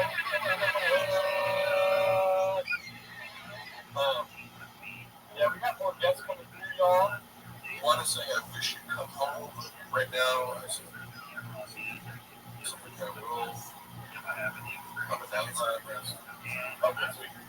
Dude, Mark. No, I'm not gonna like suddenly exit, but I was telling her yes. It's the wind down. It's the wind down. Right. I said I'm gonna leave at 5. We do have to address the bots later, so Yeah. yeah. But like all the negative comments, it's just I don't know why they. Yeah, and it's so funny that so many like people would pay for so many negative comments about me. It's just like, yeah, fucking get a life. Well, I don't know who pays for it, where they come from, but I just it might be an inside joke. I did text Bobby, he did not respond. All these bots Mark got to go to sleep for 8 hours from there. Oh, I know, right? Oh, cool. Right. No, not us. And if they thought your replacement was soon, and I do think so. Allegedly. They're like, yeah, she's texting me fucking outfit. I will say, dude, every time we come through, I don't even know what I expected beforehand, you know what I mean? And then you like,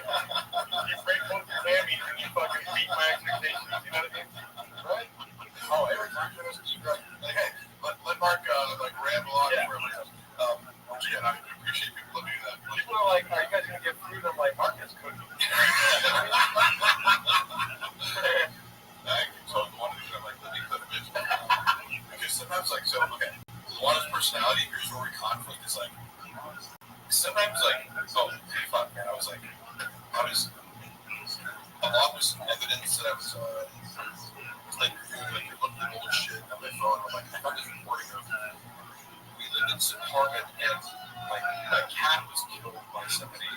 I believe like we had reason to believe it was like an Airbnb. Yes, this place like hit our cat and all. It was like very traumatizing. So I remember like we flipping about this. It was like horrific to us because it was like somebody killed my cat, ostensibly for a car accident, put the cat on top of a cardboard box that it says like, and then the neighbor was like knocked on our door like Sunday morning. It was like, I'm sorry about your cat. It was like, well, we both lose our mind, run out, and then it was like the area where she used to hang out in this like the grass area, like it looked like a car that moved over the sprinkler, like the sprinklers, which was like wait, like luckily everything's up there. It was like it was an Airbnb. We were already going back. It's like you turn this apartment into Airbnb, and all people are coming in, like they don't understand the situation. Playing music, blah blah. Yeah. And I was just trying to get answers and closure from the person who runs it. Yeah. So I was like, I got a hold of this guy, ran it, and I was like, well, first of all, the guy who cleaned it, that's where they're contacting. I was like, hey, you have your boss stuff? We just want to know, like, we just want to know what happened. Yeah. And Ryan just really glad he was just like, we know what happened. Yeah. And they were like, we didn't know everything. Like, don't text us while we're off. Whoa. And then I found the number from the guy who ran it, and he got like I think he called me or something. Or yeah, I must have been because it was like I didn't get the number from that guy. Then I get a number from this person. Hello? He's like, he just started screaming. He said, he said, I'm gonna kill you. Oh my god. What? Like, who the fuck is this? Some guy named Phil. I was like, I had no idea who he was. I was this guy screaming at me on the phone, telling me he's gonna kill me. And I'm like, it's trying because I'm like, my dad just died, and I'm just looking for closure, and your dad is questions about it. So I was like, trying to eat that, like, I'm like, I have no idea this guy is then blocked me, and I can't like, and then like a week later, I'm coming home from the gym, and I see these guys. I'm like, oh, that's Nico. He's like this small, Asian. Like Filipino, like gay man. Like I didn't know what to be. I was like, I'm assuming it's some Italian or something. Yeah. But I just figured out like, oh, because you're like looking around and like looking. Oh, we gotta like. So I presume they go. Like I walk in and go, hey, you guys want to see me? Like yeah, I'm like, hey, on the phone. Like I get up in his face. I'm just like, you said you wanted to murder me. I go, why did you do that? And I busted his house, right? I was like in his house. Like, so I wanted to give you that chance. He's like, fucking touch me. I'm like, no. You said you wanted to murder me. Somebody that I'm doing right now. Yeah. And I was like, the whole point was like, I'm going to make this person feel small and tell them, like, it's a $100 fight. Go ahead and call the cops. I'm going to say, and so you attempted to murder me. What do you listen? You know? And like, again, there's a hate crime for touching, but like, I wouldn't give up when I go, I just want to make sure you know, like, you made a mistake in trying to tell me this. Obviously, I'm going to like, same thing. Water comes in and starts talking, like, I'm like, what? I'm ruining my intimidation. Like, I am trying to make this person feel very small with silence and screaming. When I say, I'm getting you out, I'm going to murder him. He has to say that. Yeah. Because he can't. You know, when I was in college. So I'm like, hey, look, I'm not, you can yell at him. Like, now I'm arguing with mine, and then he is arguing with her, and I'm like, oh. And so I'm recording that because I'm in my phone. And I'm like, so then he's like, hey. Yeah. I tried to murder him, and we do it something. Yeah. And then, like, 30 minutes later, I remember because I left. Get the fuck out of the house. I'm like, what are you doing? So I just, like, I just got to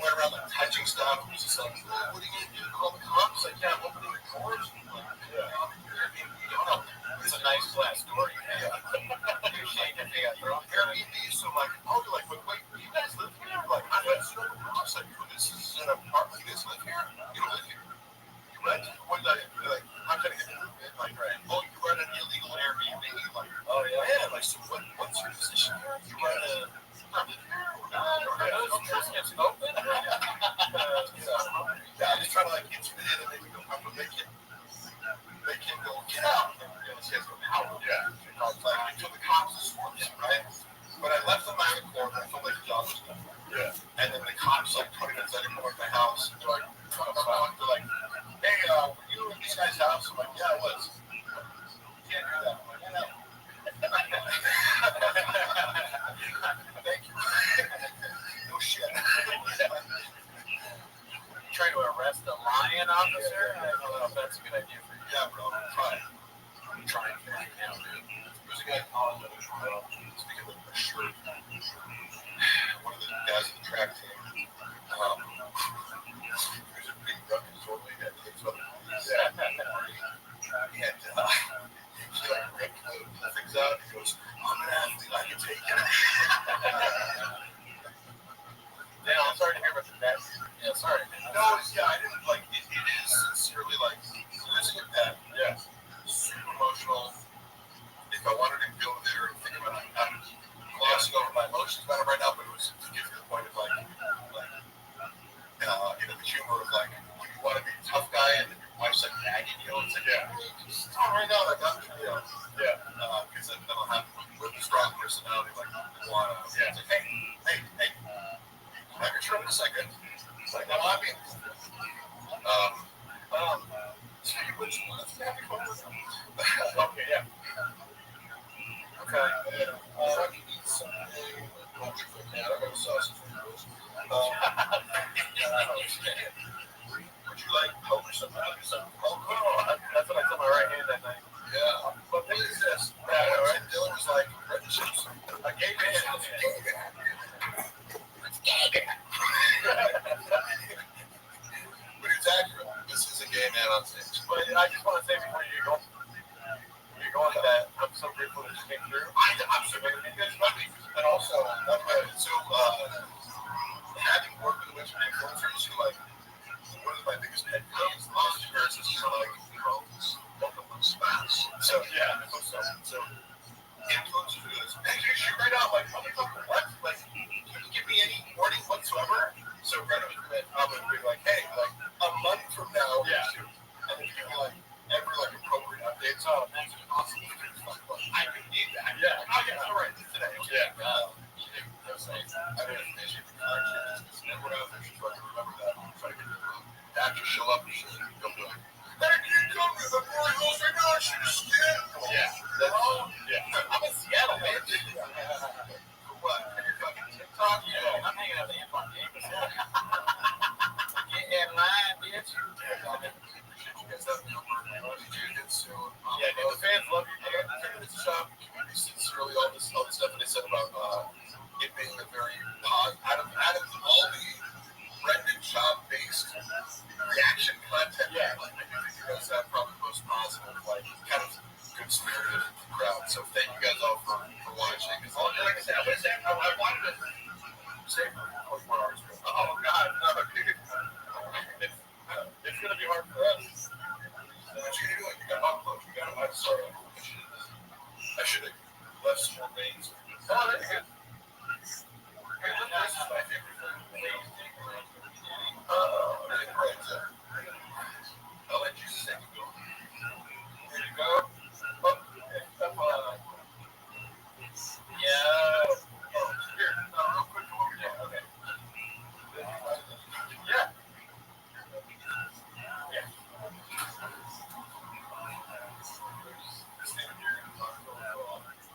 All right, everybody. We had, dude, take it with you, man. Take the whole thing. Have fun with that, dude. Okay. Here, you see that? You see that, man? All right, guys. Mark, see you, buddy. You're the best.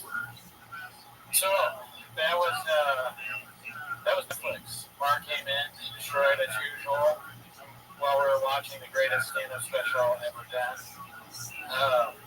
Yeah, what a comments, dude. Oh, 2 S words. Yeah, maybe Warner Brothers could be a thing. I'm not glad that the horn in the middle of my head is back. I had that surgically removed by a doctor. The doctor cut off. At least that's the real thing. You got a horn in the middle of my head. And the doctor cut it off. And I didn't think it was going to grow back, but I guess it's growing back. What's up, Mark Ramirez? Good to see you. Lando, it's been a while since I've seen you. TriStar, whoa. I feel like I haven't seen TriStar in a while. Tommy Jarvis, what do you say? This is so great, Papa. You guys good guests and everything. Yeah. Walsh. I mean, we want to get some more people on. It's been tricky to kind of like coordinate with everybody. But I think later on, it doesn't matter. Podcast is going to be on with us. Potentially, we got to reach out to a few other people. One big guest, obviously. Well, they're all big guests. Potentially, we were hoping to have Brian Campbell, our CEO, but he's very busy on presidential stuff. But maybe him, maybe Sean, maybe Alistair Williams. Is Walsh coming? We already had one on, dude. We missed it, but it's on the show, so you can watch it after. Did we reach out to Chin? No. I thought about that. I actually grasped at somebody pretty big, and I was promptly turned down. But I won't say no. But I was turned down. Oh yeah, Eudora says, when is AZ coming? I'd like to have AZ on the podcast. I think maybe on the Raccoon Sweeties episode. Somebody tell him to message me. I think that would be fun.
setups. I think we're probably gonna.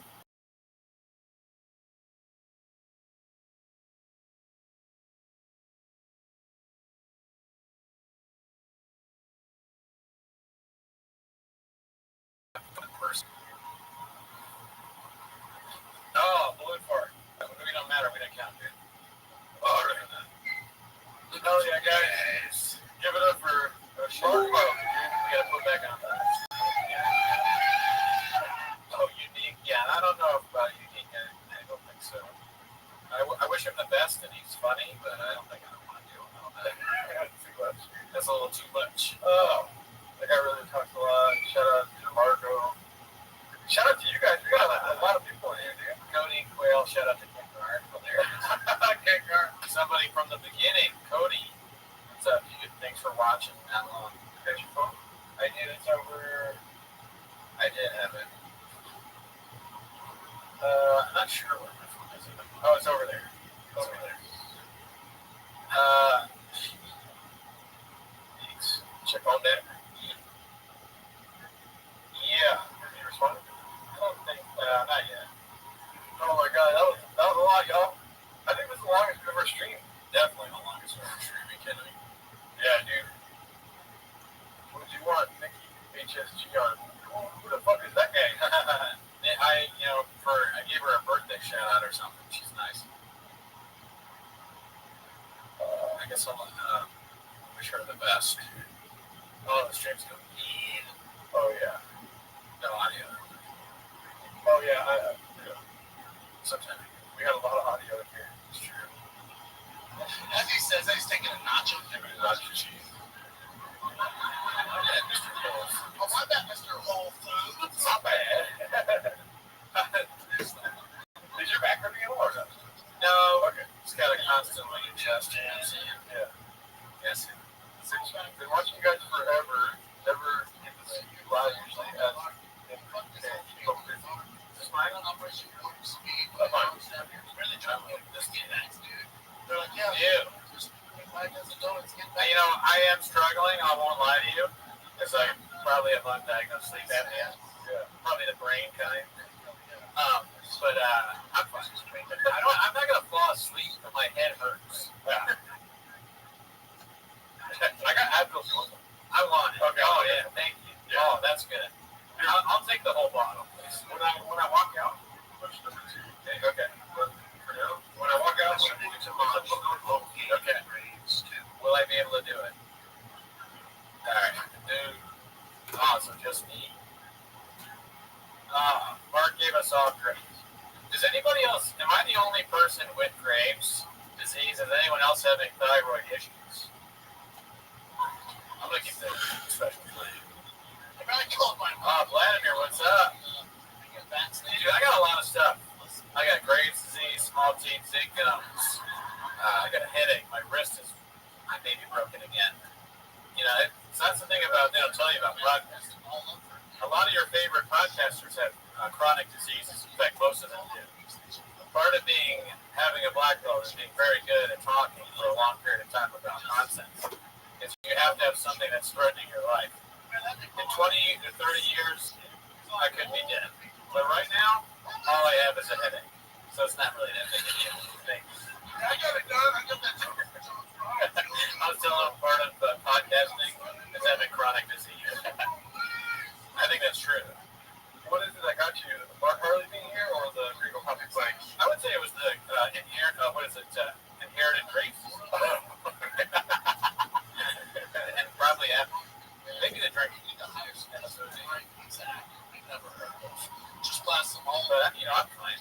Like we're not the only podcast that's sick. Yeah, we know the but it's nothing I can't handle. I feel pretty good.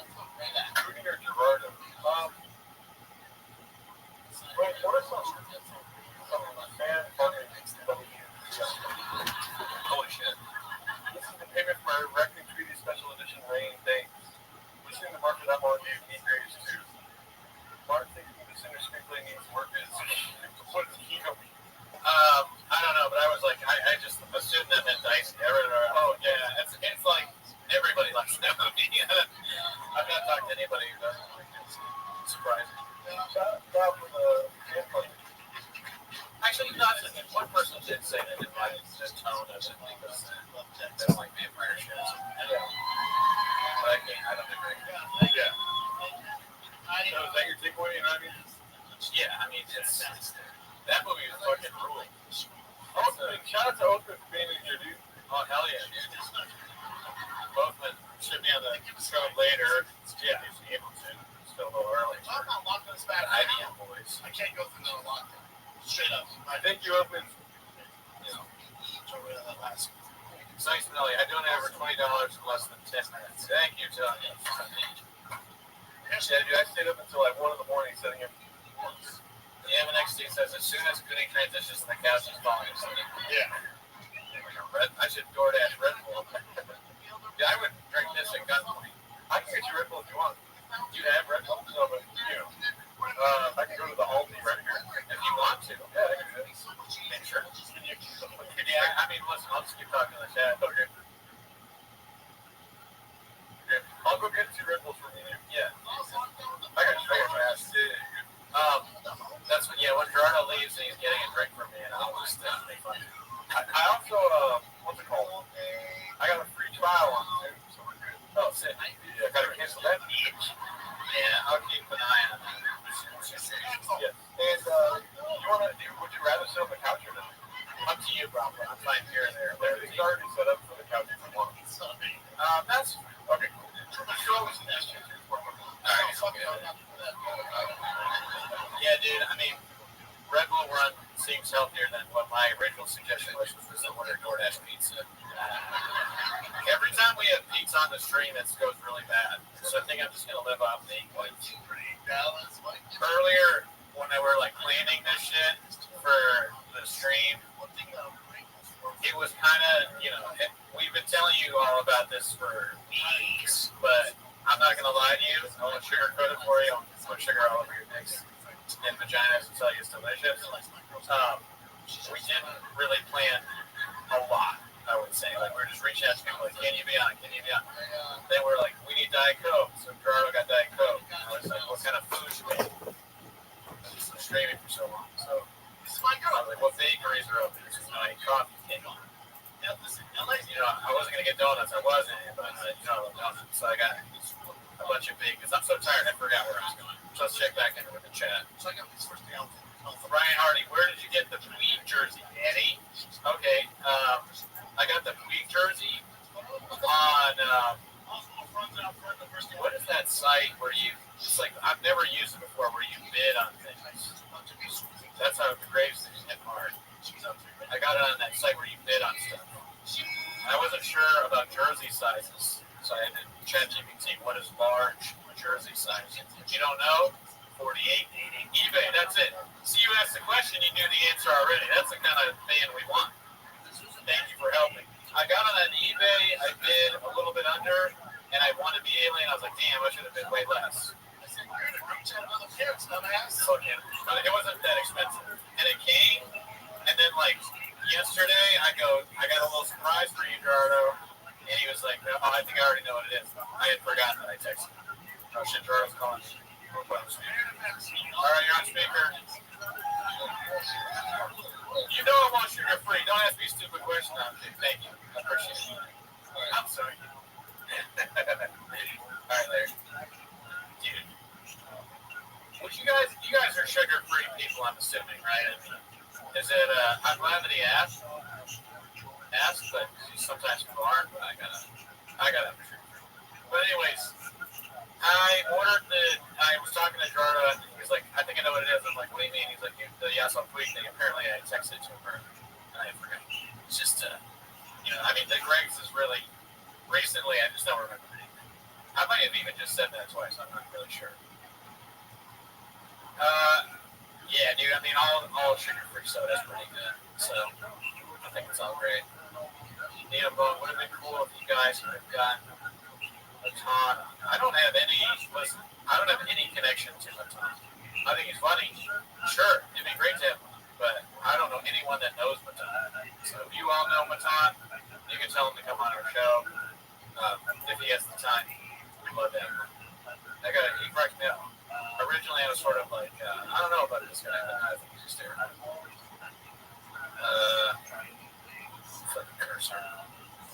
doesn't put sugar all over his Red Bull. So that's exactly right. Couldn't have said it better myself.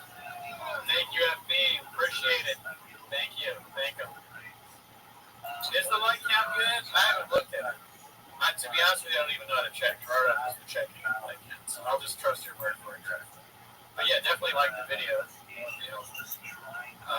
We get Patreon content. We just watched Kill Tony. We watched Jordan Jensen's new stand-up special. Jordan Jensen's funny. She liked Jeffrey. We enjoyed it. Pretty good stuff. We watched on the Patreon. We watch specials every day. Never heard of it. Synthetic sweeteners give you cancer. I'd rather F up my teeth. Listen, Steve Popeye. You can just drink neither one. Don't F up your teeth. You gotta make sure you got an NSP. You don't want to end up. Gerardo's got all sorts of teeth problems. I just have small teeth, but I don't have any cavities. Gerardo's getting like root canals. I don't want that. And then that's true. Tristar puts a good point. Everything gives you cancer. Fucking roots are back on the special. They fucking Gringo Poppy probably gives you cancer and anything else.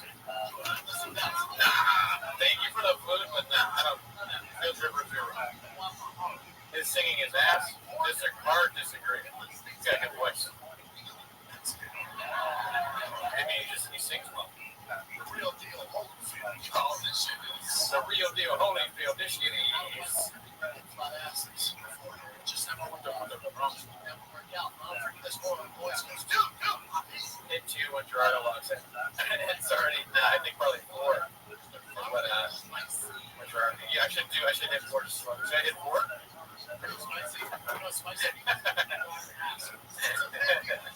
Thank you, dude. Oh, shit, dude. Hold on, you go. Oh. What flavors are they? White gummy.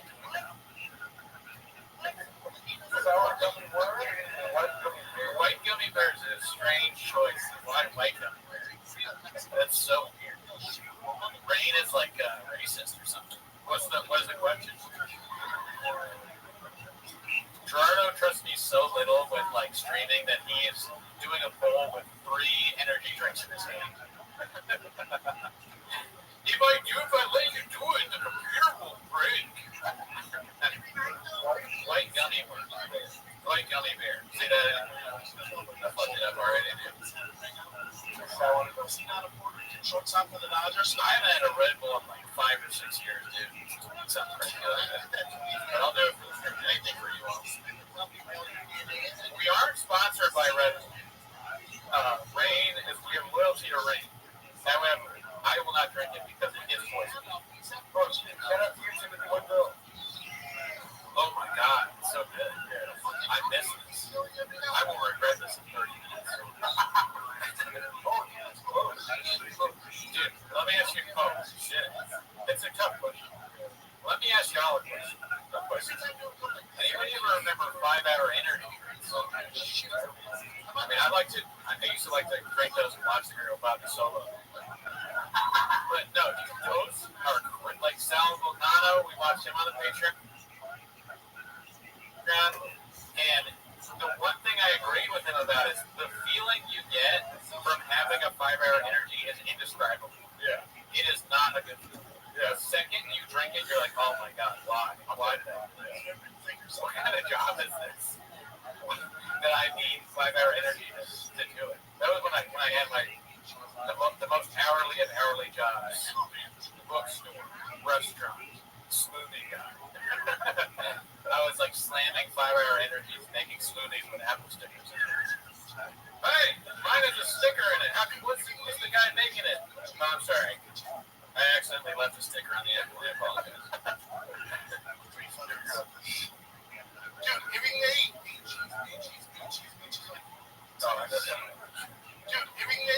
cheese. What the hell, man? Carb load year round? Never came off the carbs? That's the game plan? I got you. I'm sorry. All right. They're they go, wait, Paul Pierce is going to be on the show? No.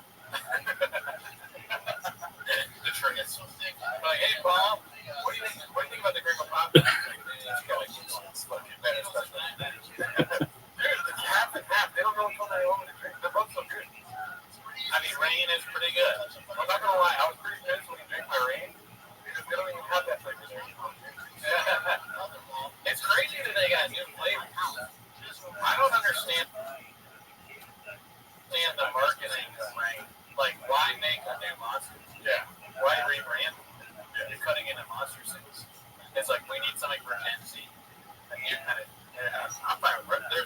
This is the perfect energy drink right here. Well, coffee. But the second best. Which one do you want me to do? What am I going to look?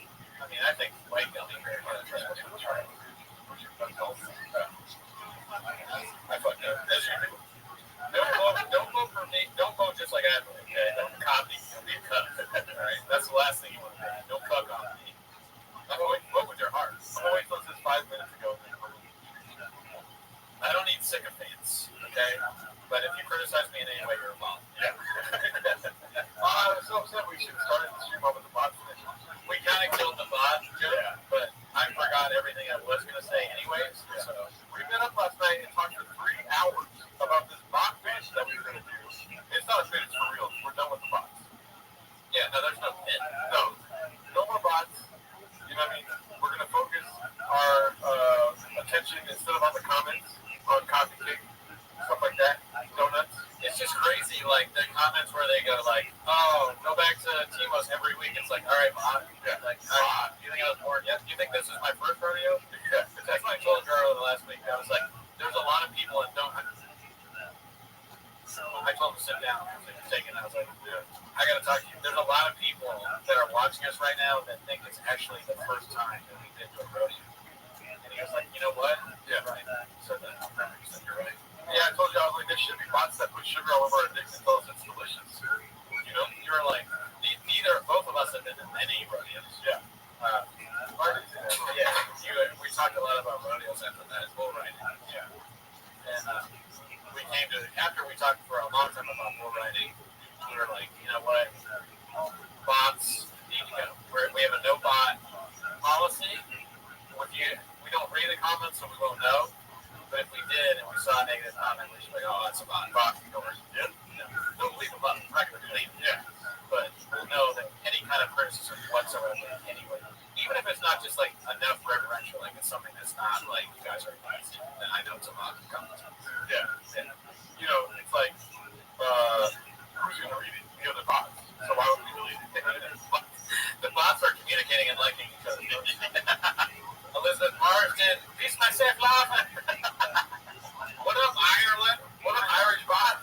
What's up? I do like a Schultz thing. What's up, fam? In Ireland, Brad? What's up, my fucking home country?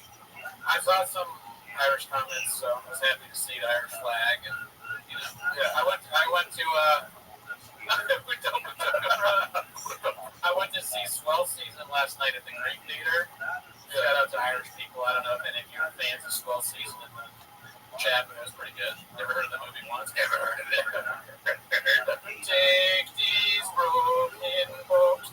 All right, it looks like White Gummy Bear won for that poll. So let's go ahead and bridge up the other one. Each of 55. Could he go get sleep study, please?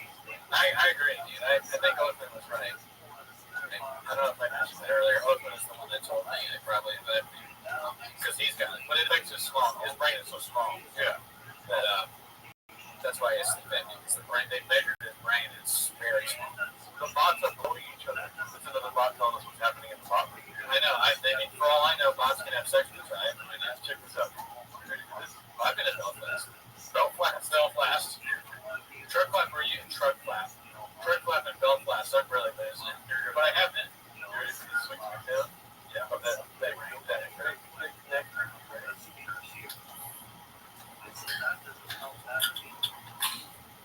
It's hardcore shit, dude. That's crazy. Try not to buzz. Truck flip talking about Black Cap Tour. I've been on it. Black Cap. That's so sweet. It's way too sweet. Oh, it's really sweet. No. Okay. Absolutely not. Then you dig your own grave. Get that away from me. You're right. Just go my hand. Oh, Jesus. The crash from the energy drink probably. The last time I had Red Bull might have been more than 6 weeks. Yeah, I think it was. Because it was I was hanging out with my old roommate from Philly, and they were drinking. And he goes, "Hey, man, I got your Red Bull." And I was like, and he's, "Yeah, we can drink some Red Bull, but stay up drinking." I was like, all right. That's off. I don't want to drink a Red Bull.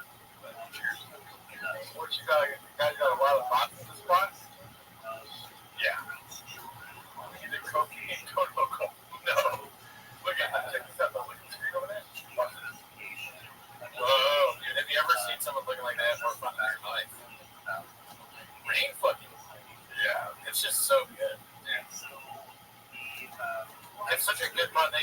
a lot of volunteer work, charity shit.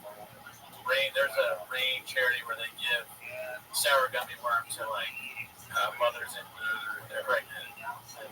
Yeah, I'm gonna get emotional talking about it, but they're a great company and it means a lot to us that they support. I told you off the podcast, but like people like, and that was hilarious. Fucking rain, the rain treating seizures. Yeah. Oh my God, Justin's having a seizure. Quick, and they open his mouth. You pour in sour gummy worm or cherry limeade. Cherry limeade's not rain. That's Sonic. You play music and Bill Chin singing his ass. I'll do it for $3 for sure. Yep. And shout out to Lucas Cicero. He said, just turned on the stream. 19 hours to go. Praying for y'all. Oh, dude, I haven't seen enough Bring Up Pottery yet. No, either. I'm just trying to get more in. Oh, I did have a fun bit that we don't have to do it now, but we'll do it a little later. Okay. We're still waiting on some motherfucking guests. Great.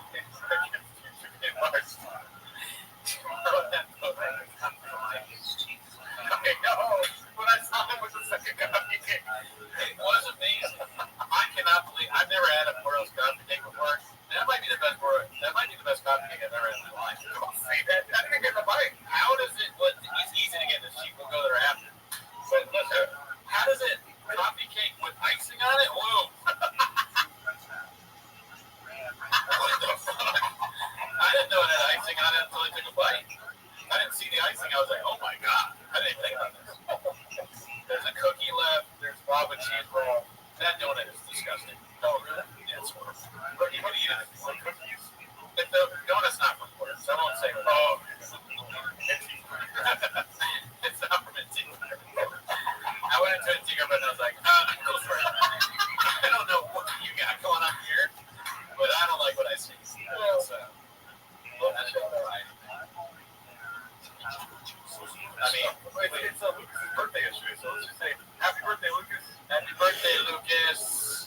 From all of us over here at Timos and RT, dude. Yeah, dude, that's so funny. I could listen to you talking about coffee cakes literally for 24 hours. Oh, thank you. The next 24 hours. I just love Dave because I'll give you another thing, folks. Thanks, MXC.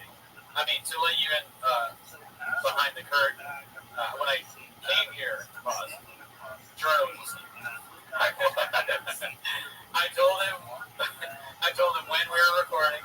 I mean, we both agreed on when we were recording. I told him when I'd be here. Yeah. Jaro was asleep. I called him a few times, and then I was like, you know what? He's asleep. I'm going to get more baked goods.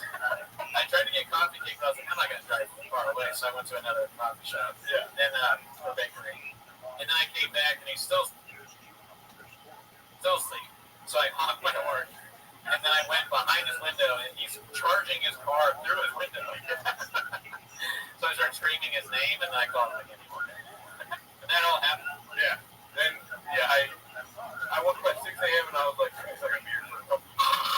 I sleep deep. Pause. I woke up, but I knew I wasn't going to have time. So I mean, I mopped the floors all night. It's very nice. I cleaned all the floors. I took out my trash for the first time this year. It's pretty nice, dude.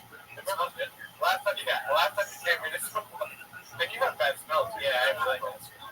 It smelled like a cat's kitty litter. Truly, a lot of things are wrong with me. I mean, I forgot about the bad. I can't smell. Like, oh God. Then we had a gas leak. My old roommate, he was like, "You smell like gas leak," and I was like, "No." And then we called over the gas people, and we had a gas leak. And he was like, "It's not good that you can't smell the gas."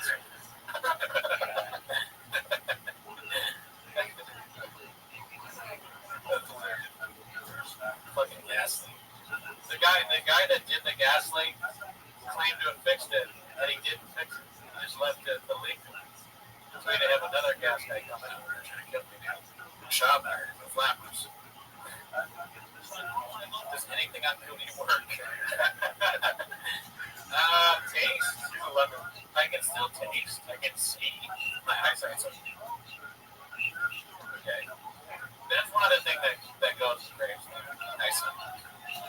So Mark has been a singer for 20 years. Everyone was a good one. Truth is the best thing. Everyone was comfortable with the truth. Listen, you don't come here for the truth. You come here for the facts, right? That's true. Yeah. So think about that. In facts, you can choose. That was so funny. You looked at me the 20-year thing. Sure. I've been a screenwriter for 20 years. That was awesome. I wish I said something. I like how Brendan Walsh, in the same motion he entered the chat, he left the chat. Yeah. He was like, all right, I gotta go. See you later. No, listen, you don't have to tell the truth when you're spitting facts, right? Yeah. That's what I say. You have no sense of smell, you have no sense of humor or comedy. You ever heard of it? Come on, dude. That's a bot. That's not a bot. Oh, that's a bot. Yeah. That is a fucking bot. Yeah. Oh, shout out to the subscribers, dude. We got a shit ton of subscribers today, dude. Oh, we just hit 10,700. Hell yeah. Oh, hell yeah. Yeah, dude. I mean, unfortunately, this is the greatest special of all time. Yeah, there's a bit that we're going to be doing later. I'm excited to do it. I told Cooney about it when he got here. It's going to be, we're going to try to do some gringo poppy meditation, see where we can go. It's like trying to do DMT, but with a large dose, because we're going to be listening to this. You know what I mean? Okay. I'm with you. I hear you. Don't show me. Yeah, and then it's when you're in a meditative state, that's where you know where the real funny is, right? Oh yeah. Yeah. I don't go to a comedy show unless I close my eyes for 10 minutes and focus in on my inner child. You know? Sorry. Illuminati, I met him in person. Never met him. If you guys want, I can make some fucking sausage salad. You go over there and do a cooking show. Yeah, I can do that. I got camera set up for all that. This is you. You're like, I could. You want sausage? I already told Bossy to bring sausage salad. Love Timo's not saying this one is like, David, listen, bot, yeah, bot. Like, your bot, just because you use emoji, you think we don't know it's a bot? Yeah. And then try to start, thank you for calling it out. In the community, we have to stay together, stand strong, and call out bots. When we see them, David's son is a bot. Yeah. Okay? You're lucky you're not blocked bot. Yeah. Yeah. I'm not mad, I'm just upset. Yep, to all bots, but no bots. No bots. I know if you want to watch you cook together, I can teach you how to make some and how to burn a sausage and put it on salad. You can have I think you do that already. Oh, okay. Sausage salad all day. I'm gonna tell Bossy to bring some sausage and fucking salad. Sorry, yeah. Listen, they have yours and they find me. You guys gonna premiere any new songs today? Not today. We're not done with songs, okay? We're still doing Gerardo. He's working on some things in the kitchen. We may go back to songs. I mean, we want, and that's our goal. But as you can see, we're very busy. Energy drinks. The Gringo Poppy has to play for 24 hours. A song on today's podcast. But you got Cowbell, you got Mark, you got Welsh, maybe some more guests. You know, don't ask for too much. You're a bot. Actually, it's a bot question. That's a bot. You tried to trick me, bot. You tried to trick me, bot. I forget where you were. Who you are. I mean, we just noticed this a couple days ago, so we're going to be struggling with who's bots and who's not. Digital set in. How many hours do you I don't know, 6 hours? I was thinking about making beans and cheese, but that seems like a fish. Beans cheese. That would be crazy. I remember I said on the phone nachos, but I was like, that's French. Oh yeah, the nachos is better. That would fuck us up. Yeah, I mean, pizza would fuck us up too. When you left us last night, I wanted to just pizza. Yeah, not a good time. But you know, if you're asking me what I want, pizza's always the right answer. Pizza later. I think some guys are ordering right now. We should talk about comedians. I'm also incredibly gay. I don't know. Well, actually, that's easy. Yeah. So Eddie Murphy, Chris Rock, George Carlton, Richard Pryor, and Dave Chappelle. Nice. Easiest thing I've ever had to do in my life. I mean, you know, you forgot about the wild card. Which one's that? Oh, Hannah Gadsby. Well, that's my top. Yeah. That's my top. Yeah. Hannah Gadsby. That's what was I going to say, though? Oh, can you watch the first Papa special on the stream? You can do John Doe, the stream will get good.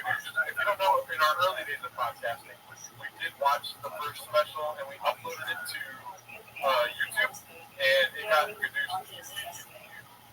was that? The first picture. Oh, yeah. Dude, look at that. Do that for a bit until later. Yeah. Okay.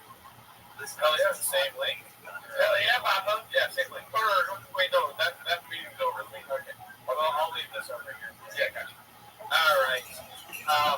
Dude, thank you, Wayne. We love you too. Oh, hell yeah. Look, what is the color of our belt? Black. Black belts. We wore black belts like when we first started, honestly. Yeah. We were doing it even before we started. Yeah. Something we know. Something we know how to do is talking on a podcast about chop. Rosa in the chat. What's up? What's up? Madre. I think she started the whole thing, fellas. Mom, can we call you later? Oh, yeah. Are you free to hop on a phone? If not, it's all good. They really want you. Everyone's asking about his phone. You know, the one bad bit about Rosa, she refuses to meet me in person. Went to the Norco horse party. Didn't see Rosa there, so they saw this thing. A little bit blockbuster, honestly. Yeah. I thought she was going to be there. She wasn't. I'm excited to get a call. Okay, I'll call her mom. Yeah, profile. Let me see. Mom, no politics, yeah? Yeah, please don't get us canceled. Where my mom at? Right here. That's the White House website. And did you hear about Trump? Oh, no. Why are you talking about Rosa? Control yourself. You told me not to. We told listen. Rosa. What about Trump? He's the man. Oh, my God, Mom. The bot. It's a bot. He's better than Ringo. That's the name. You're not thinking of it, man. That might be true. Can't argue with that. Sheriff and Andre Hashem said my mom died Monday and the Rosa bit is really making me happy. So, yeah. Everyone else is calling you a Russian boss. I think that people are enjoying your calls. But, yeah. But we told them that. Yeah, I'm a real person. I'm not a bot. Oh, it kind of sounds robotic right there. That didn't help. You cut out a little bit and made you sound like a robot. I am. Hello. I'm getting over some sinus stuff. Oh, okay. Yeah. It's called TBS. But the other way. The opposite. Yeah. What's the opposite of TBS? Austin brain. Rosa Allerton has Austin. Yeah, my mom has the Austin brain. You guys just be glad I'm calling. I'm doing well. Everyone's happy that you're calling. I'm in the middle of cooking a vegetable soup with all the homegrown vegetables, and then it's got beef in it too. Yeah. All right, please don't make any abondigas. Yeah. So, or just call it albondigas. Yeah. Say it right. That's what I thought. I have no fucking clue. Basically, right in chat. How's your day going so far? Nice little Saturday? Great. I got up late, went and got some stuff at the store, and I came back and started cooking. Nice. Can you tell the people how often you cook beef and cheese? Every day. Does it go with every meal? Of course. There you go. Yeah, I mean, it kind of thing. Unless you're like expertise. Oh, okay. You like the story? Yeah. Also, how often do you have tater tots? Never. There you go. I mean, that's a way to understand it. I thought you were a son of the bodies. What? Oh, sorry. Never tater tots. There's no such thing in our house. Okay. We do potatoes, but we don't do tater tots. But here's the thing, like, I know that you're Mexican, right? But you guys have a lot of mayonnaise, right? Yeah. That's the totally best foods. You know what's funny, Mom, is I was telling somebody the story. Remember when I was a kid, we talked about this on the podcast before, when the seagull shit in my sandwich? Yeah.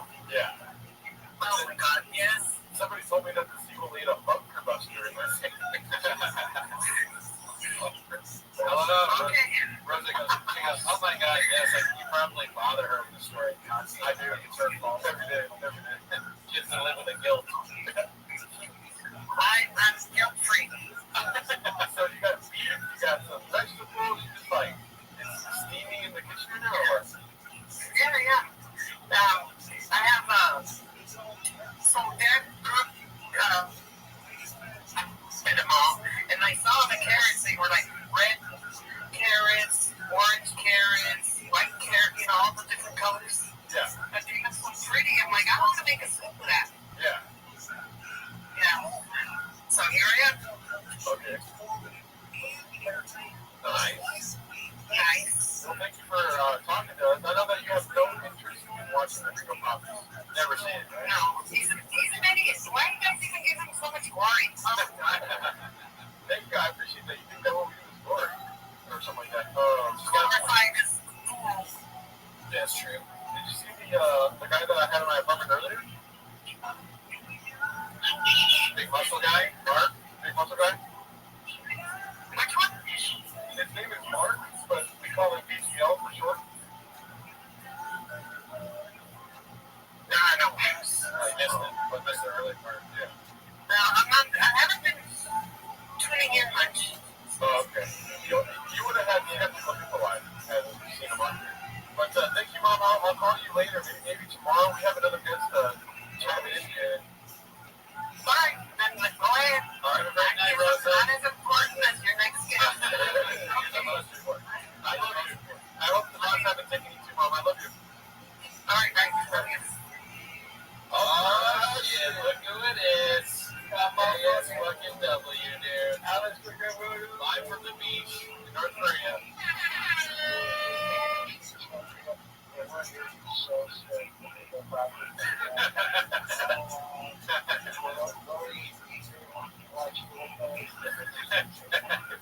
Damn, you look lounged out there. That looks like a comfortable chair, dude. Oh my god, even better. That's the best place to watch people. We had Walsh on earlier. I don't know if you didn't see any of that, did you? As you should. We had Walsh.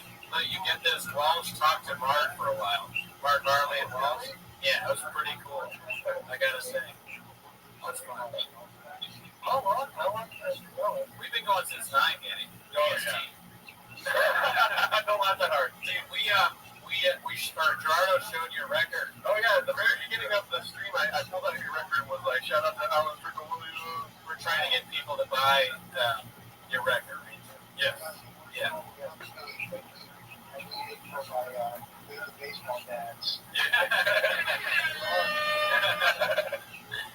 Yeah, man. Well, you're following Rosa Allerton right now. We're just on the phone with Mom.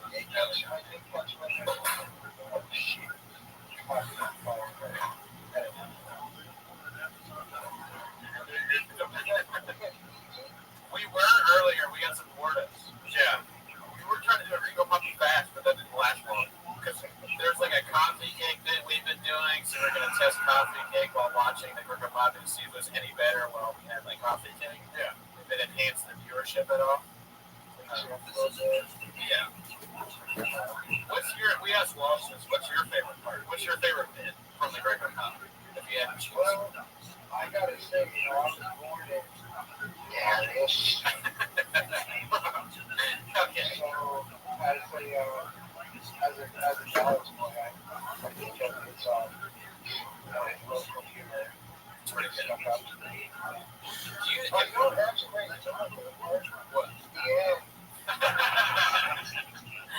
Well done. Do you do comedy in Texas at all?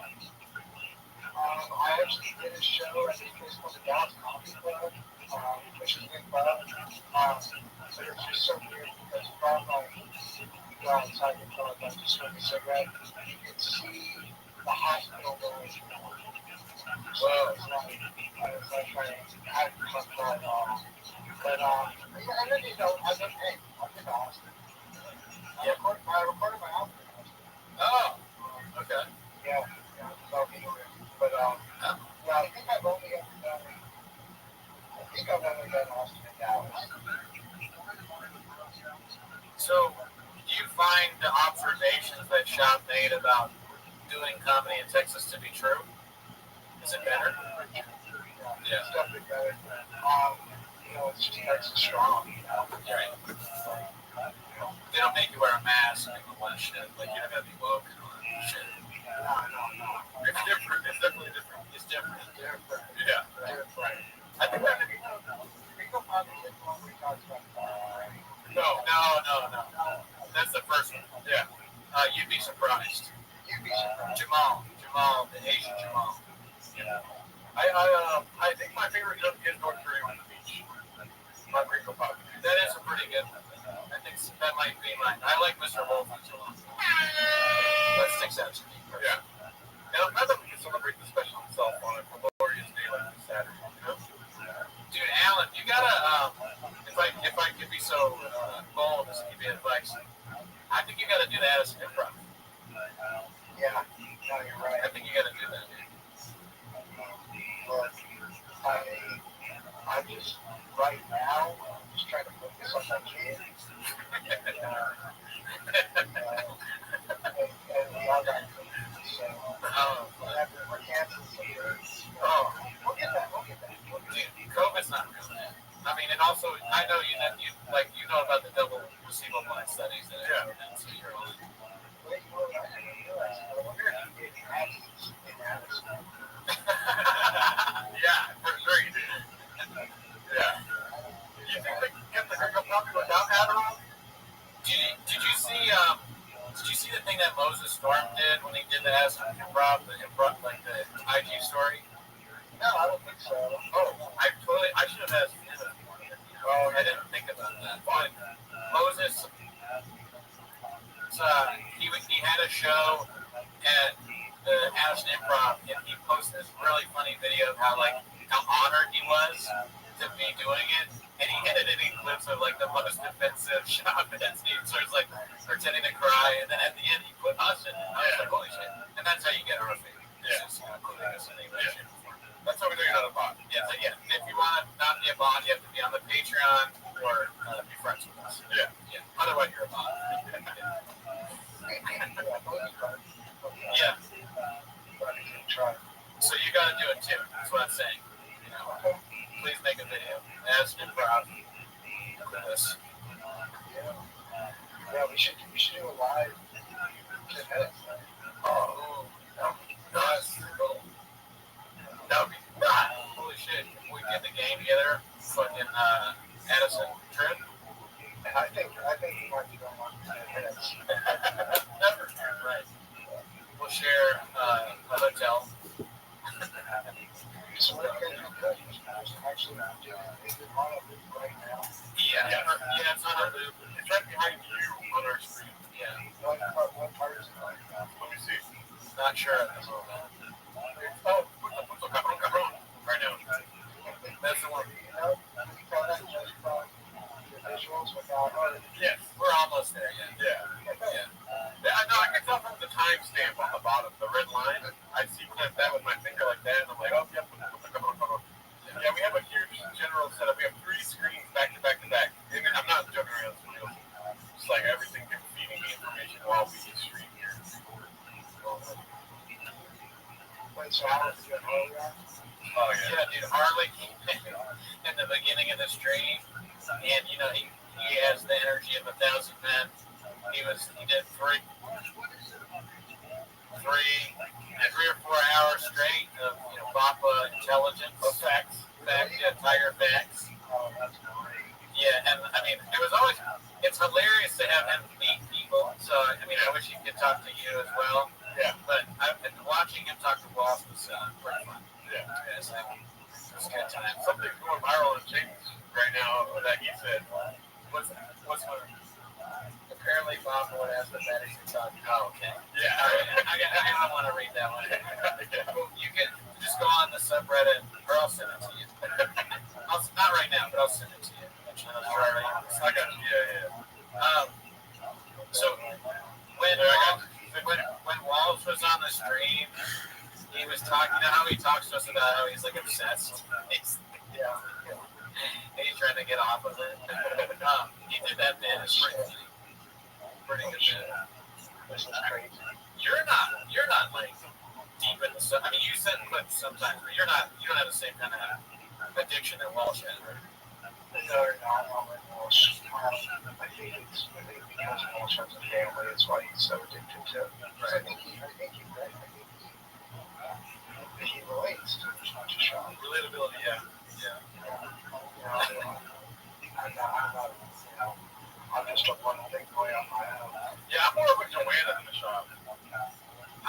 Where'd you get? Who do you Shabba versus a good question. We've probably done this before. I like Louis Vuitton more than I like baseball. You know? Is there anyone who's bald in the Shabba verse? Oh yeah, maybe that's right.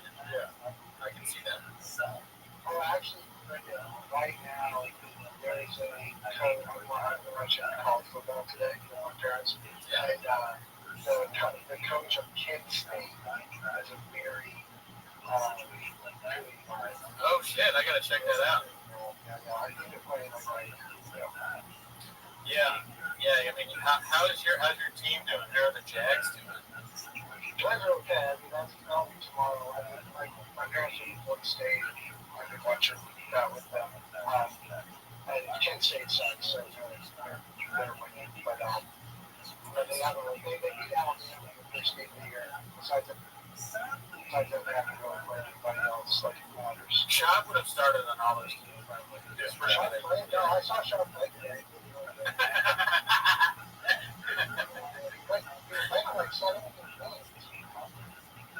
He did. He's very good. Yeah. Buffalo Bills is the name. I'm sorry to inform you, but I think the Jags are going to lose tomorrow. They're playing. What the Commanders playing for? You know? The Commanders play the Raiders. Yeah, that's right. Oh, Jags are playing. Yeah, they're going to lose. I'm going to use this last one game so far. I've always been a football guy myself. And I don't know anything about football, but I'm in a pick'ems league, and I picked the Jaguars to lose.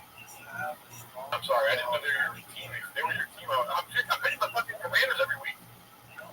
The Commanders will probably be good, but they just lost to the Packers because the Packers are really good. Yeah. So, anything can be better than Sean. In the stands, commentating. Oh, yeah. Yeah. I mean, Sean talking about anything is awesome.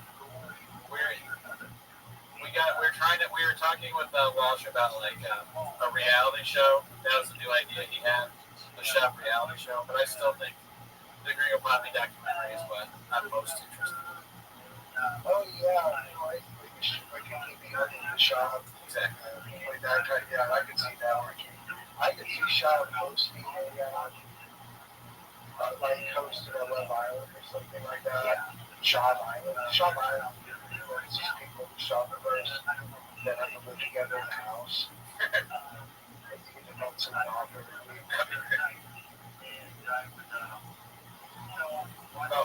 Yeah, I mean, Shab Island, yeah, so different Shab. He did almost host Fear Factor like Ludacris. Or like Ludacris beat him at that. Yeah. It's another, you know what show I unironically I love now is The Floor. You ever watch The Floor? I just saw a commercial for the program. There used to be a show called The Wall.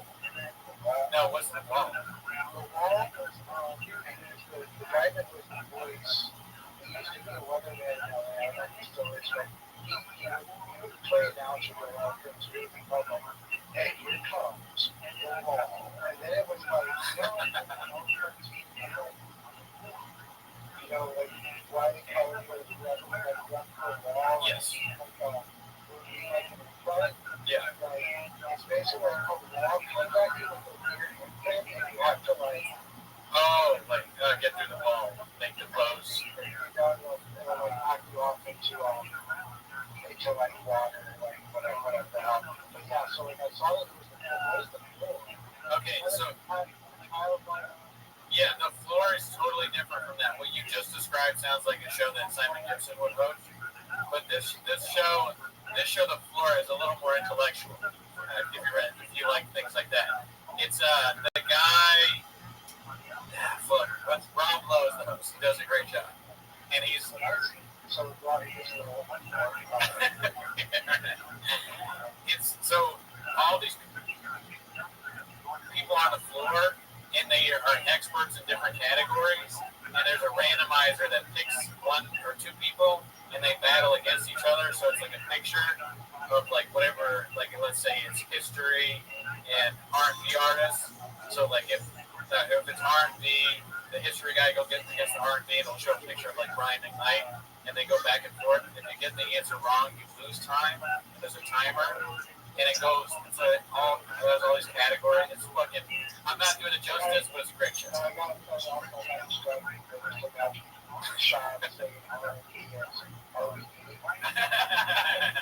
BRB.